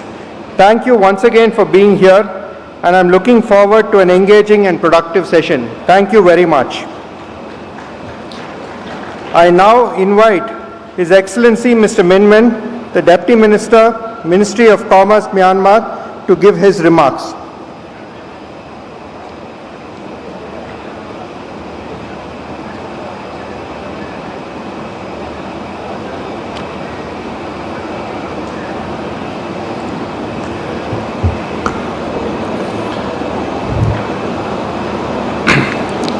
Good afternoon, esteemed moderators, distinguished panelists, and honored guests. It is a profound privilege for the delegation of Myanmar to participate in this 30th Partnership Summit. I extend our sincerest appreciations to the government and the people of India and their gracious hospitalities and excellent arrangement for this important gathering. The title of this section, Gateway to Growth, resonates deeply with Myanmar. It reflects our national vision to serve as a dynamic land bridge connecting to the great economic engine of South Asia and Southeast Asia. By both geography and spirit, Myanmar stands as the crossroad of continental connectivity. Yet, being a gateway is not defined by location alone. It must be realized through visionary, sustainable, and mutually beneficial prosperous partnership. Myanmar and India share an enduring economic partnership rooted in story, culture, and trust. Our bilateral trade value over $1.6 billion in 2024 and 2025 year continues to expand, with India remains one of our top trading partners and currently ranks as the fourth largest. On the export front, Myanmar's agriculture sector has shown remarkable resilience. We are enhancing export of beans and pulses under the Memorandum of Understanding between the two governments, valid until 2026. Myanmar also export garment, wood products, fishery items, veneers, metals, rubbers, and turmeric to India. Meanwhile, import from India pharmaceuticals, chemicals, food products, cotton, machineries, and vehicles reflect strong industrial cooperations. Pharmaceutical in the particular account for the 60% of Myanmar's market, underscoring India's role as a trusted, affordable source of quality medicines. We organize that foreign direct investment in the engine of sustainable growth. Although inflows are fluctuated, India remains valued partner, ranking 11th with cumulative approved investment nearing $800 million as of September 2025. To strengthening investors' confidence, Myanmar's Investments Commission introduced the investment activities priority list in 2021, opening strategic sectors such as power generations, oil and gas, and manufacturing to foreign participation. We warmly invite Indian companies to seize these opportunities and join us in the advancing industrial transformations and sustainable energy development. Myanmar's goal is not simply growth, it's a sustainable prosperity. Trade and investments are the twin engines driving this vision as our economy transactions from a resource-based model to one that diversifies and knowledge-driven. We seek partnerships that are transformative, not merely transactional investments that create meaningful jobs, foster technologies, transfers, and strengthening value chain integration. Our visions of growth is inclusive, equitable, enduring, anchored in a shared prosperity for all. Our first strategy is to move up the global value chain with our partners, from agriculture to agri-business, with fertile land and proud agriculture heritage. Myanmar is the leading suppliers of pulses and beans to India's and global markets. We now aim to evolve into modern agri-business, investing in processing, packaging, and logistics that add a value and benefit for both sides. From assembling advanced manufacturing, our garment and light manufacturing sectors have driven growth. The next step is to advance into higher value industries, machineries, electronics, and renewable energy components, areas ideal for the Myanmar-India collaborations. Our second strategy is to foster stable and predictable investment climate.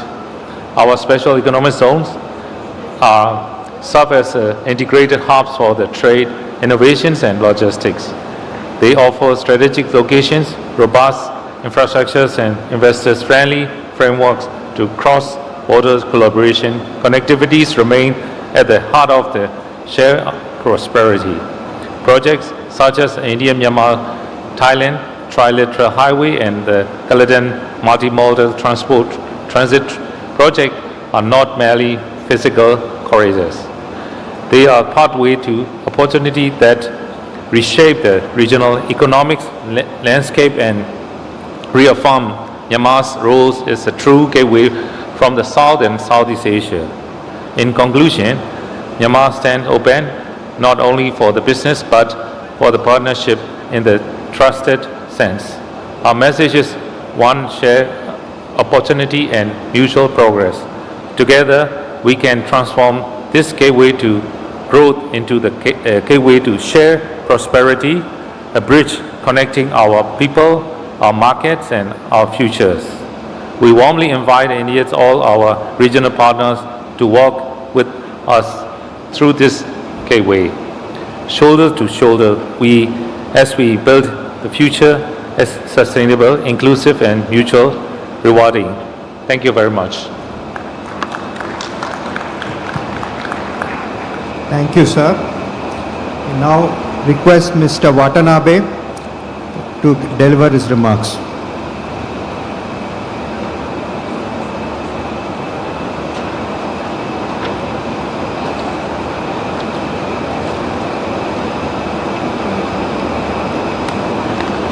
Excellency, distinguished guests, ladies and gentlemen, I'm very delighted to be here in the very vibrant city of Visakhapatnam in Andhra Pradesh. Very good afternoon. We are witnessing a period of profound transformation. Trade flows are slowing, supply chains are fragmenting, and investment decisions are increasingly shaped by geopolitics and technology competition. For developing Asia, India and Southeast Asia in particular, this transformation poses challenges, but also opens new opportunities to expand domestic market, diversify market, strengthen regional production networks, and build trusted partnership based on the complementarity. In this evolving landscape, India's economic transformation stands out. Guided by Prime Minister Modi's vision for trade and investment, India has pursued a balanced strategy of self-reliance and global integration, embodied in Make in India and self-reliance. These initiatives, combined with India's digital public infrastructure such as UPI, ONDC, demonstrate how industrial policy and digital innovation can reinforce one another, fostering resilience, inclusion, and competitiveness. From a broader perspective, cooperation between India and Southeast Asia. Today, we have excellencies from Southeast Asia countries, and the wider global South will be essential in shaping more equitable and sustainable value chains. By aligning strategies, connecting digital systems, and investing in people, the global South can transform into becoming co-creators and of innovation and industrial capacity. In this context, India's transformation aligns closely with the growing dynamism of ASEAN as both regions strive to strengthen regional integration and sustainable growth. At the recent India-ASEAN summit, Prime Minister Modi underlined the shared responsibility as partners representing nearly quarters of the world population to deepen cooperation under the ASEAN-India Comprehensive Strategic Partnership. Looking ahead, India and ASEAN partnership can serve as a stabilizing anchor, advancing open, balanced and rules-based economic cooperation while deepening connectivity through trade facilitation, logistics, digital infrastructure, building on ASEAN and India long-standing role at the heart of global value chains. To strengthen this foundation, India and ASEAN must move forward from policy alignment to deeper cooperation, connecting industries, technologies, and people. Cooperation should go beyond trade, encompassing joint manufacturing, technology co-creation, and human capital partnerships. ASEAN's strong production base and India's technological capacity can jointly drive progress in emerging sectors such as semiconductors, clean energy, advanced manufacturing, and critical minerals, while ensuring the resilience of global value chains. Equally, India and ASEAN can align their efforts in digital and energy transformation. India's UPI is a clear example of how digital infrastructure can connect economies and empower inclusion for small businesses and people.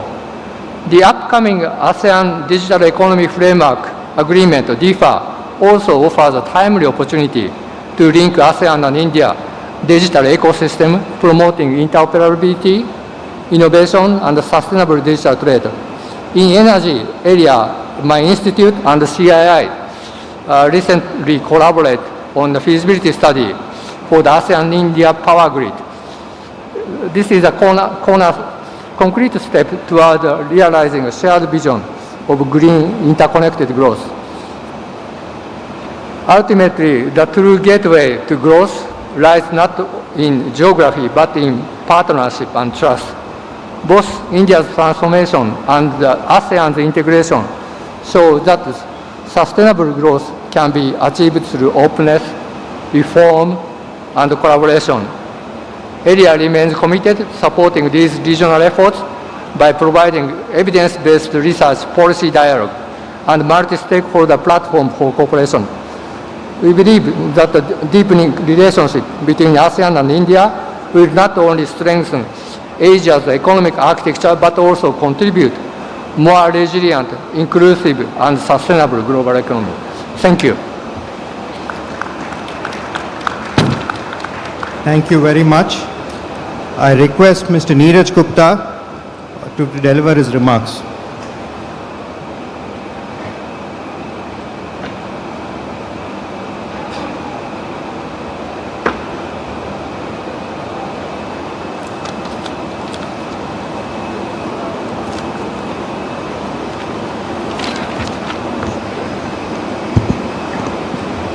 Good afternoon, everyone. Namaskaram.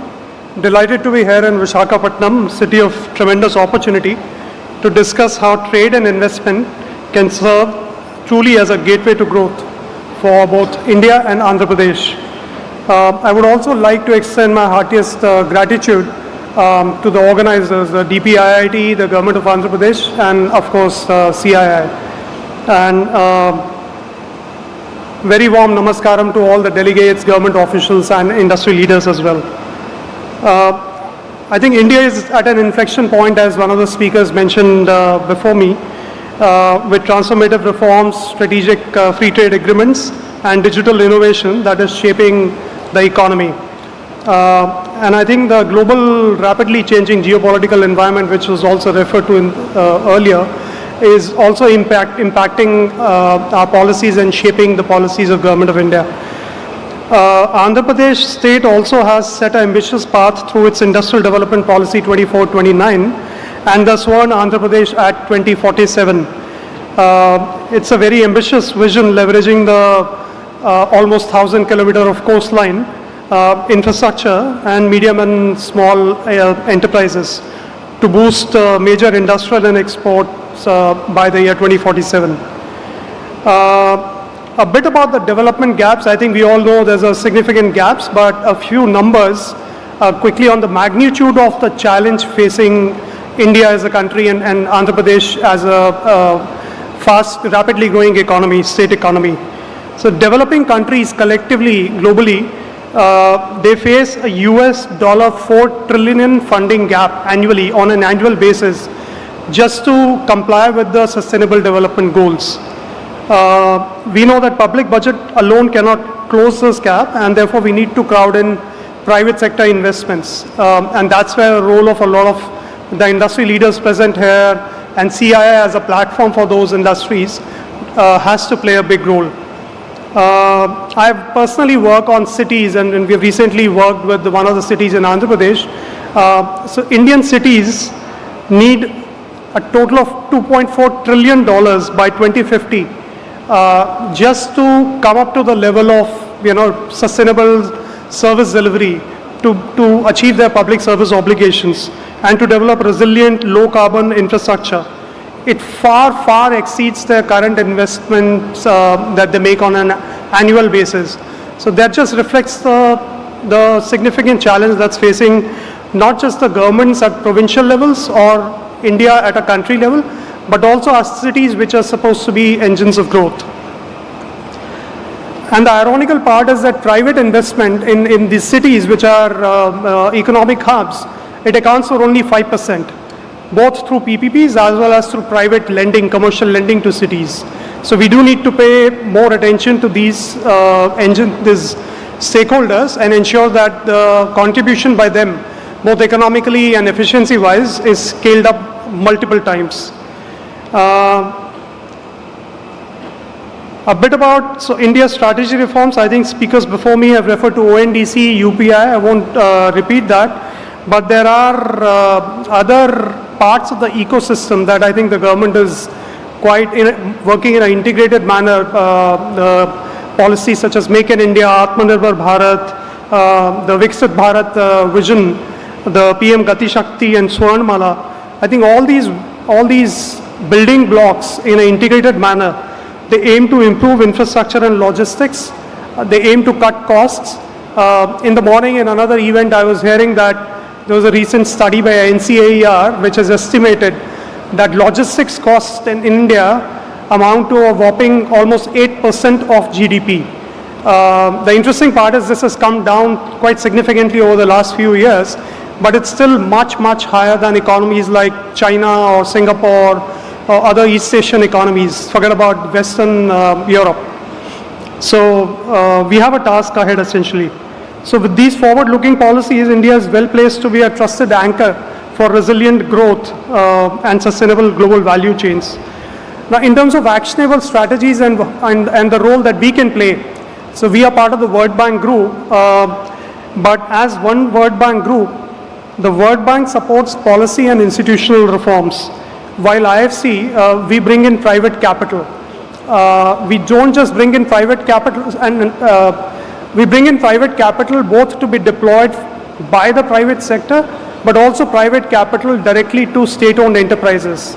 And that's the role we recently played with the city of Visakhapatnam, where we've funded about $60 million for them to develop critical wastewater infrastructure, including wastewater recycling and reuse, without any government guarantee, without any state government or government of India guarantee. So it just demonstrates that even our cities, or at least the capable cities, can develop bankable projects or bankable structures which allow them to leverage private capital from development finance institutions such as ourselves. So together, World Bank and IFC can turn India's vision and Andhra Pradesh trade and investment ambitions into bankable and sustainable inclusive projects. And I think again the emphasis on the word bankable, because no private sector will want to put its money if it's not assured of a fair return, right? Subject to obviously certain degree of risk that each investor will take. And these projects could be bankable on their own, but I think equal importance needs to be given to making our entities bankable. Private sector wants to engage with entities, government counterpart entities, which are bankable, with a focus obviously on quality, resilient jobs and livelihoods. Just to show that the importance we place on India as an economy, India is actually our largest portfolio globally. We have an exposure of $10.3 billion US dollars, which represents over 11% of our global portfolio. So just to put it into perspective, India as a shareholder in the World Bank Group has a voting right of about 4-5%, but it represents more than 10% of our global portfolio. In Andhra Pradesh, a lot of you will know, we've recently, the World Bank Group, along with our partners Asian Development Bank, has supported the development of the new capital Amaravati in a very, very big way. And it also aligns directly with the Swarn Andhra Pradesh vision. I mentioned about the Vizag project. And we work across verticals, so not just direct investments into infrastructure like Amaravati or the Vizag wastewater recycling project. We work through financial intermediaries. So we've been working through financial institutions and microfinance institutions who have a very large footprint in Andhra Pradesh, especially catering to low-income households, women entrepreneurs and MSMEs. We also work on manufacturing. So industries which are setting up base in Andhra Pradesh, in India, including foreign investors. We try and do what we call South-South partnerships.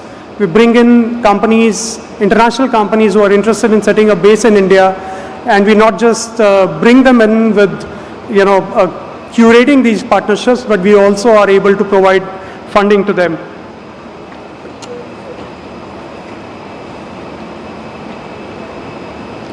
I think finally, I heard that in the run-up to this event, MOUs worth $100 billion have already been signed.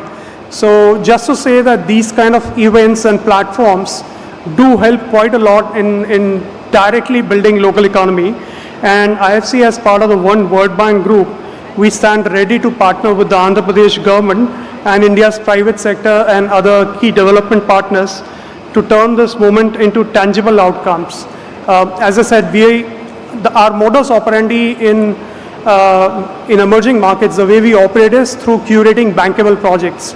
So if a private sector spots an opportunity, let's say it's a large renewable park in Andhra Pradesh, and they want to curate that project, we are able to come in and broker that partnership between the private sector and the government of Andhra Pradesh, and then ultimately deploy large-scale funding also.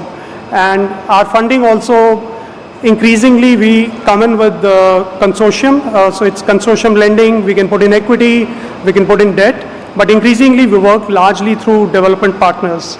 And together our vision is to make trade and investment the true gateway for shared and sustainable growth for Andhra Pradesh, India and the region. Thank you very much. Thank you. I now request Natasha to deliver her remarks, please.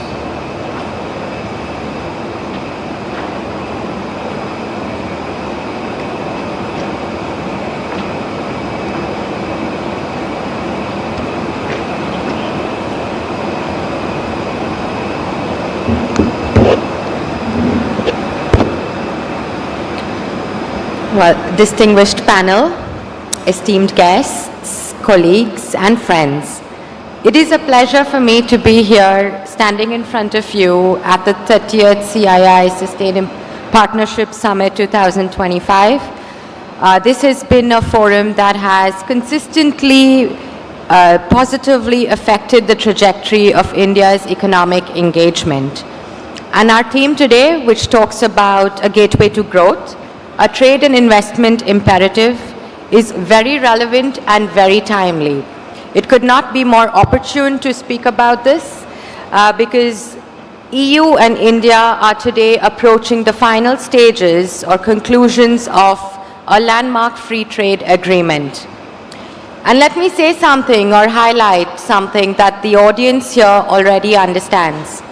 And that is the fact that this free trade agreement is going to bring immense opportunity for both sides.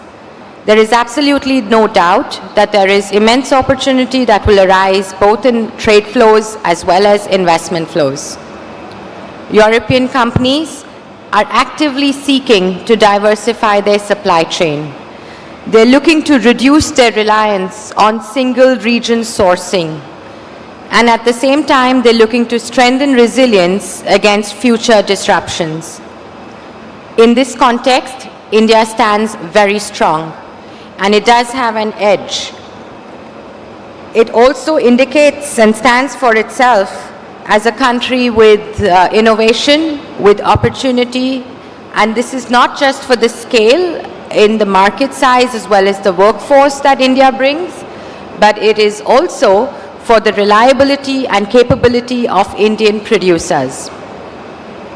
So in this regard, let us look at 6 factors that are going to be essential when we develop strategy or when we look at how to really capitalize upon the growth gateway. The first one being trade as a catalyst. The progressive removal of the EU tariffs, particularly in the sectors of agriculture, apparel and textile, which have traditionally been sectors with higher tariffs, above average tariffs, is going to bring in tremendous opportunity for impact on trade volumes. In this regard, it will encourage EU companies to look at India as a dynamic, competitive and high quality sourcing destination. We do have the opportunity to stand out as the sourcing destination. Indian producers, particularly those that rely upon domestic sourcing for raw materials like cotton, will qualify and will meet the rules of origin requirements. This will give them an competitive advantage over preferential countries such as, or various economies such as Vietnam or Bangladesh. Bangladesh currently enjoys a GSP status, and this is expected to evolve. At the same time, we should also recognize that the agreement will expand India's access into the European goods and the European products. The high tariffs which have historically prevented import of European goods in certain sectors, the reduction of these tariffs will now allow for more goods and opportunities to be available to Indian consumers and Indian businesses. This means we're going to have enhanced choices, we're going to have more quality options and more innovation. This drives us towards even more competitive and environment to stand out for ourselves. I want to next move upon the aspects of investment. I want to speak about investment here. This is a two-way street. Okay, the trade flows are not the only dimensions of this partnership, but investment flows will also be significantly impacted. We already see and know, and some of our panelists have also highlighted, that under the Make in India vision, we have seen European investors seeking in opportunities for manufacturing and innovation in India. The FTA can accelerate this by addressing the long-standing barriers that have made investment or operational setup cumbersome. When these factors are eased, then everyone wins. Whether it's the European investors or it is the Indian partners, but it's also the Indian local workforce and Indian people that stand to benefit in this regard. Thirdly, I'm going to touch about sustainability. This is the new imperative. There's no turning away over here. It is the journey ahead. It is the future. But let's look and understand why. Okay, EU companies, to put into perspective, EU companies today are operating under unprecedented scrutiny. They are driven by legislations such as CBAM, the deforestation regulations, and also the forthcoming forced labor rules. They also have expectations that they have to meet from consumers, investors, and civil society. So this means when the European firms are sourcing from or investing in India, they need reassurance that their supply chains uphold strong environmental and social standards. Many companies, including members of M4E, in this regard use strong and internal systems which are capable of identifying risks on labor conditions, occupational safety, discrimination, or environmental practices, all the way down to their supply chain. Now, with the best positioning of India with regards to sustainability, we will be able to seize the opportunities, okay, in maximizing the benefits of this FTA. This effort is not going to be easy, but it is necessary. And importantly, it will not only benefit business, but it is also going to benefit workers as well as communities. A very quick touch upon the shared role with the government. Okay, here it is also important that to understand that India has already made tremendous progress with regards to labor reforms, compliance structures, as well as digitization. But continued engagement, such as consideration of or considering the ratification of the remaining core ILO conventions, such as freedom of association and collective bargaining, will further strengthen India's case as trusted long-term economic partner.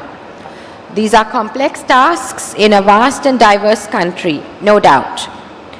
But they are also foundational to ensuring that the FTA is supported by all the necessary stakeholders in Europe. As endorsement from the 27 EU member states and the European Parliament will be essential and the next step. At a time of heightened political sensitivity, India's ability to demonstrate strong commitments on sustainability will help to secure broad and timely approval. We must also understand we do work in a competitive global landscape. Over here it is worth noting that India is not the only country deepening ties with Europe. The EU has just concluded a comprehensive and enforceable trade and sustainability chapter with Indonesia and is in discussions with Thailand, which have produced similar outcome. These countries are also positioning themselves as responsible and attractive sourcing destinations for European business. India, with its scale and capabilities, should not just match but also exceed these commitments. And lastly, let's look at the gateway to shared prosperity. As India continues to showcase its readiness, its openness and sustainability and investment facilitation, I do firmly believe that this FTA could become one of the most successful in EU's portfolio. It has the potential to unlock unprecedented trade, drive innovation, and enable sustainable industrial growth, thereby also empowering millions of workers. So the world is watching, and it is watching India rise with admiration. This FTA is more than a commercial document. It is a strategic bridge between economies that share values of democracy, innovation, and long-term partnership. Together, we can shape a future where trade and investment become engines of sustainable, inclusive, and resilient growth. Ladies and gentlemen, the gateway to growth is open. Let us step through it together. Thank you. Thank you, Natasha. I now request Her Excellency Ms. Armida to deliver her keynote address.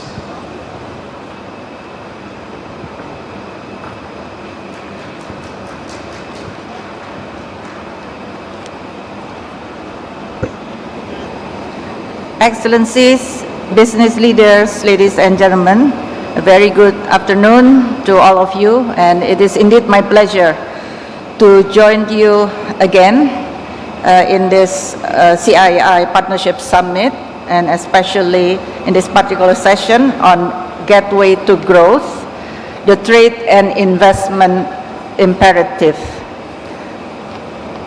By way of background, let me start by highlighting the two interconnected challenges faced by many countries in our region in sustaining long-term economic growth and development.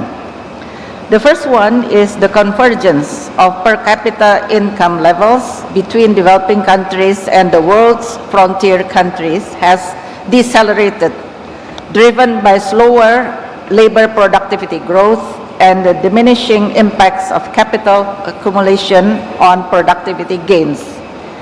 Second, many countries in the region remain trapped in production activities with lower value addition, and it is becoming more difficult to upgrade into high value addition segments of global supply chains amid rising trade protectionism and fierce international competition on technologies. The answer to overcome these challenges lies in strategic trade and investment partnership, in forward-looking alliances that transcend borders, that ignite sustainable economic growth as well as development, and in forming network of free trade agreements that prioritize areas such as green technologies, digital infrastructure, and resilient supply chain. By forging deeper ties, digital infrastructure and resilient supply chain. By forging deeper ties with like-minded partners through strategic free trade agreements, countries can diversify trade routes, mitigate risk from restriction, and channel investment into high-impact sectors. In the present global context and situation, it is of my view that for India, the gateway to growth can further be opened through continued policy reforms in areas such as ease of doing business, labor laws, and streamlining custom procedures and reducing logistical bottlenecks. Second, by fostering a vibrant innovation ecosystem, which is crucial for developing high-value products and services through increased investment in research and development, encouraging the creation of intellectual property, promoting collaboration between academia and industry, and supporting startups. And third, by investing in skills development and vocational training programs aligned with industry demand, will ensure a skilled workforce capable of supporting advanced manufacturing and digital services. Fourth, by adopting policies that promote green manufacturing, renewable energy, and sustainable supply chain, will align India with global environmental goals and open up new opportunities in the green economy. Fifth, by leveraging India's robust digital public infrastructure, such as the Aadhaar, UPI, and the Open Network for Digital Commerce, can further enhance trade efficiency and financial inclusion. And finally, by tapping into India's large domestic market, the country's 1.4 billion population, with increasing purchasing power, is one of the largest markets in the world. The government has taken initiatives such as Make in India and Atmanirbhar Bharat. It is high time that in addition to facilitating FDI inflows, domestic investment are also facilitated to upscale the manufacturing and services sectors. The industry also starts to tap into the large domestic market, which will keep India's momentum of growth on the right path. With the above thoughts, I conclude, and thank you very much for your kind attention. I wish you all a very successful summit. Thank you very much. Thank you, ma'am, for a very holistic address. I now request His Excellency, Mr. Sovichit, deliver his keynote address.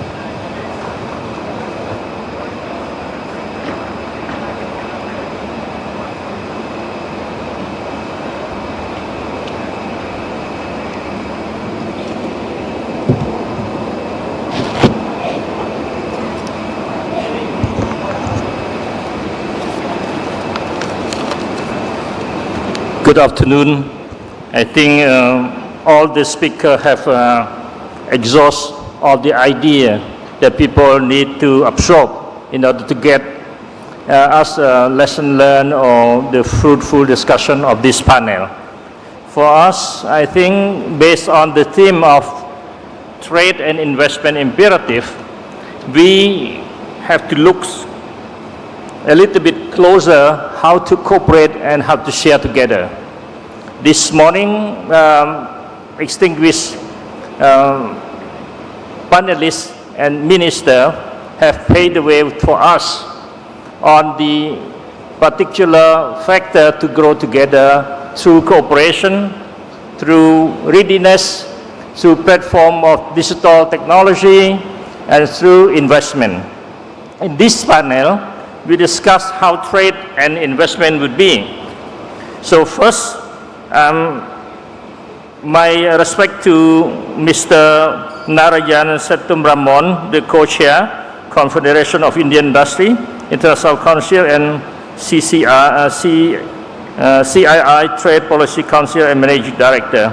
Excellency, Deputy Minister, esteemed speaker before me, Excellency, distinguished lady delegate, ladies and gentlemen. It is my great pleasure and privilege for me to be here to represent my Minister of Commerce, Excellency Chon Vimul of the Kingdom of Cambodia in this 30 Partnership Summit 2025. And my pleasure to deliver the keynote address in this important session on trade growth, gateway to grow the trade and investment imperative. On behalf of the government of Cambodia, I wish to express my deep appreciation to the government of Republic of India especially His Excellency Piyush Goyal, Minister of Commerce and Industry, in collaboration with the government of Andhra Pradesh and Confederation of Indian Industry, for the invitation for us to come to this event and to give an opportunity for us to deliver the speech. As you may note that over the past decade, ASEAN and dialogue partners have made remarkable progress in transforming regional economy through trade openness, investment,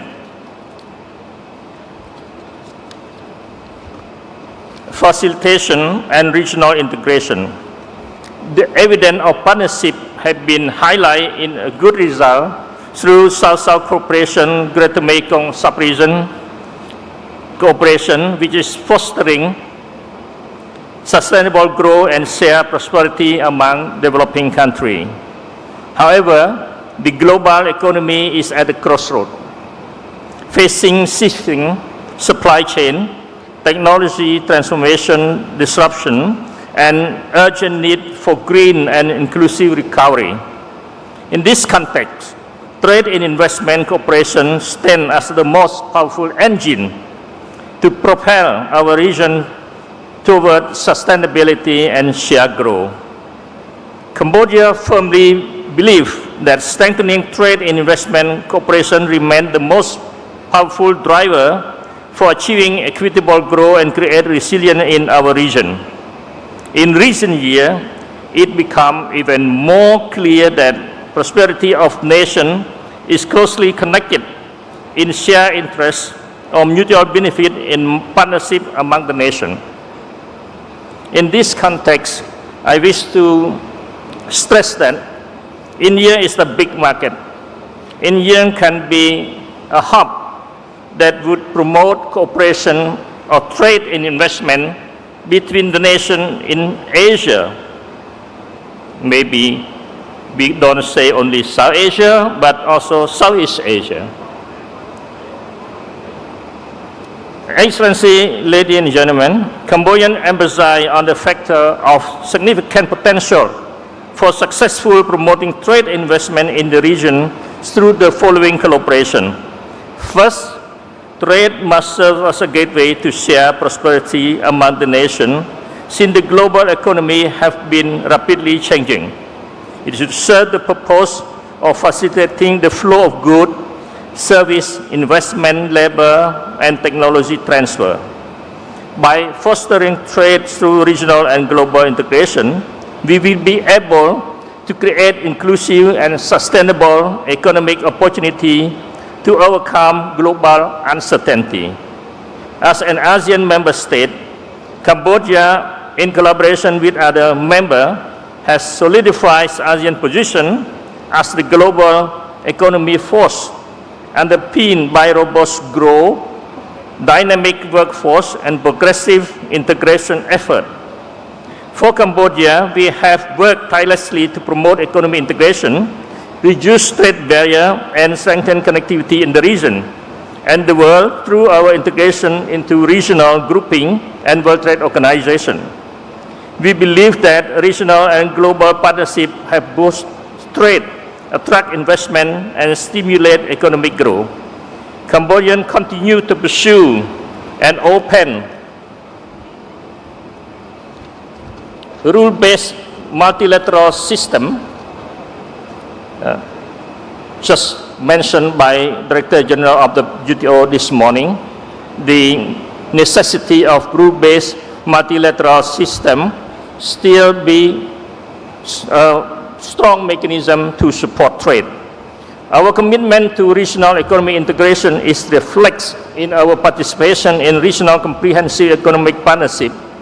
That's in this particular point, I strongly suggest that the more partners we will have, I think we can expand our trade much more better and larger. And our active role in ASEAN Economic Community Framework, particularly ASEAN-Indian partnership as a vital pillar of our collective economic resilience. For this particular case, India's growing global role in technological capability and being a large market have complement in ASEAN integration agenda. The progress have been made through mechanisms such as ASEAN-Indian Trade in Goods Agreement, ASEAN-Indian Business Council, and Plan of Action, which both sides are creating new pathways for trade, investment, and digital connectivity.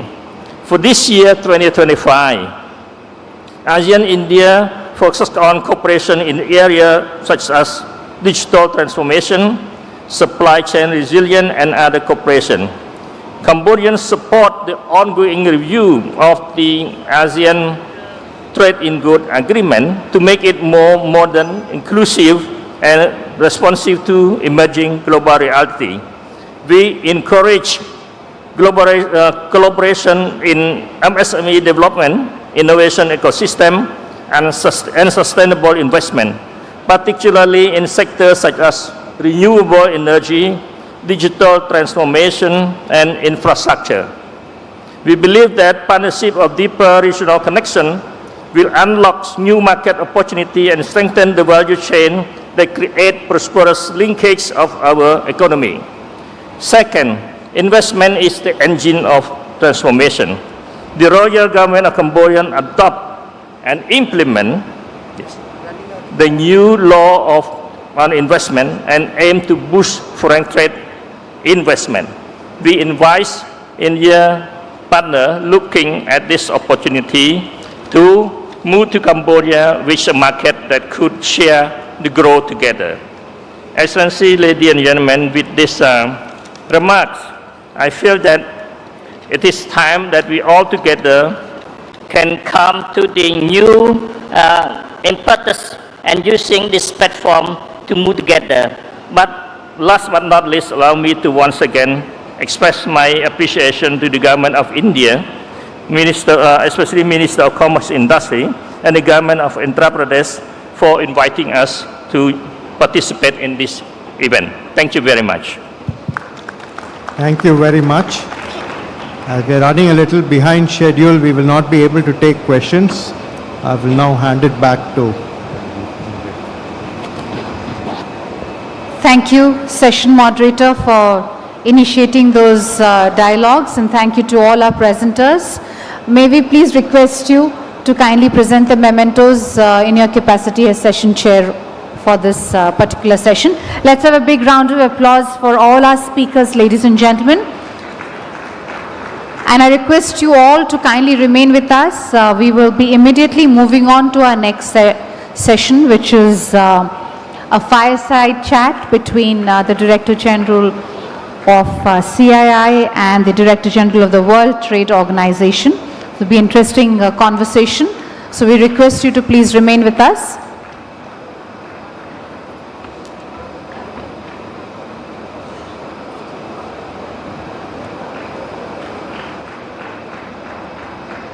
Let's have a big round of applause. I know it's the later part of the day, but let's show some enthusiasm. Let's have a huge round of applause for all the speakers, ladies and gentlemen.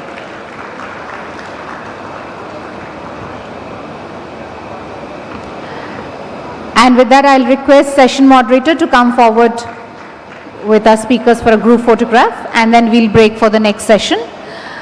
We request you to kindly remain with us. We'll just take a couple of minutes to make the necessary table arrangements, and we request you to please remain with us while we have the next session.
May we request our delegates in the front to kindly take the respective seats.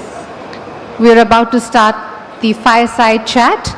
May I please request our delegates in the front to kindly take the respective seats and request people at the back to please come forward.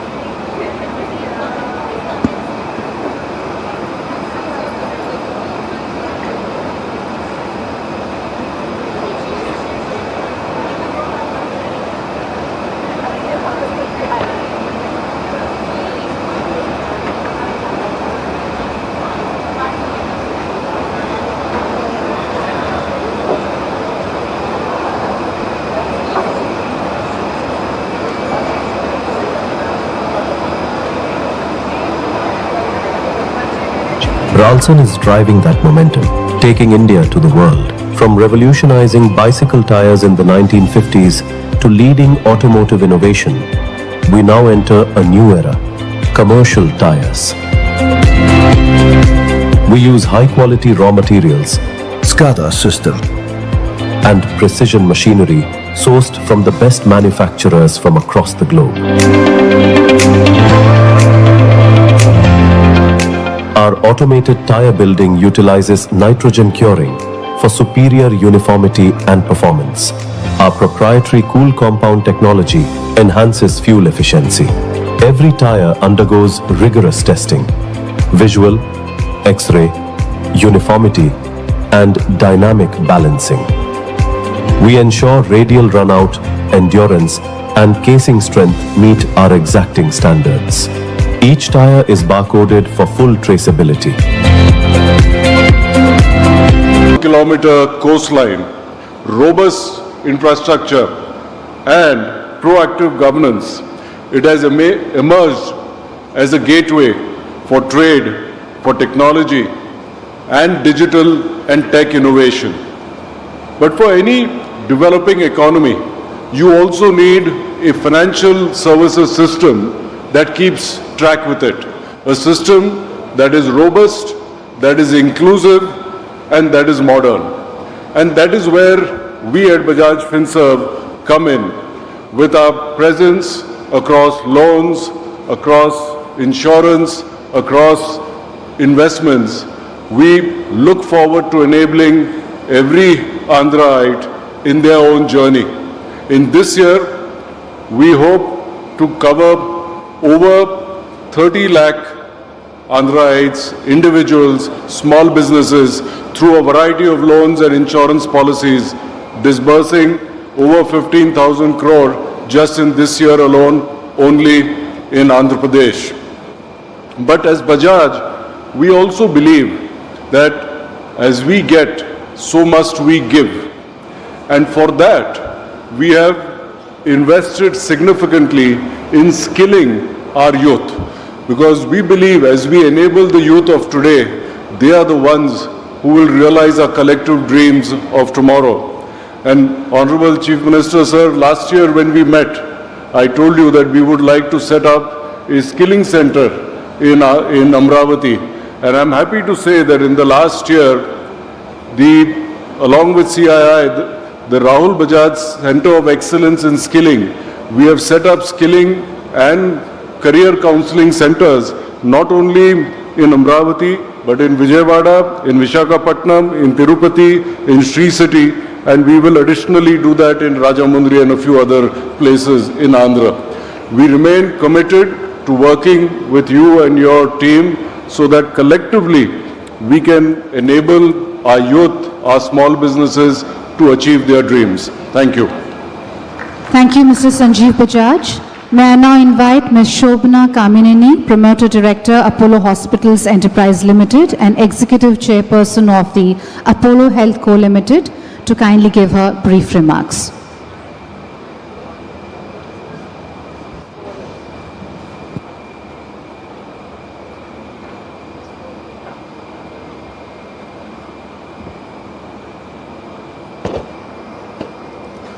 Good morning and namaskaram to the Honorable Vice President of India, Radhakrishna Garu, Chief Minister, Union Ministers, dignitaries on the dais, excellencies, and everyone gathered here today. It's a privilege for me to be here today to talk about a subject very close to my heart, Andhra Pradesh, where I hail from, and Apollo hospitals and our vision for the future. Andhra has always been a land of opportunity. Strategic location, robust infrastructure, progressive policies. This is a state on the move, and nowhere can you see vision and execution bundled together with such energy as our Chief Minister and his dynamic team. Today, Andhra Pradesh is not just competing, it's leading. From renewable energy, IT, manufacturing, healthcare, this state is attracting marquee investments and creating millions of jobs. It's a testament to its vision and agility. Healthcare in particular is a sector where Andhra Pradesh has made remarkable strides.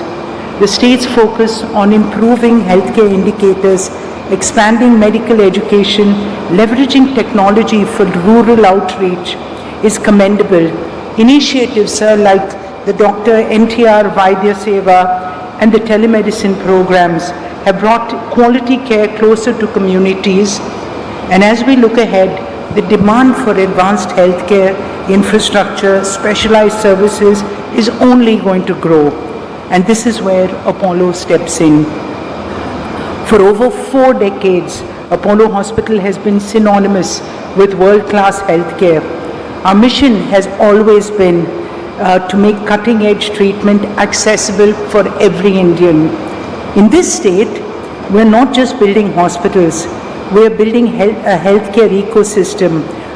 We have strengthened our presence in cities like Vizag, of course, Tirupati, Vijayawada, Chittoor, where we have hospitals, but we also have digital platforms wherein in districts, we're in villages of Andhra Pradesh. And this is a state where we have almost 21,000 people working in the Apollo family for this state. And these are all great jobs that are being created. Last night, and our telemedicine foundation during COVID and since the time that Chandrababu Naidu Garu started it, we've done over 20 million teleconsultations, and this will scale further and connect more people. We're also investing in next-gen healthcare solutions. This year, Apollo partnered with the University of Leicester to establish a Center for Digital Health Precision Medicine at Apollo University in Chittoor. And I must tell you again, our Chief Minister has actually pioneered the model of having more medical colleges. We were the first people that he offered the government medical infrastructure, the hospital, which we took over and built a medical college. This is really the vision for us when we say that India needs to create more jobs. And our Chief Minister's vision, last night he said, I want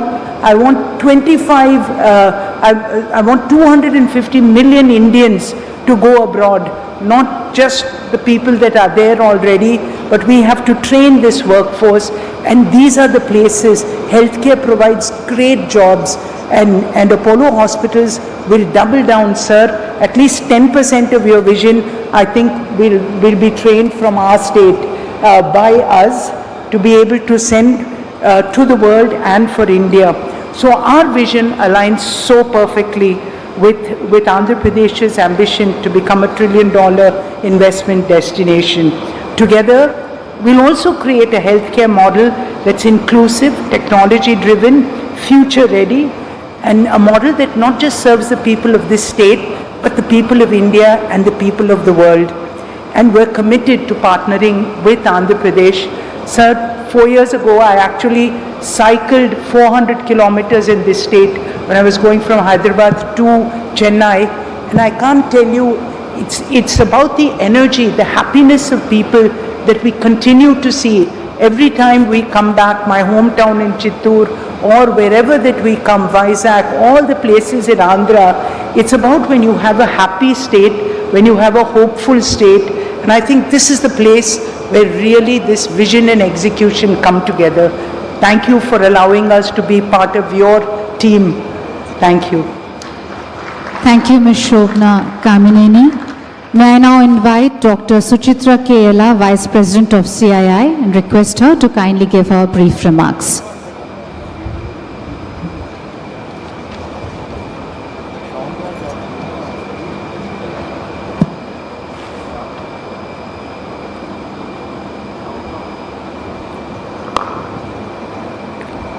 His Excellency, Honorable Vice President of India, Shri Radhakrishnan Avargal, Namaskaram. Excellencies on the dais, Honorable Chief Minister, and Excellencies of the dais and the dignitaries assembled here today. Namaskarams to all of you. It is both an honor and a privilege to address this inaugural session of the 30th edition of the CII Partnership Summit being held here in Vizag. This milestone marks 3 decades of collaboration, innovation, and shared vision. And today we stand here at the threshold of this golden opportunity. As we gather here today, we do at a time when global trade and cooperation landscape is undergoing profound changes. Geopolitical shifts, raising tariff barriers, and protectionist tendencies are reshaping the contours of international commerce and trade. In this evolving environment, the resilience of industry becomes not just a measure of economic growth, but a reflection of the national capabilities and aspirations that we all have for us to achieve at 2047. India is responding to these global challenges with confidence and clarity. Our path forward is anchored in self-sustaining growth driven by 2 powerful pillars. India's target in achieving the 500 gigawatt of installed renewable energy capacities by 2030 is processing rapidly, and the 209 gigawatt already achieved as of January 2025. Together, manufacturing, energy form the backbone of India's self-sustaining growth story. Manufacturing strengthens the domestic capabilities and the global competitiveness, while clean energy ensures that progress remains inclusive and sustainable. Let us remember that Atmanirbharta, or self-reliance, is not about isolation. It is about partnership, innovation, shared growth, that India stands ready to work with the world to co-create solutions and strengthen value chains and build a resilient global future where the prosperity is shared and sustainable. India has demonstrated this extremely well during the pandemic. Honorable Excellencies, that I would want to recall here that India placed the COVID pandemic vaccine on the global map, not only for herself, but also ensured that it was distributed to 100 other countries that required it during a crisis. And that seeds were laid by none other than the Honorable Chief Minister, going back to 1996 when Genome Valley was created in the erstwhile Andhra Pradesh at Hyderabad. As we embark on the next 2 days of this dialogue, deliberation, and discovery, I invite all of you to engage deeply and share openly, to collaborate meaningfully. The CII Partnership Summit is not just a platform, it's a promise to build bridges, unlock potential, and also to shape a future that is resilient, inclusive, and sustainable. Honorable Chief Minister and Excellencies on the dais, I would like to reiterate that the Bharat Biotech Foundation is working closely with the Confederation of Indian Industry for transforming education into skill building and scaling it up to livelihoods in the state of Andhra Pradesh. Namaskarams, Jai Hind. Thank you. Thank you, Dr. Suchitra Kela, for your warm remarks. May I now invite Mr. Amit Kalyani, Vice Chairman and Joint Managing Director at Bharat Forge Limited, to kindly give his remarks.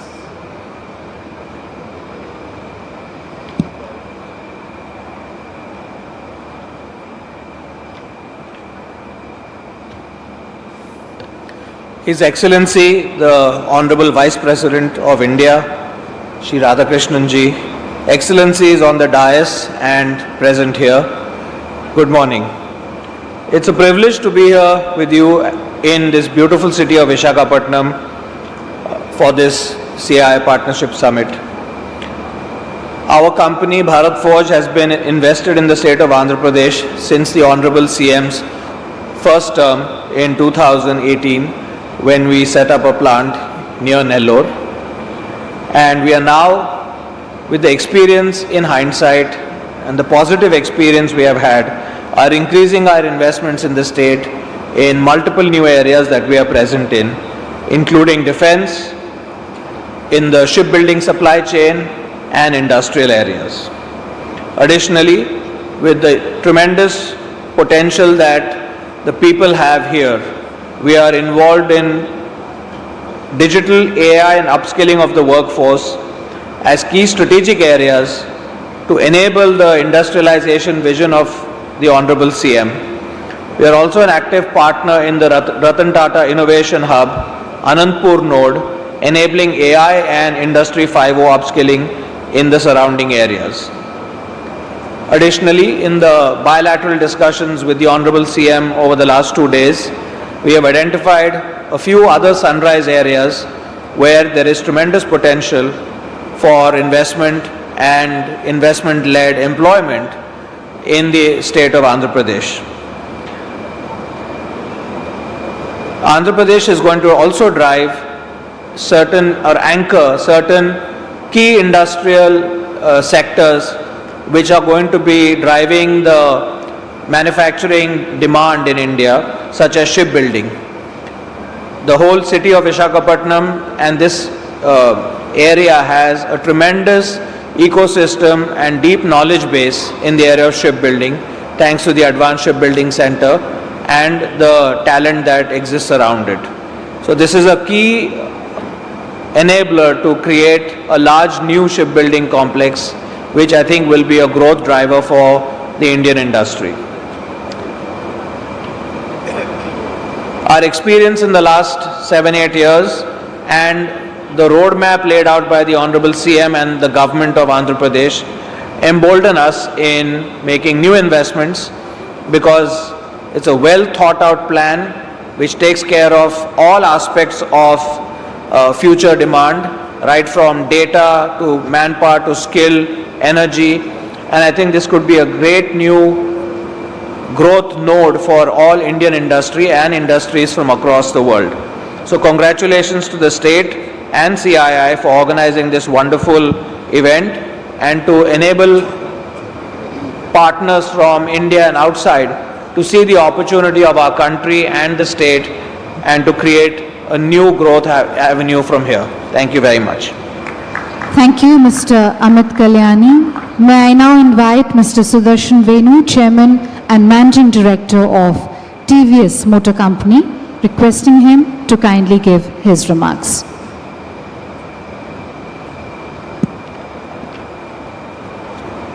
His Excellency Shri C.P. Radhakrishnan ji, Honorable Vice President of India, distinguished guests on and off the stage. It's really a special moment for all of us to gather in Andhra, as under the vision of the Chief Minister, Andhra's growth is turbocharged with the vision of Swarna Andhra 2047. This is set in a context of an India that is the most exciting economy to be in anywhere in the world. Under the transformative leadership of our Prime Minister, Shri Narendra Modi ji, India is poised to become the world's third largest economy in 2028. We are well on our way to realizing the ambitious vision of Viksit Bharat 2047, powered by manufacturing, services, and access to many new markets under the many free trade deals that have been done under the guidance of our Honorable Commerce Minister. In this vision, Andhra has a very special place to play. The visionary Chief Minister has conceived a concept of Swarna Andhra Pradesh 2047 with an aim to transform the state into a $2.4 trillion economy with a per capita GDP of over $42,000. This would mean a remarkable double-digit growth every year from now onwards, creating huge opportunities for all of us. We all were inspired by the progressive thoughts of Sri Nara Lokesh Garu in his recent YouTube interview, where with an aim of attracting over $1 trillion in investments over the next 5 years and developing crucial infrastructure in multimodal logistics, industrial parks, and power generation facilities. The vision targets all sectors of the economy: manufacturing, aquaculture, clean energy, and the social development as well. With its strategic location, Andhra is one of the most attractive investment destinations in India today, supported by a dynamic vision and strong governance. Residing and coming from Singapore, Singapore companies have always had tremendous opportunity to partner with and partake in the vision of our Honorable Chief Minister, and I'm sure that this will happen in the coming years as well as India and Singapore further strengthen their partnership. On behalf of the TVS Group, we are really excited for the development of Andhra in all aspects: industry, the social side, and the vision of the Chief Minister, and we look forward to having an opportunity to play a part in its growth. Thank you very much. Thank you, Mr. Sudarshan Venu. May I now invite Mr. Yusuf Ali, Chairman and Managing Director of Lulu Group International. What are the 2 or 3 things you think the WTO should do? Where can we reform and be more useful to you and all the business people out there? Even one area that you can think of. Well, that's a fantastic question. The reverse was quite unexpected. But yes, of course, as India talks about always that we do wish to go by rules-based trading system. How do we see some reforms? And Kedandran has posted to you as to the type of reforms that it looks at seeing. So when we look at rules-based system and as to how that can be enforced, and the enforcement of that rules-based system across the globe, and is something that we would expect from the WTO to come out very strongly, because we do see faltering nations get away, and some of us who are in the emerging category, and some more who are actually even in the developing category, if I may say, they suffer the most. And we would like, as you said, that what we would like to see is that enforcement and the following of much rules-based system by all nations. And how can that's something that we would look forward to WTO doing. Well, thank you. I think your answer alludes to something that where there is an issue at the WTO, which is the dispute settlement system, the only one of its kind in the world where one member can bring a dispute. And the second tier is like a lower court and an appellate court. The second tier has been hobbled since 2019. But I want to use this opportunity to tell everyone that it doesn't mean the system is not working at all. It is. The lower level, panel level, lower court is working. And members are still bringing cases, if you wish, of problems they have with each other in trade. Since 2019, when the appeals appellate body was hobbled, we've had 50. So it has continued. And now, you know what is happening? There are alternatives that have been developed to the appellate body. So the EU and some other countries have gotten together, other members, to develop what they call the multi-party interim arbitration arrangement, MPIA, which takes the place of the appellate. It has now handled 3 cases successfully. So we do have an alternative, and 58 members have now joined, and we are looking towards 100 by MC14. So we don't have to be, I don't believe in getting stuck. If something doesn't work, come up with a new idea, new creation, and we've done it. Does that mean we abandon the appellate body? No. still needs to be reformed when the time comes and we can persuade the US. But for now, we use the MPIA. No, thank you. Thank you very much. And because you talked about the MCN and the MC14, and we are looking forward to March 2026. Are you coming? Are you coming? You ask me, I will. Okay. Excellency, we see that, I mean, what you see as an outcome of the MC14, some of it which you alluded to, but long-standing issues of food security.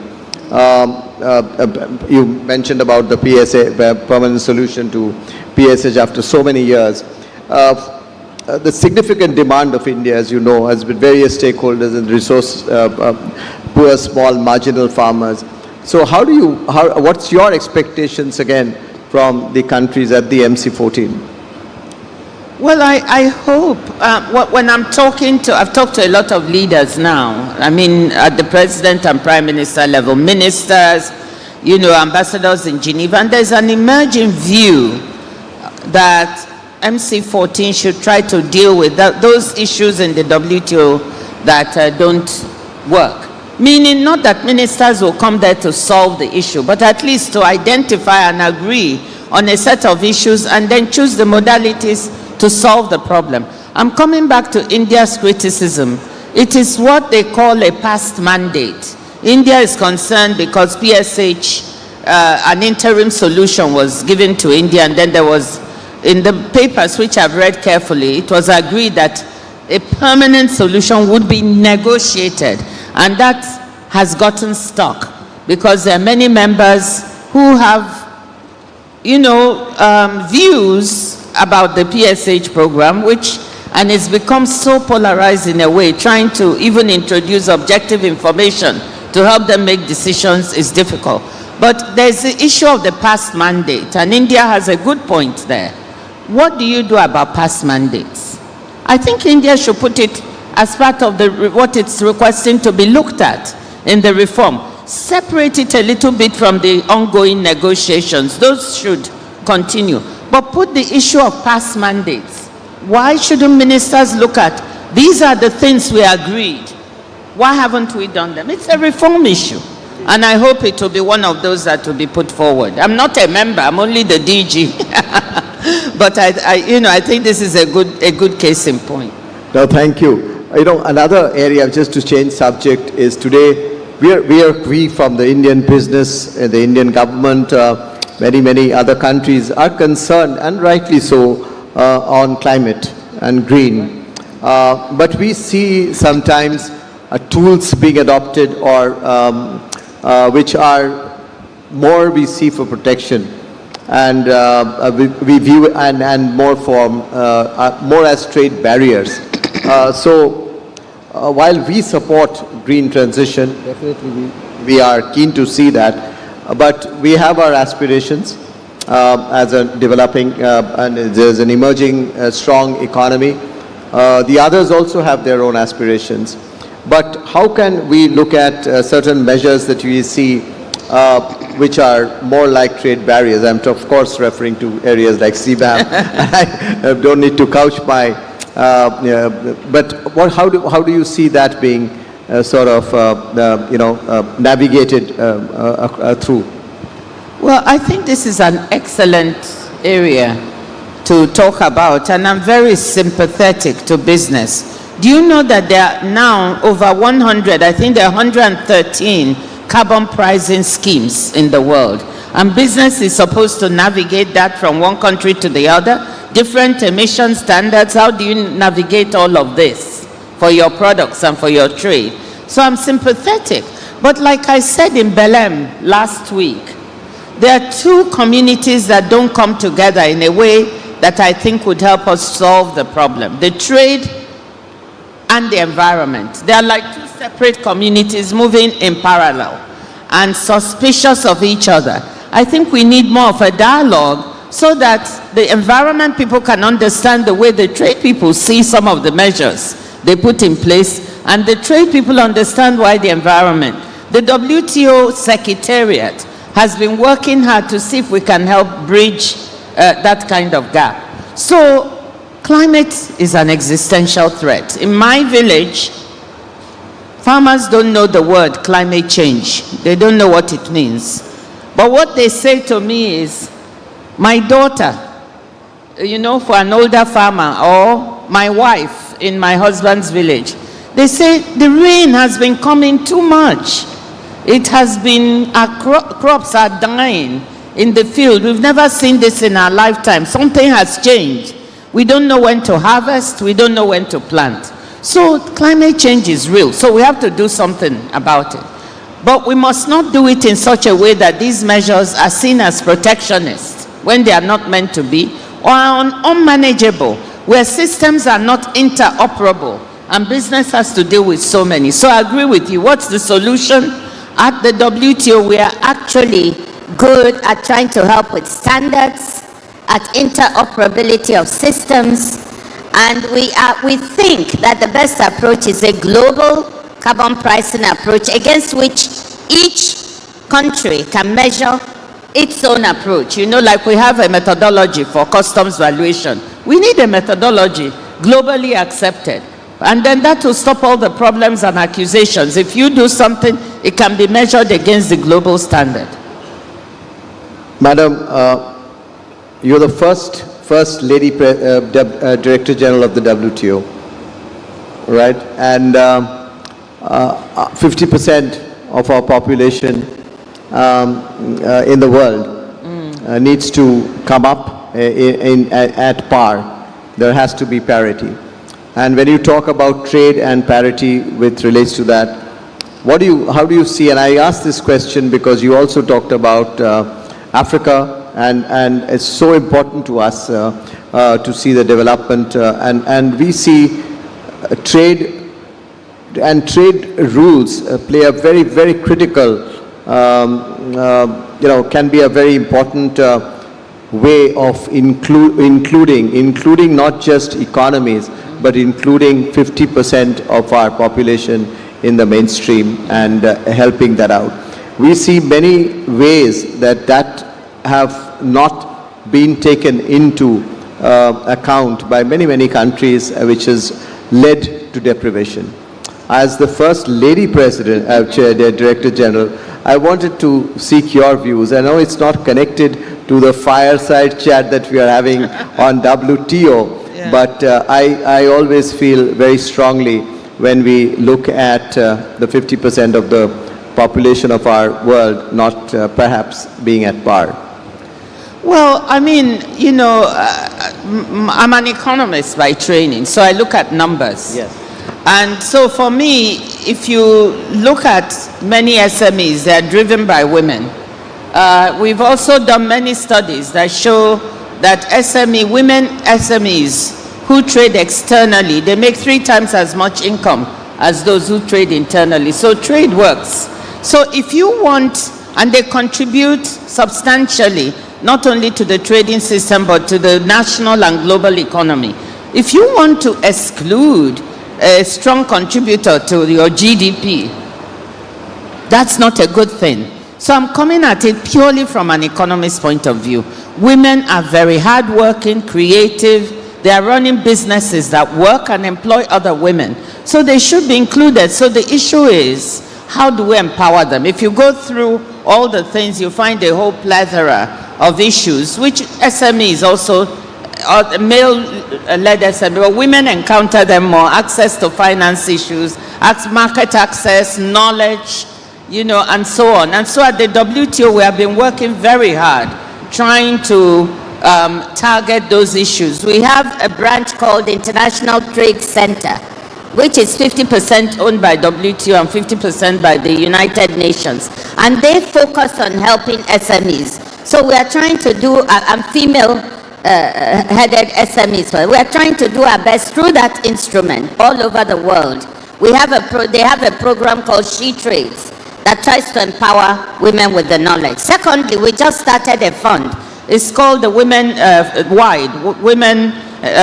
the Women's Fund for Digital Trade. It's to empower women who are trading digitally, because we now found many of them are doing that. We're raising $50 million. We've already made calls for proposals, and we're trying to get the money out there to support them. So, and rules.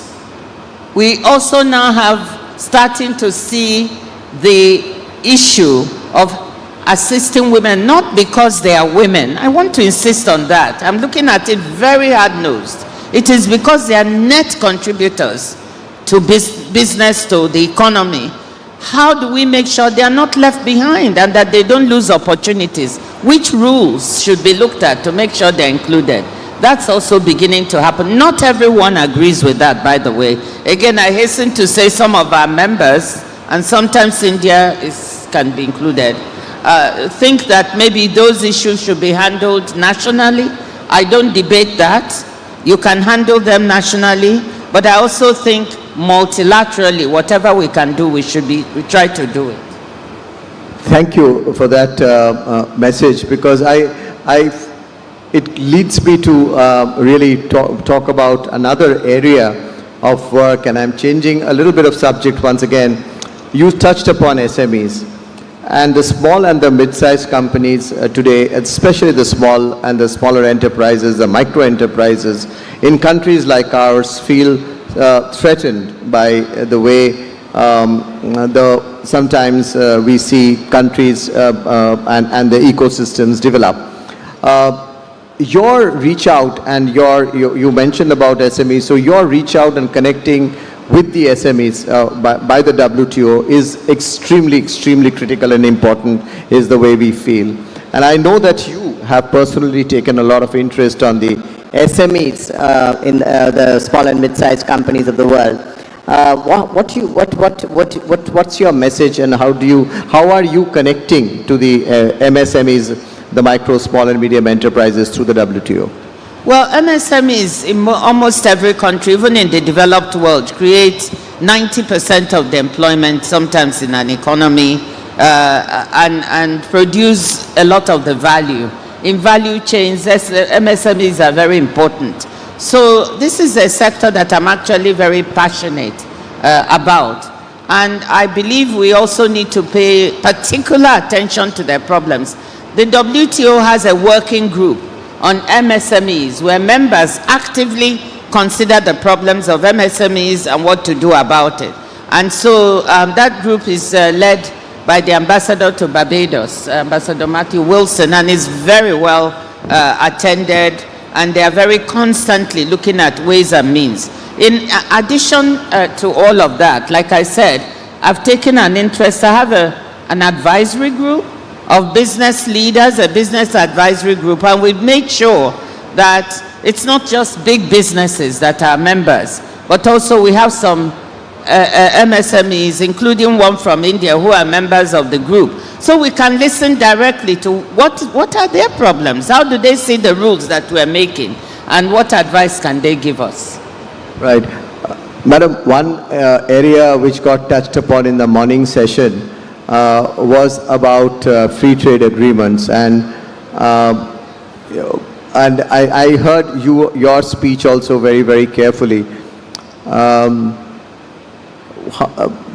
wanted to hear once again from you, is there any alternative but to go ahead with it, with many free trade agreements when there is so much of uncertainty? I know it's you have labored on this point very strongly, but you also heard our Honorable Minister speak about what is the alternative but to see how do we club together a few countries and see to it that we are safe when we are getting attacked from all over? Well, we welcome free trade agreements at the WTO. First, let me commend Minister Piyush Goyal. He's trying to do a free trade agreement, a full-fledged one with the US, which would be WTO compliant. We encourage full-fledged free trade agreements that cover substantially all trade, and that's what he's trying to do, more than we do framework agreements, which are not very compliant. So congratulations on his trying to push for that. But I just want people to understand that we don't have a problem with free trade agreements. Why is that? If you look at we have a whole unit. The only work they do is look at all the agreements that are made in the world. Because as soon as you make it, you have to report it to the WTO. Most of them are built on a WTO platform. So even though it is between two members or two groups, The rules are very much WTO based. So we do not see them as a threat. And actually we are okay with them because we think members need to diversify their trade. So we welcome this diversification by members seeking new markets. We welcome the regional agreements. They are WTO compliant or supportive, most of them, so they are not a problem. I know people get surprised because they say, aren't you threatened by all these agreements? And no, they should go ahead. They help the members to diversify their trade. I don't see them as a threat. I welcome them. Oh, good. Thank you. Thank you for that comment. We have a few minutes and we are running a little over time, but I'll open it up for some questions from our businessmen in this group. And can I turn to anyone that I could see? Dilip trying to, please, a mic for Mr. Dilip Soni of Rockwell. Thank you so much, CB, for giving me this opportunity. Dr. Avela, thank you so much for those insight and comments that you shared right here. Yeah. Thank you. I come from a technology company, Rockwell Automation. We are hugely invested into the future of advanced manufacturing. And a trend that we see, which we see as a strength for India as well, is servification of manufacturing, where services and products begin to blend. And I wanted to just understand your point of view from where you sit on how the policy framework might evolve to support that. How a policy framework to support certification? No, servification, so services and products. Servicification. Yeah. How can one support servicification of products? Oh, servicification of products. So services coming into manufacturing. So how do you... services coming into manufacturing. Well, this is a very interesting question because we are seeing that manufacturing is more and more services embedded in manufacturing. So when we talk of services separately and manufacture, actually it's much more complex than that and much more exciting in a way. And then I talked about AI getting more and more embedded in products and changing the nature of the products. That's what you're referring to. That's right. Yeah. I see that, I see a big future in that, honestly. And I think the only aspect, I went to talk to the ISO the other day, and we were talking of this subject. What we are getting asked about standards. You know, how do we take I like the way you put servicification of products. I hadn't heard that term before. You know, so the issue is, what does this mean for standards? And we don't have the answer yet. We don't have the answer, but we are beginning to plumb that question because it's going to come. And because I think it's a trend for the future, we have to work fast. So there are several organizations thinking about this and how to deal with it. But I think it's a good thing. It's an exciting thing. And I don't think we can stop it. Thanks for those insights. Thank you. Thank you. Thank you. I'll come to you. Before that, I'll come to Ravichandran of Danfoss. Thank you, Director General. That was very inspiring to listen to you. My question is, the world is more moving to data flow than trade flow. And currently, if you look at the global south, they are not being, on a level playing field with the developed economies when it comes to data regime and data interoperability, and there are no trust-based rules to share data. What is WTO doing about it? I think, well, people have said that data flows are the new oil or the new gold, I don't know which. And you're absolutely right that many developing countries are worried about their data being captured and used without their benefiting from it, or even losing the privacy. And we don't have our own rules sometimes to govern this. So at the WTO, this is one of the issues we're looking at. In the e-commerce agreement that was being negotiated, data flows was a big issue. It has not been resolved. As you can imagine, there are differing views as to how rules should be made to govern data flows. There are some who believe in a more liberal approach, and there are others who believe in, well, I need to have something to reassure me. So it is going to be handled in the first phase has just dealt with very, I think, basic things like e-signatures, spam, things like that, to get basic rules across on how to deal. The next is data flows. So this is going to be the very difficult, but we are working on it, and it's in the next negotiations. I think it's going to be very tough. That's a very, very important thought, Madam, and I think that's something that we would like to engage deeper into, because data is going to be a very, very critical issue. We talked about data being gold, and person who relates a lot to gold in certain ways is Thomas Muthoot in India. Yes, Thomas, carry on. Thank you, CB. Your Excellency, it was a good interaction.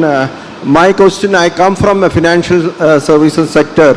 I would like to know a lot of things are happening in the Gen AI and AI, and this is going to affect or accelerate financial services. So in a country like India, emerging economy, how do you think WTG can make the financial system safer in an emerging economy? Well, first of all, India is stripping ahead in this area, and I think is doing extremely well. The WTO cannot make rules on everything. And I'm not sure that on financial systems and the role of AI, that we are the competent authorities to deal with that. So maybe some of the central bankers and the finance ministers and the central authorities are better equipped to, and they are looking at the role of AI. But beyond that, things like stable coins in the financial system and how this is going to change that, how AI is changing that whole system. The finance ministers of the world with the central bank governors are looking at those, and I think they are more competent than we will look at it from the point of view of how does it affect trade. But I think with respect to regulatory issues in that regard, I'd rather leave it to them. I'm not trying to avoid your question. I don't think the WTO should try to do everything. We should leave some things where we don't have as much competence to others, and then maybe try to partner with them once they've got a handle on the issue. Thank you. Thank you. There's someone who raised a hand here. Last question, sorry? Yes, the last guy. Yeah. Madam Excellency, this is Sanjay Kombera. I'm CEO at Axel One, a deep climate tech, a climate engineering company. What's your perspective? I mean, you've talked about the ESG regulations around the world. I have actually two questions. One, do you think the world would have a one standard framework on environmental, social and governance aspects? Because right now we have CSRD, we have different frameworks around the world. That's first question. Second one is, we have talked about green economy, and we have talked about hydrogen powered, because hydrogen is actually, based upon a lot of stats, hydrogen is a failure. So do you think the countries should invest more on climate engineering, really bring AI to understand your weather patterns, your climate models? You have talked about lots of floods around different parts of the world. Sometimes it rains, sometimes it doesn't rain. There's a lot of unpredictability for farmers. So do you think countries should spend more money on, when I say the green economy money, on the climate engineering side, rather than just spending money on hydrogen power and solar powered initiatives? I got this last question. I'll come back to, I didn't get the first. So let me answer the last one first. I think I think businesses are deciding. And in spite of all the talk against climate change and dialing down on those investments, I think many businesses have decided that the cat has left the barn, or whatever you want to call it. And they are continuing to make investments in renewables, in green hydrogen, in solar. I don't think it's either or. I think these investments need to go in parallel, okay? That's what I think. You should make investments in understanding what impact climate-related changes are going to have on the real sector. I think it's very, very worthwhile, because sometimes we are talking about lives being lost, but we should also make investments on adaptation issues, on mitigation, how to mitigate, understanding it, but also how to adapt because it's happening. I think it's not either or, the two should go hand in hand. We have focused a lot more on mitigation in the past, and now people are saying, hey, we need to change gears and also invest in adaptation, and I think that is the case. By the way, can I just give you one statistic? We have up to $2 trillion of very bad subsidies that are wrongly subsidizing the wrong things in the world, in both developed and developing countries. There are some kinds of fossil fuel subsidies up to 1.2 trillion that are not really necessary. There are subsidies on agriculture, some of them necessary, some not. Some are trade distorting. There are subsidies on fisheries that the WTO has just removed or prohibited, 22 billion. If we even repurposed 1/3, I'm not asking for all because removing subsidies is politically very difficult, just a portion to work on adaptation and mitigation, it would really be very good for the world. I'm not asking for extra fiscal resources. Let's just change the nature of the badly used resources we have in the world, and that could help with these investments. And the first part of the question the first one was, if you kindly excuse, because I know the entire team of the Director General will come onto the stage because she has a ministerial meeting immediately after that, and therefore I could even thank you for 10 minutes, but I'll only be saying thank you, thank you, thank you for being with us, for spending time and connecting with Indian business and the world business so directly. We appreciate this. We would wish to continue this. Thank you, Excellency. Thank you, Madam, for a brilliant session and also the morning session before that. Thank you very much. Ladies and gentlemen, join me in thanking the Honorable Director General. Thank you, Your Excellency, for sharing those extremely valuable perspectives with us. Thank you, Mr. Banerjee, for initiating that conversation. Ladies and gentlemen, thank you for being here with us. We have our next session, which is part of this plenary hall. It is at 5:45. We'll request you to please join us back for that session.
Speaker.